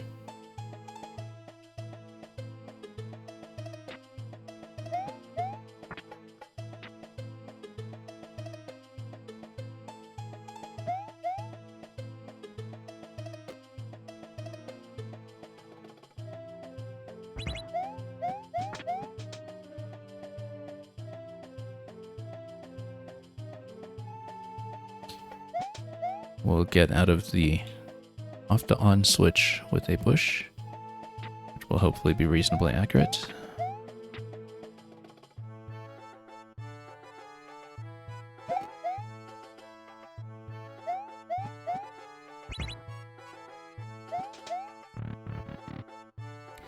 Then we'll use another push to get to the top coin.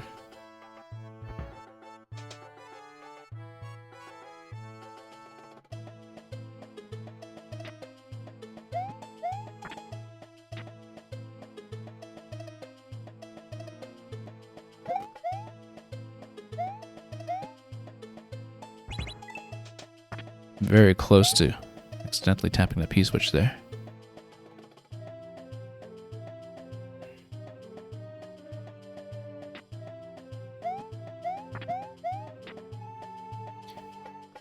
And this is correct.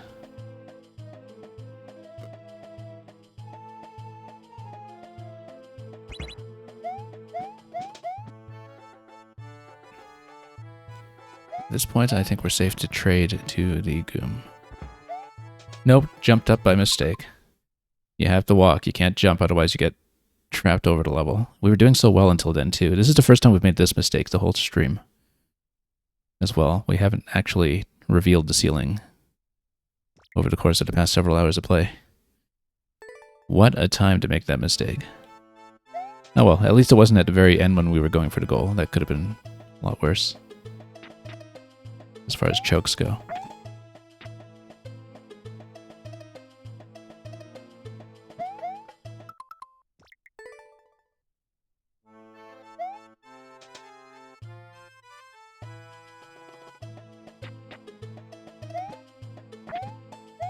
No, too soon. Still absorbing that mistake, I suppose. What a way to blow that one. After having done everything with finesse up to that point.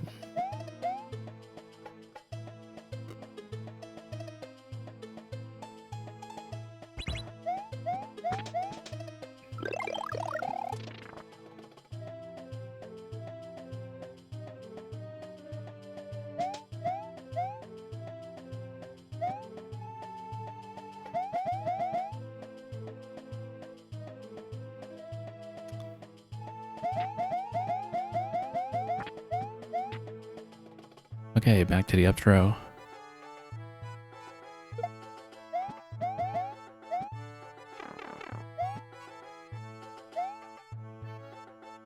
And let's wait.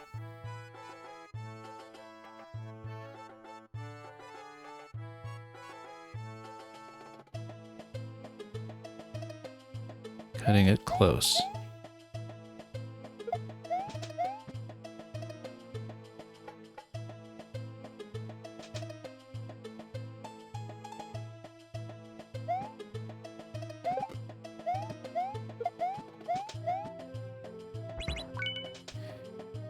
Slightly more comfortable timing that time. And we'll get out of here. Let's not jump over the ceiling.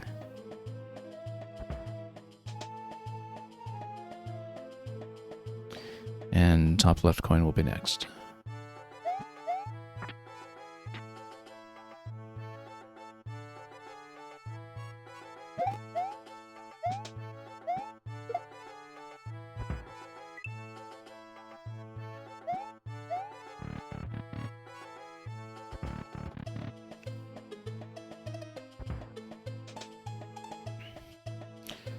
Now we go for the P-switch.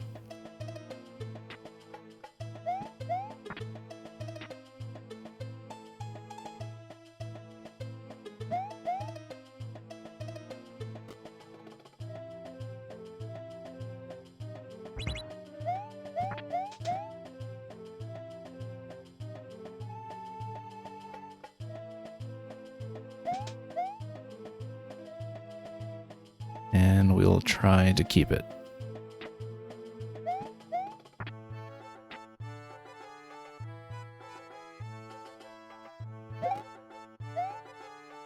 Nope. Nope. Stood too close. Stood too close on a drop.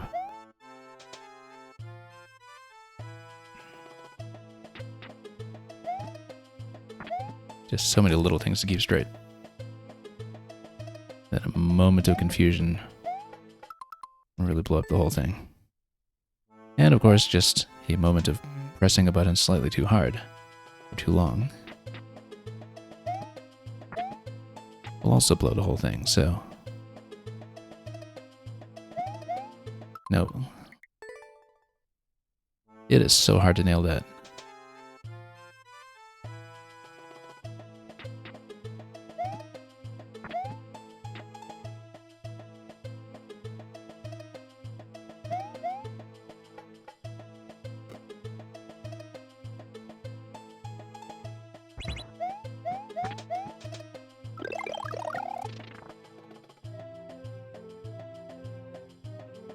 P-switch will be next.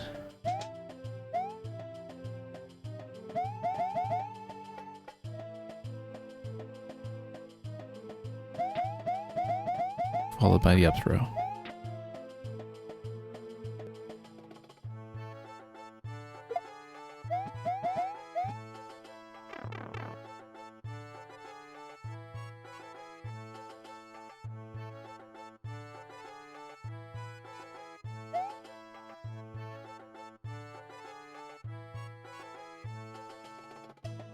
That timing at least is usually comfortable. Mistakes still happen, but not as much as they used to.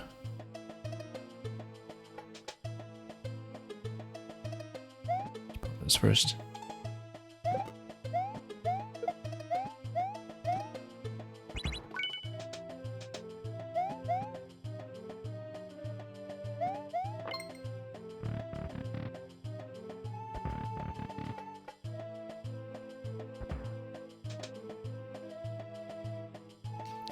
Now to the top left coin.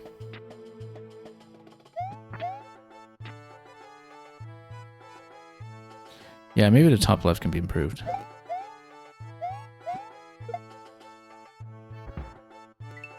But this seems like the most reliable way to pump it open, so... It's not something that takes too much time currently relative to where we're going with obtaining the P.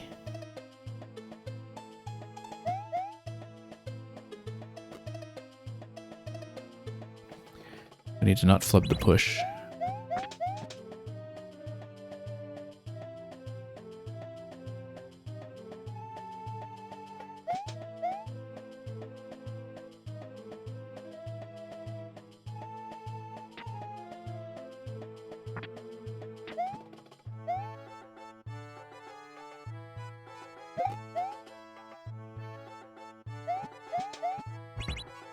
Yeah, always just need to nudge slightly to the left when you go up there before you do the push, so the P doesn't overshoot. And pull the bomb towards you instead.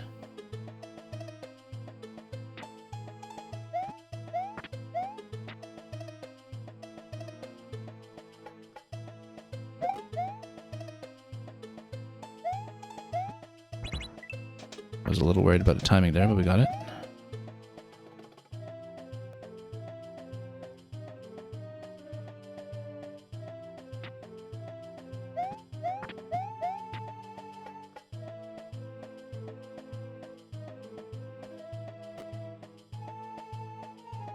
After this, we trade the P to the Goom.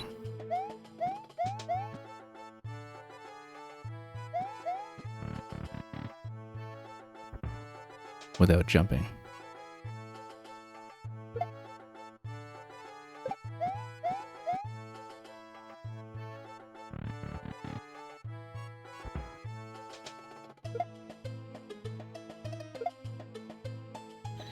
We reobtained the P.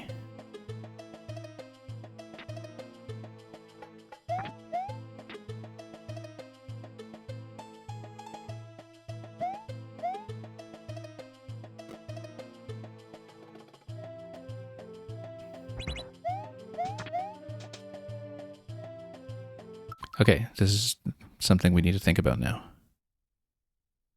When we reobtain the P, then we place it. Let's just move things around a little bit.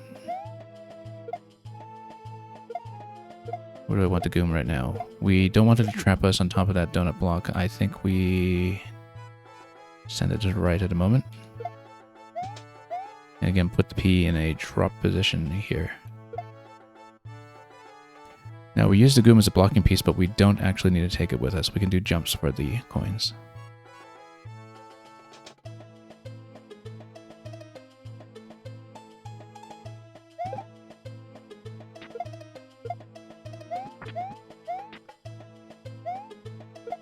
That was a little dangerous. Now, Goom needs to be on this row. Good. Now, the coin needs to not disappear too soon. Whoa, that was close on the Goomba there. Didn't think about what would happen if it walked that way. That was too close. That wasn't... Yeah, that was not safe. We needed to place the Goomba a little further, like drop it here before we hit the P switch, because I did not think about it walking to the right first, and we nearly got hit. Now we do one more sequence here. 180 seconds, good time actually, to release the P switch and collect the last coin. That was way too close. Okay, so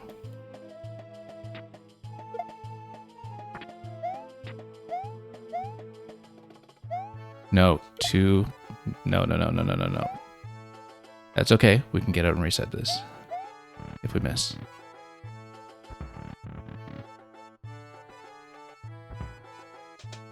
Need to use the Goomba as a blocking piece since we have no more blocks on the right. It does mean I need to jump up to the correct location. Then the timing can be pretty relaxed from that point on.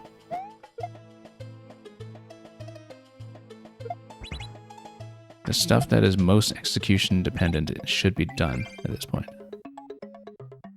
Now we get the other on-off switch down. Same as before, only this time we're not able to reset, so we need to keep the Goom, walk it back, keep the Goom. Now we walk all the way over without jumping. We don't actually need to keep the Goom at this point if it starts waking up. And that's the clear. We mapped out that solution so long ago, but the last step did need a little bit of reconfiguration here and there to get the timing straight. That took a while. Thank you for the GG, Panamoshik, and welcome. Yeah, that took some time. But look at that. Took me 6.5 minutes to execute that. I mean, that was with some mistakes here and there, but even so, my path is about a 6-minute path. So I kind of wonder about the other one. Maybe we're doing more interactions than we need, more cycles than we need to do things like the top left coin. And there are a few ways to optimize that. But that's a huge savings. So there might be something here that we just didn't get in terms of taking some of those cycles and squishing them together into one pass.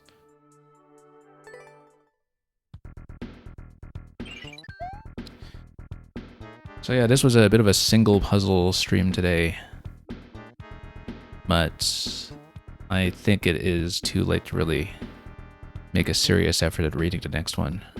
I'm expecting complexity at this point with the 2 remaining ones in the set. And so we will follow a bit of an asymptotic curve, I suppose, when it comes to the time that has been consumed by the last puzzle for sure, and possibly the ones that remain. So not going to make any assumptions about how long the last 2 are going to take here, because on paper it's 2 more. It could take us another week to get through, for all I know. Maybe the day that we had where we got through 7 clears in this world in one sitting was a bit of an anomaly. But that was a very, very satisfying clear. It was difficult to execute. There was a lot of finesse involved. We did lose a great deal of time to occasional differences of half a tile here and half a tile there. But the thing is, a lot of the cleverest interactions in that puzzle kind of depend on that. They kind of depend on just how many different ways to where to make the pieces interact. How many different ways to where to reverse the bomb, for instance. And so I guess the fussiness of actually playing through it was just the price you pay for having that much minute differentiation between the different things you could do with the playing pieces on the board. Anyway, very satisfying in the end despite so many mistakes and so much room for mistakes and such lengthy resets on every single mistake. The important thing is that we did it. Thank you for joining me for today. We will stop here. We will continue on the next available stream and see how much more of the Super World we can get through at the next sitting. With 2 levels remaining. Thank you so much for watching. We will send you off to another destination shortly, and as always, have a wonderful time with whatever you may be playing or making or otherwise enjoying. It's really been an absolute deluge of content recently, I think, when it comes to people's playing on Twitch 2 in particular. Just tons of stuff coming down the pipe all at once, and here we are, still chipping away at Maker. Thanks for watching, see you soon, and as usual, play well.